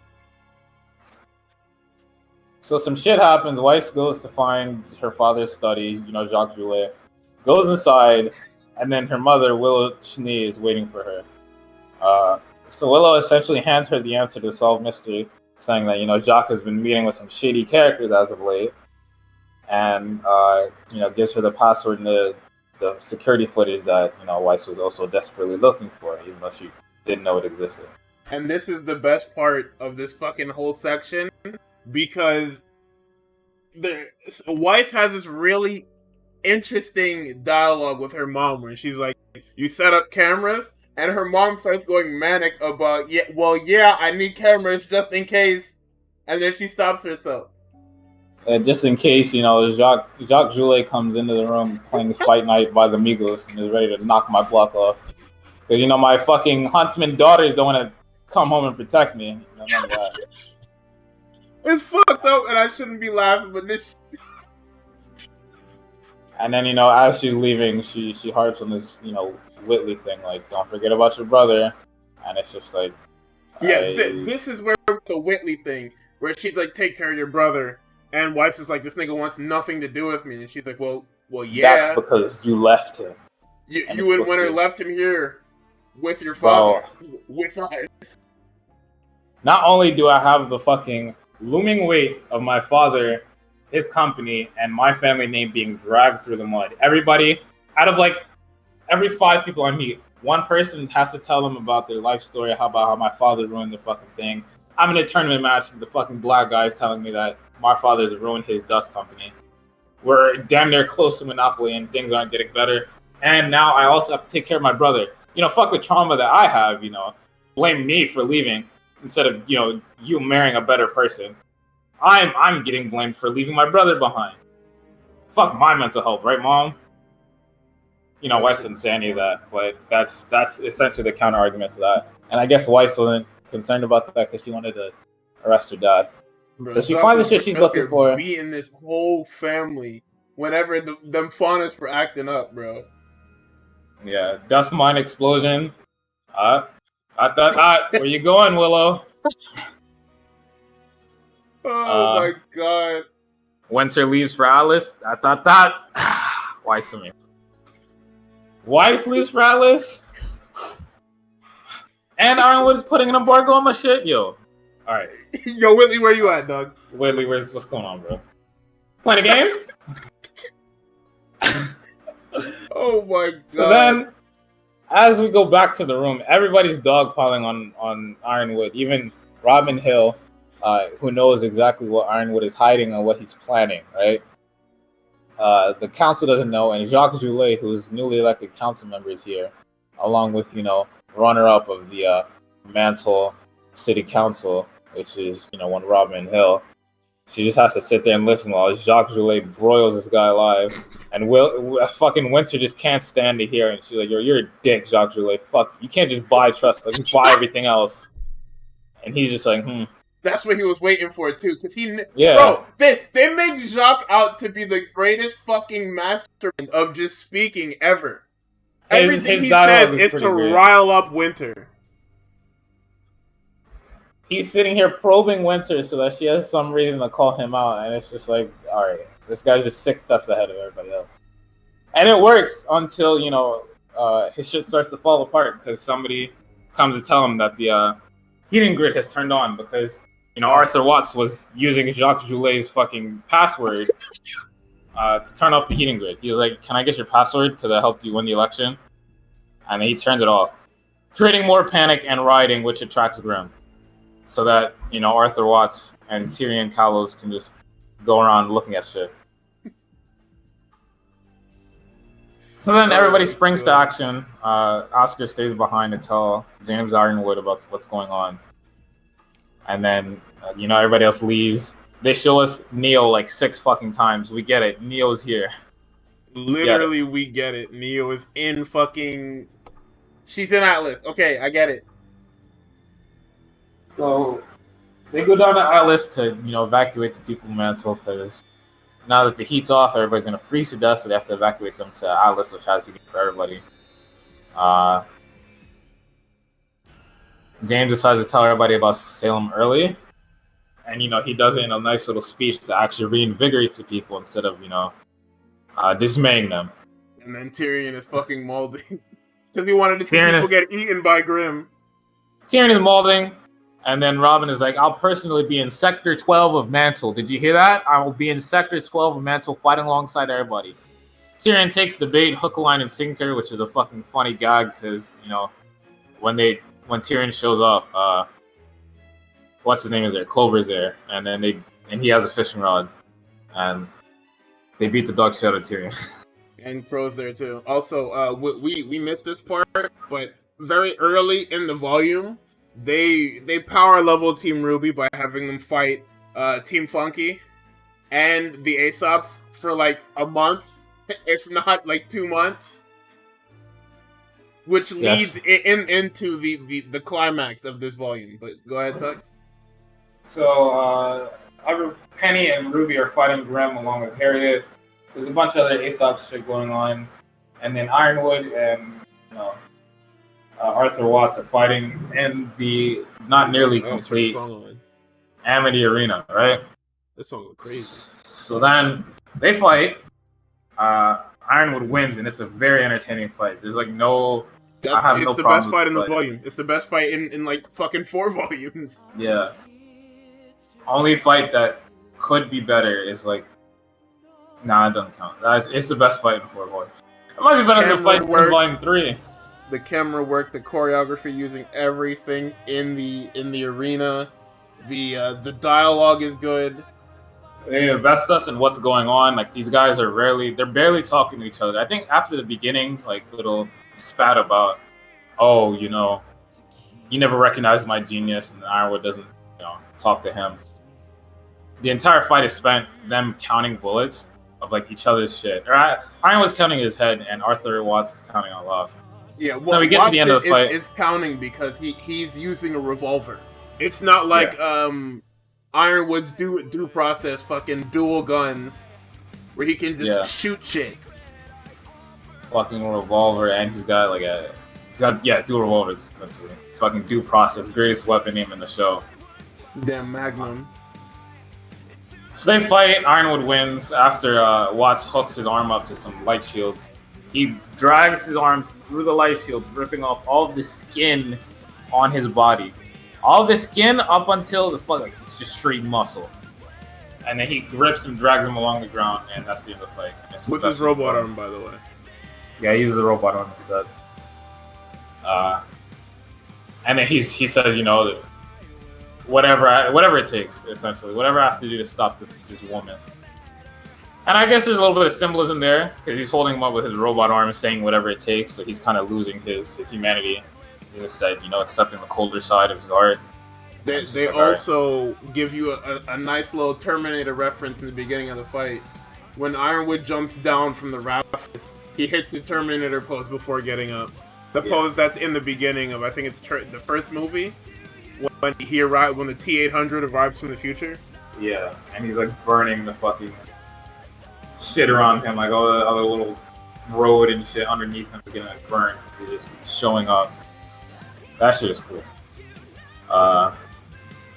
So now everybody's heading back to Atlas because all the fights are done. And that's when Ironwood finds, a little black chess piece on his ship, the Queen. And his heart sinks into his fucking stomach. He's like, yo, alright. I lost. Because before, during one of the conversations with Oscar, he's getting like war flashbacks to Beacon. Like he's looking at his like terminal shit, like the list of like floors, and he can only hear himself like hyperventilating. And he sees the fucking Queen piece on the shit, and he's just like, yo, what the fuck is happening? And he gets a little bit of like respite from Oscar, who's just like, what should I? He asks him like, what should I do? I mean, he doesn't ask what should I do. He's like, I wish Oscar were here to help me figure this out. And Oscar's like, I'm not Oscar, but you should really trust the people around you. And he's just like, you sound a lot like Oz already. Very soon you will be assimilated into just yet another one of his consciousness. By the way, kid. And Oscar's like, thanks for that. I appreciate that. I very didn't like that much, but thanks for sharing, motherfucker. And after everybody arrives in Atlas, or at least Team RWBY and the Aesops do, Crow and them are still in transit, en route. Ironwood starts to lose it, because he's like, they're here again. They've always been one step ahead of me. Every single time. I fucking lost. Like, I've done everything, and I'm losing again. They're here. And somebody says, like, don't worry about it. We're with you.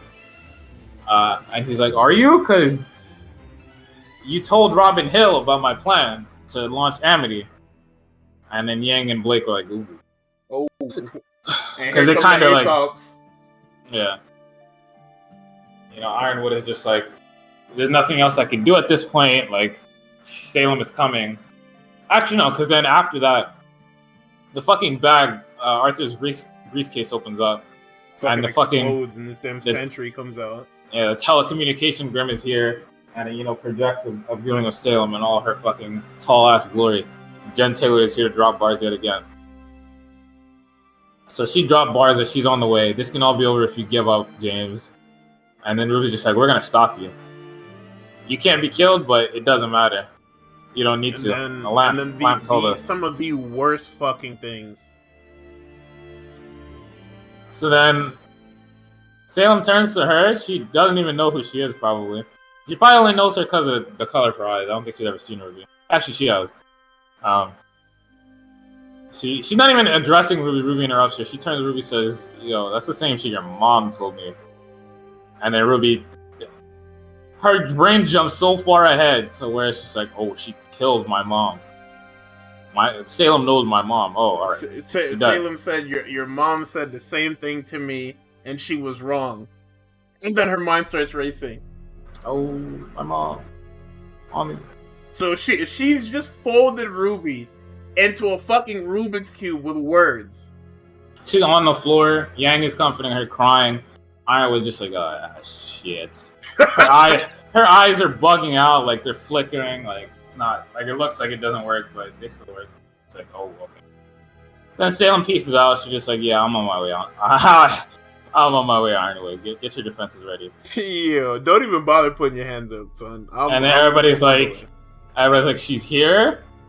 And Ironwood's like, yeah, all of the outer communications and weapon systems got destroyed. And they're like, how didn't we know? And then Vine's just like, yeah, we were fighting and shit. We didn't really take notice. Not like they could do much. Yeah, of course not. No, I was just like, all right, I'm going to go down, I'm going to take the staff, and I'm going to raise this bitch in the stratosphere. He's like, you can't do that. What about Mansell? What about Mansell? She gets that staff. She gets that lamp. We're all dead. There's nothing stopping her from waltzing into Vacuo and destroying that shit. Ironwood fit, what is it? Fuck. Wow, my brain just shut off again, bro. I'm struggling tonight. That nigga, Holy shit. What do you think of, like, describe it? I don't know. Oh, well, you do.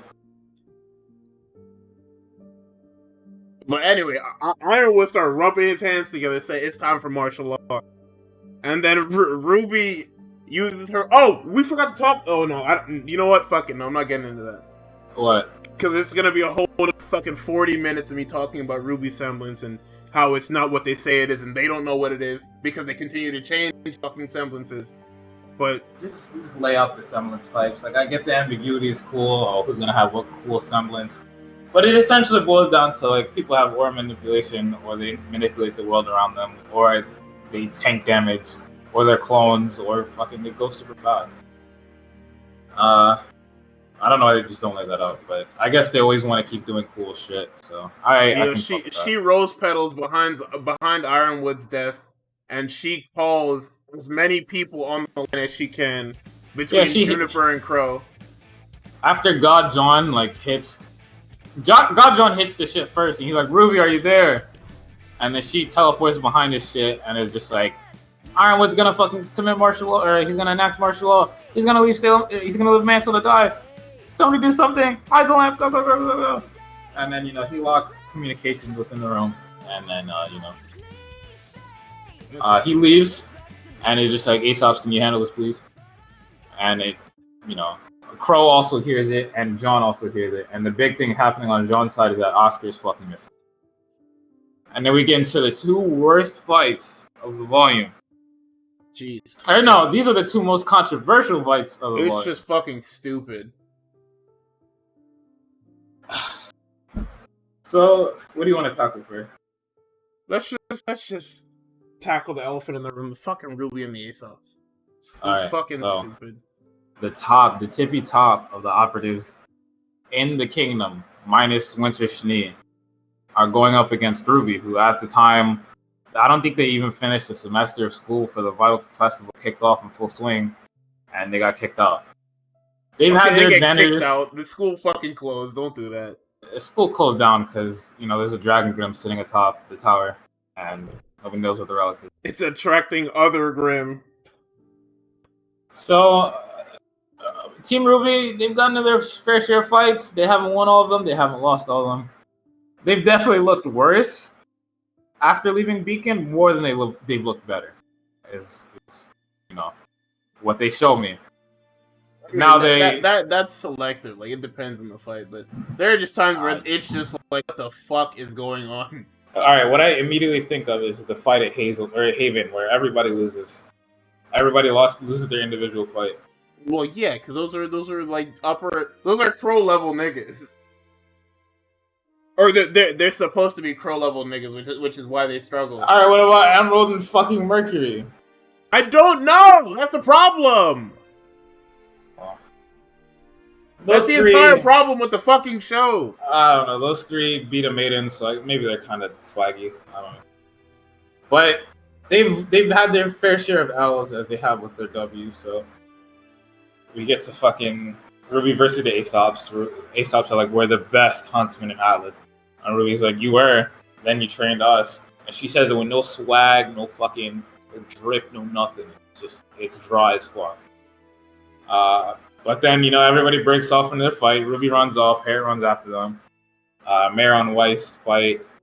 Yang and Blake fight. Elm and Vine. And all of these fights aren't, the best. Not nothing to write home about. There's some cool looking shots in Yang and Blake versus Elm and Vine. But the overall fight is just bad. People that have the upper advantage, they don't press their advantage. Elm has Blake in a fucking not a sleeper hold, in a fucking hammerlock. Like, she's got her practically in a fucking chokehold. She lets her emotion to get the best of her, and then she's gonna throw Blake aside to fight Yang. And then Vine leaves her. Elm and Vine fucking break Blake's aura, but they don't ever target her. They're still fighting their fights. Vine gets taken out first, and then everybody's like, oh shit, so we're really doing this. Elm gets taken out after because Yang broke the fucking floor that she was rooting herself to. Weiss beats Mero because Mero doesn't know how FOV works, so he can't just retreat to the front of the room and stay both her knight and her, knowing that full well Weiss is the more important target between the two. Okay, the thing I have a problem with is, why does the knight keep going? Is she not channeling this through like physical, I guess mental really means? Shouldn't his command cease all like motor functions? Probably, but that's not what's happening here, I guess. Especially like in effect, because they tell us multiple times the aura and semblance are linked.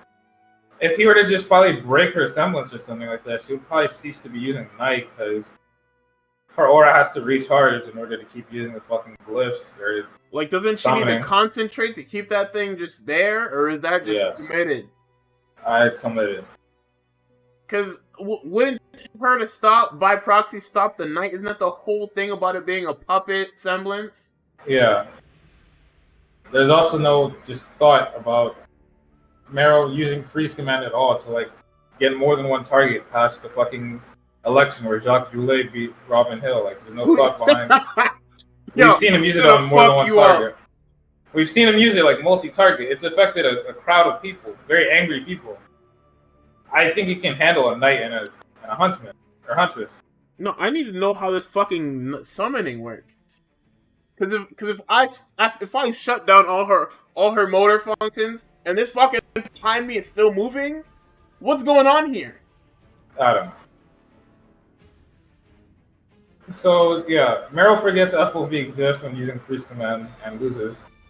Yang and Blake beat Elm and Vine because the way that they actually do beat them is kind of clever, but it also calls into question what the fuck is Blake's semblance, because she was essentially grabbed by Vine, but he brings her in, and then it's just a bunch of sticky grenades, and he blows up, and then Yang fucking trashes him.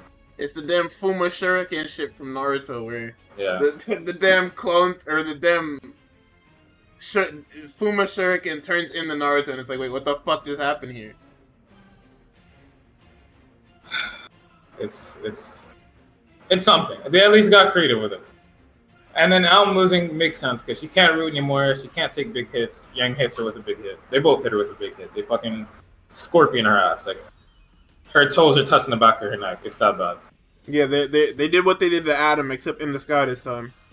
Yeah. So Weiss beats Mero. RWBY loses to Harriet. She ties her arms together, but Harriet's still going and she's still kicking her and shit because I guess rabbits in recent media are just raw to everybody. Like everybody wants to have a cool rabbit in their show, so that's what we're doing. I mean that's been the thing. Like rabbit or any like rabbit-esque characters have always been just swaggy. So yeah, they've always been the fast, speedy, technique type characters. So continuing on, they beat the Aesops. Side note, we forget that, Penny and Winter are rushing towards the Winter Maiden. That's another fight, but we'll get to the actual worst fight in the volume first, which is Ro, Tyrion. Oh no! That's the main event. What you mean? That's what ends the volume off. All right, whatever you say. So we're gonna go to Penny and fucking Winter versus Cinder. And cue the assassination of Winter's character now. So Winter, who's shown to be a Crow level threat, and by proxy probably also a Raven level threat, notices that the hallway is completely dark leading to the Spring Maiden, or the Winter Maiden. And she sees a fireball, so she's like, alright, fuck it, I'm not going to deal with the fireball, I'm going to go back inside and go close the door. Like, that's supposed to hold her. She sees the fireball coming down the dark hallway and runs. Why? Does she even know who Cinder is? I'm pretty sure she has an idea. Yeah, she's on Wonder posters and shit, I think. So then we get to the fight, and Cinder proceeds to mop the floor with the both of them. Like, Penny gets fucking duped by the damn exploding sword, and Winter puts on her best Weiss display by using a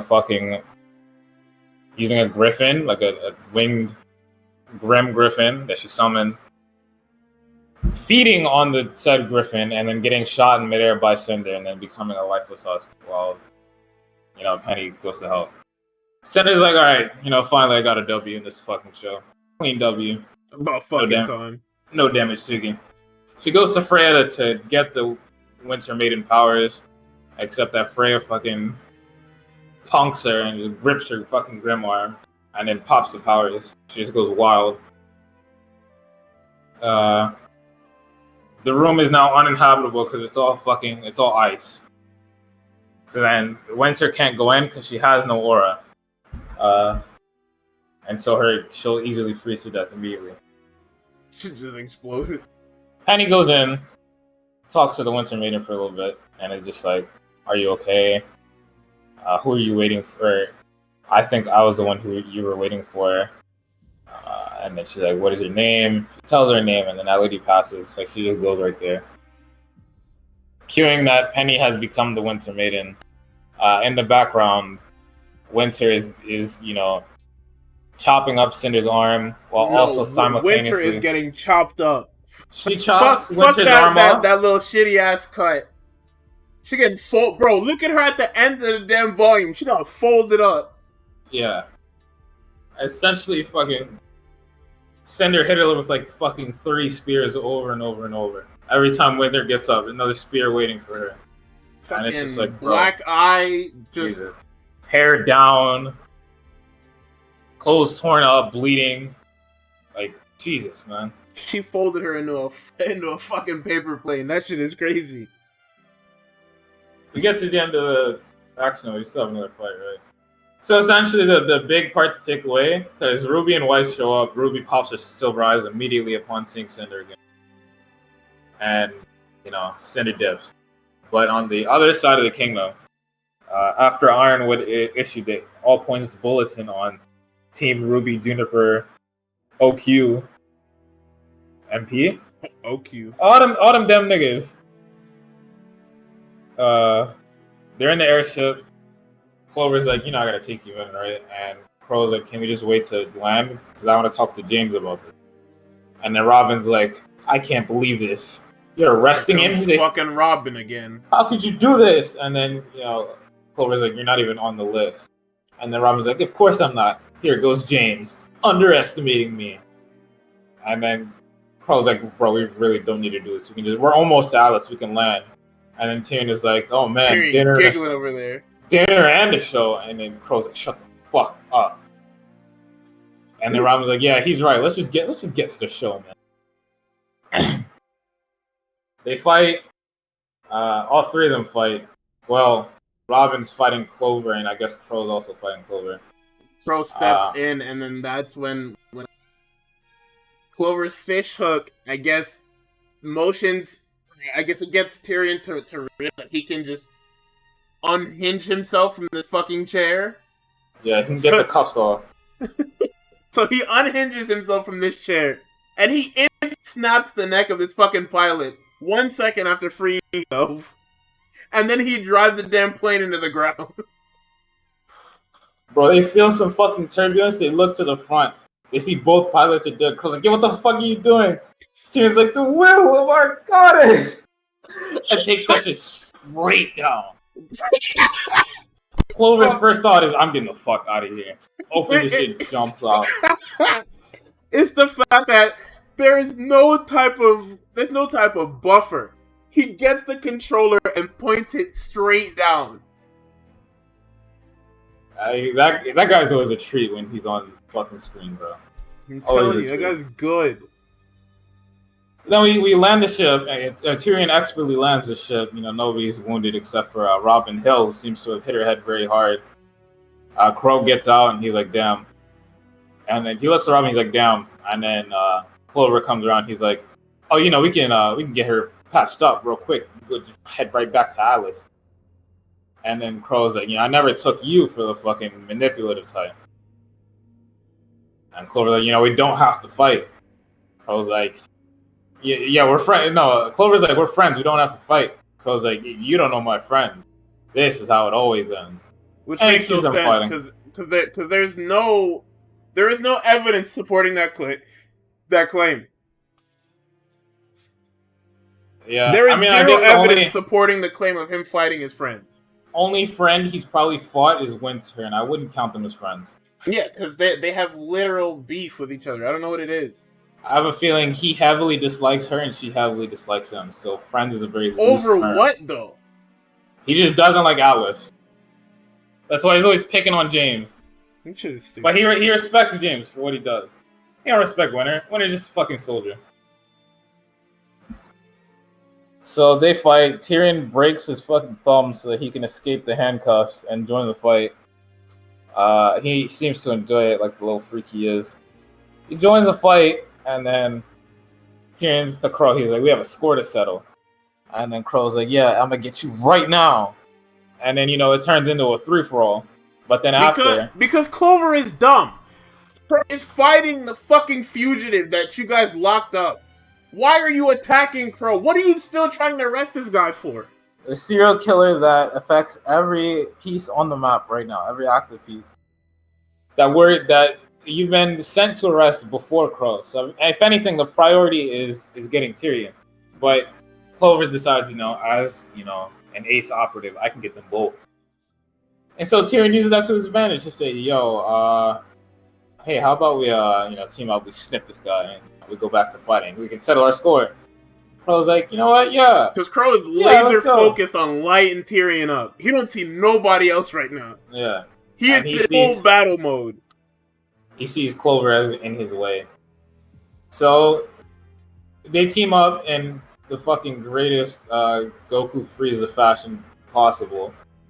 Except that Goku really wants to kill Frieza. But they can't because fucking Jiren's in the way. They beat Clover. Crow loses his weapon in the process, decides to lay hands on this guy because that guy sucks.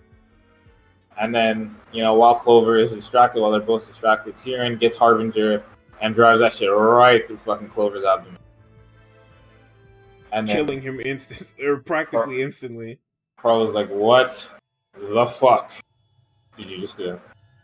And Tyrion's like, you mean, what did you just do? And here comes Crow baby raging and swinging at air. Yeah. Oh, wait, my ride's here. Or no, cops are here. I'll see you later. Goodbye. And he fucking leaves. Crow doesn't think to fucking leave or flee or anything. He's like, all right, I'm going to stay by Clover's side until he passes. And then, Crow's like, James will take the fall for this. This wouldn't have happened. Because somehow it's his fault. Yeah. James will take the fall for ordering you to take me in instead of, Robin ruining the whole fucking shtick. Robin's ruining the whole thing by just being herself, and it's just like, go away, please. And that's the last fight. Wait, there's one more fight. It's not a fight. Neil runs over Team Juniper and Oscar.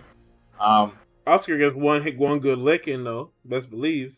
Yeah, in the worst display of subtlety, I guess. Oscar, because Neil's disguised as Oscar, right? And they see he has the lamp. So Neil's like, all right, I'm going to bamboozle these guys. I'm going to get out of here.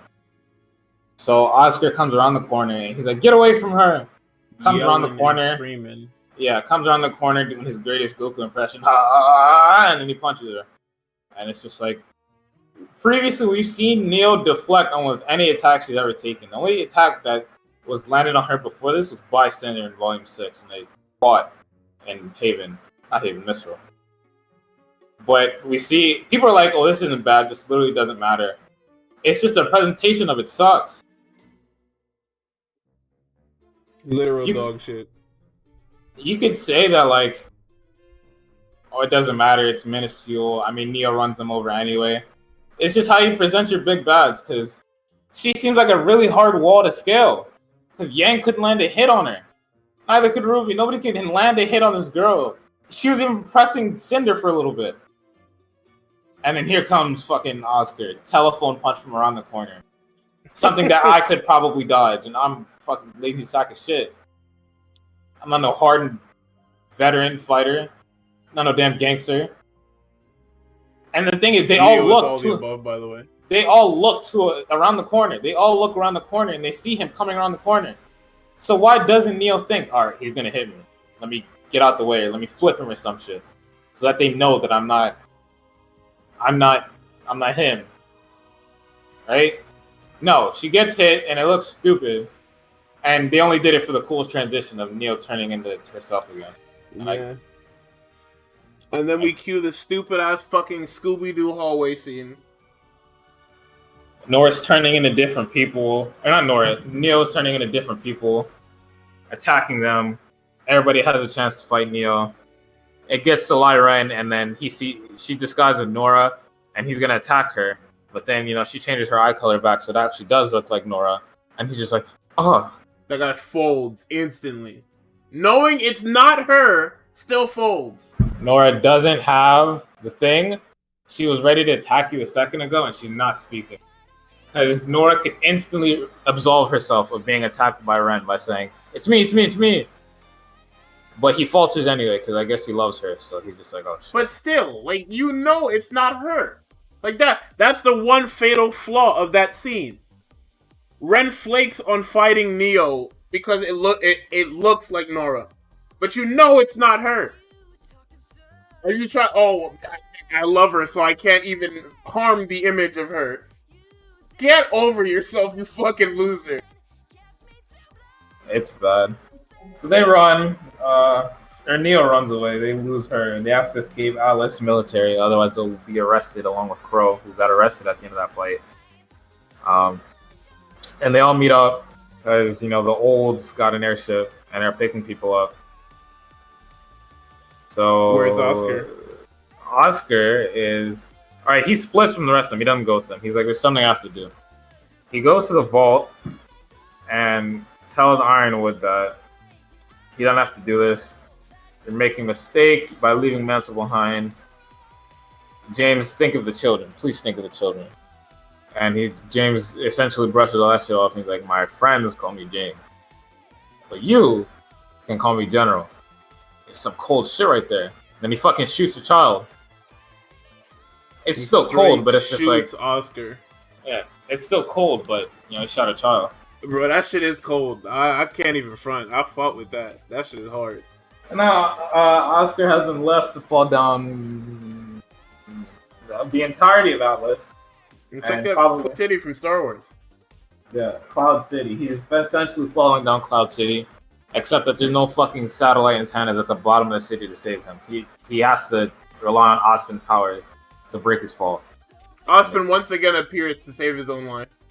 There's nothing wrong with that, because he's by proxy saved Oscar's life, but it's still, you still have to note that it's for a selfish reason. Yeah. Ospen hasn't come back to face the music or anything like that. He's come back just to save himself. Because he really does think that everybody hates him. He hasn't come back to talk to James or anything like that. It's not even that everyone hates him. He's just waiting for the right time. Because what happens with Ospen, I guess, in this scenario, is that he more so, after Leo and all that stuff like that, and then after everybody turning on him, he realizes that he's just going to observe and help where need be. Yeah, I'll let the true people of this era handle their own problems, even though it was started by me and this is my problem, but I'm not going to handle it. So. Right. And that's the volume, except that we see that Salem has arrived on her finest fucking whale. Get out of... I have no idea what fairy tale it's from, but it's from something. I'm telling you, it's fucking Pinocchio. Fucking Monstro. Oh, That's the only fairy tale I can think of with a damn whale in it. And then somebody's gonna get caught in Monstro.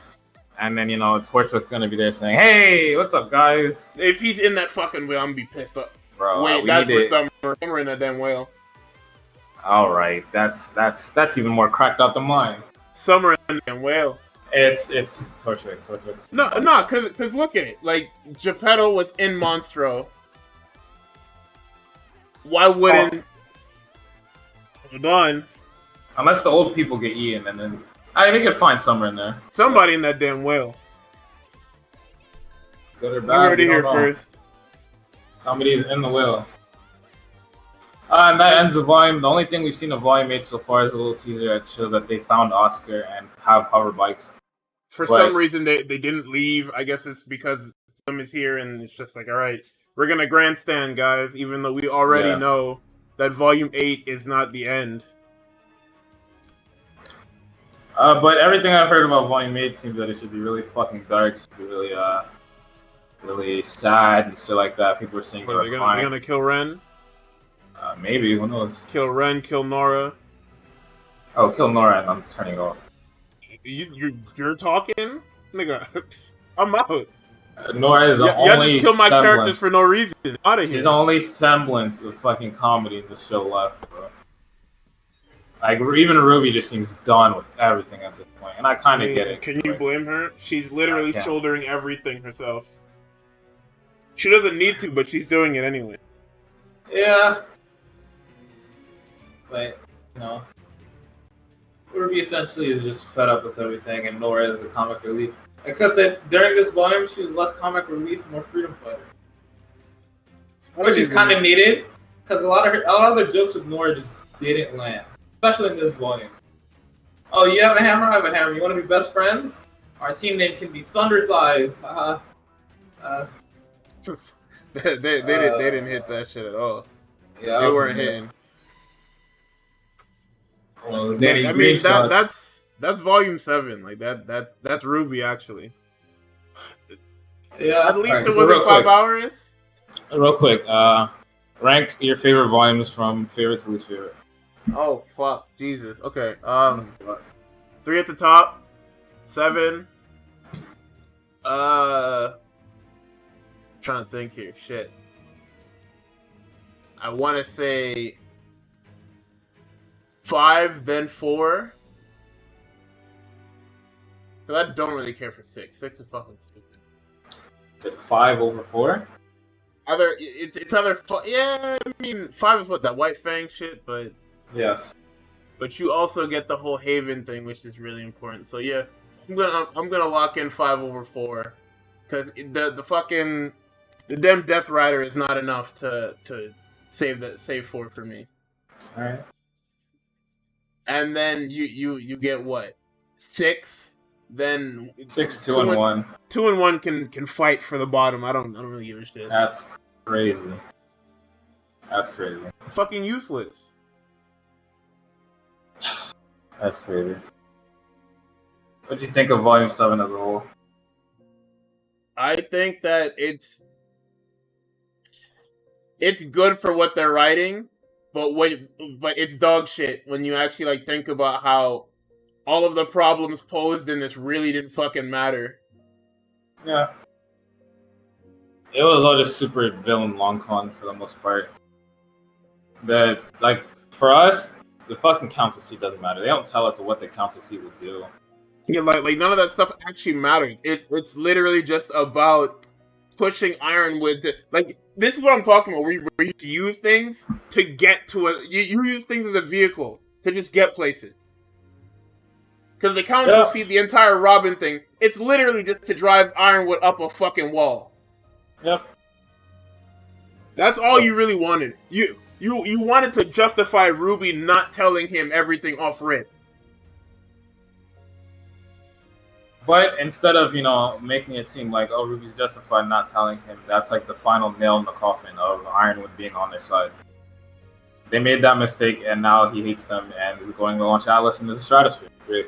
Yeah, they try to tell you that RWBY is justified and that RWBY are the good guys, but all they did this season was literally push everything to this end. Everything that happened in the season is their fault.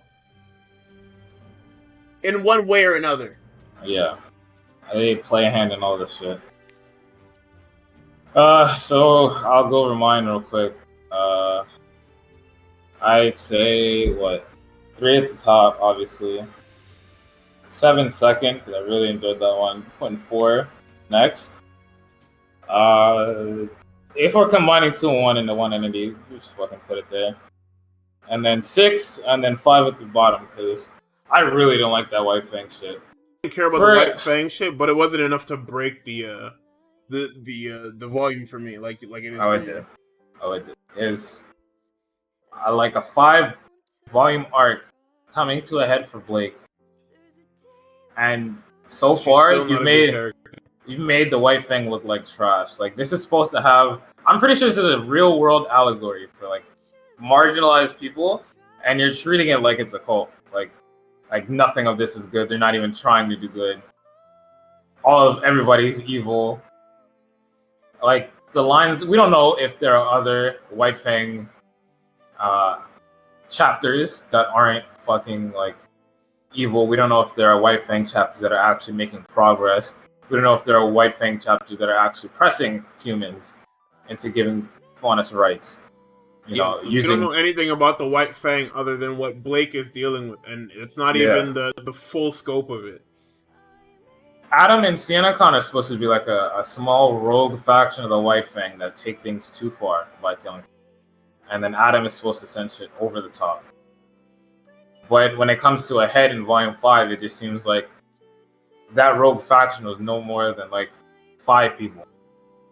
And you don't make it seem like, Adam and Blake are just a war of ideals. Because Adam has ideals. I'll force these humans to make us think that we're strong, that we can hold our own, that we're just as capable as you are by striking fear into them. We'll gain fear through respect. And Blake is just, no, we can't kill humans. She doesn't offer a solution. She didn't have anything. She has no fucking counter ideal. She has no counterpoint. It's just killing is bad. And that's it. Like, if this is really supposed to be a real world allegory for something, you should flesh that out a lot more than just a few quarrels here and there between Weiss and Yang, or Weiss and Blake that go nowhere. A fucking volume or two detailing how faunus, or how the White Fang is evil, and how they want to destroy humanity and stuff like that. If they're nothing more than foot soldiers, then just make them foot soldiers. Don't actually try to give them, a purpose. That's what I'm saying. Like, further writing. You can have them just be mooks. You replace the White Fang with just the Bronwyn tribe, and nothing changes except for a few character interactions. The faces. Blake is fucking eliminated from the story if you don't have the White Fang, but she's already eliminated from the story now because she's completed her goal. Her parents have taken over the White Fang, and they're going to push it in a more positive direction. That's it. She didn't win the war of ideals versus Adam because Yang beat him, and Yang just punched him hard. She just hit him really fucking hard. Adam didn't care about subjugation or, the faunus treatment or anything like that in the end because he was too busy being a shitty ex-boyfriend. Great. Yeah, I have this subline that I'm invested in because it's a character I'm invested in, and it does fucking nothing because, Adam's here. Great. So that's why I don't like Volume. And in Volume 5, there's a whole lot of nothing happening, so fuck it. Alright, 2 more questions. Favorite characters? Who are your favorite characters? Favorite characters? Obviously, Jaundice, Nora, Oscar. John. You already know. And Tyrion.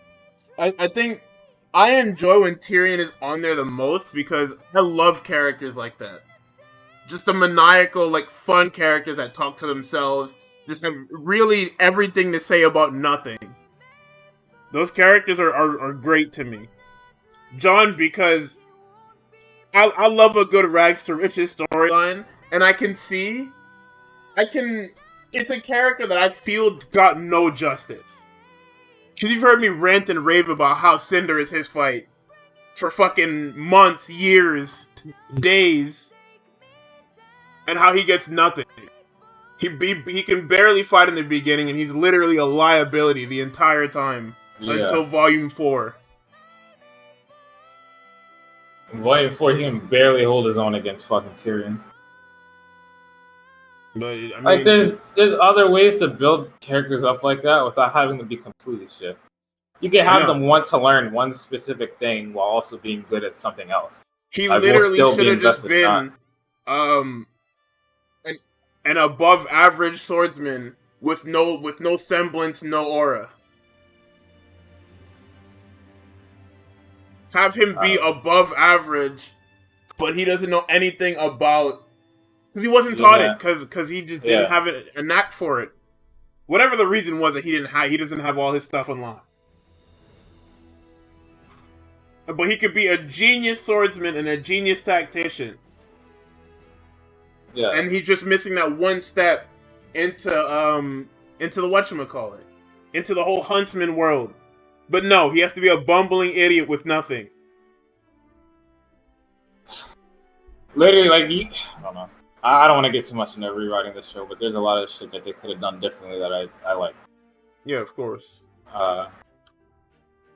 So my favorite character is fucking Sun Wukong, Weiss, Ozpin, Ironwood, Tyrion, and Crow too, because Crow was cool until he wasn't cool anymore, which is... Bro, Crow was cool until he started being a regular cast member. As soon as he got stabbed by Tyrion, that guy just dropped in skill. Like, they gotta get him checked out. It's a semblance, bro. Bad luck. They need to stop doing that. Yeah, that shit is bad.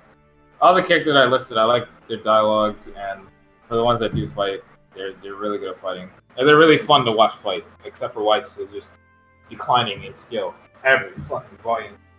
If they don't make her use haste in volume 8, I think it's just dead ability. Like, it's never coming back. Stop mentioning it. Just let's collectively, as Weiss fans, move on to greener pastures, because obviously we can't get what we fucking want. I just would have liked to see Crow just put a little bit more respect on him, because Jesus, guys. You guys are killing him. Pretty bad right now. But yeah, and then let's see. Last closing thoughts. You have any closing thoughts on the series, the show, anything?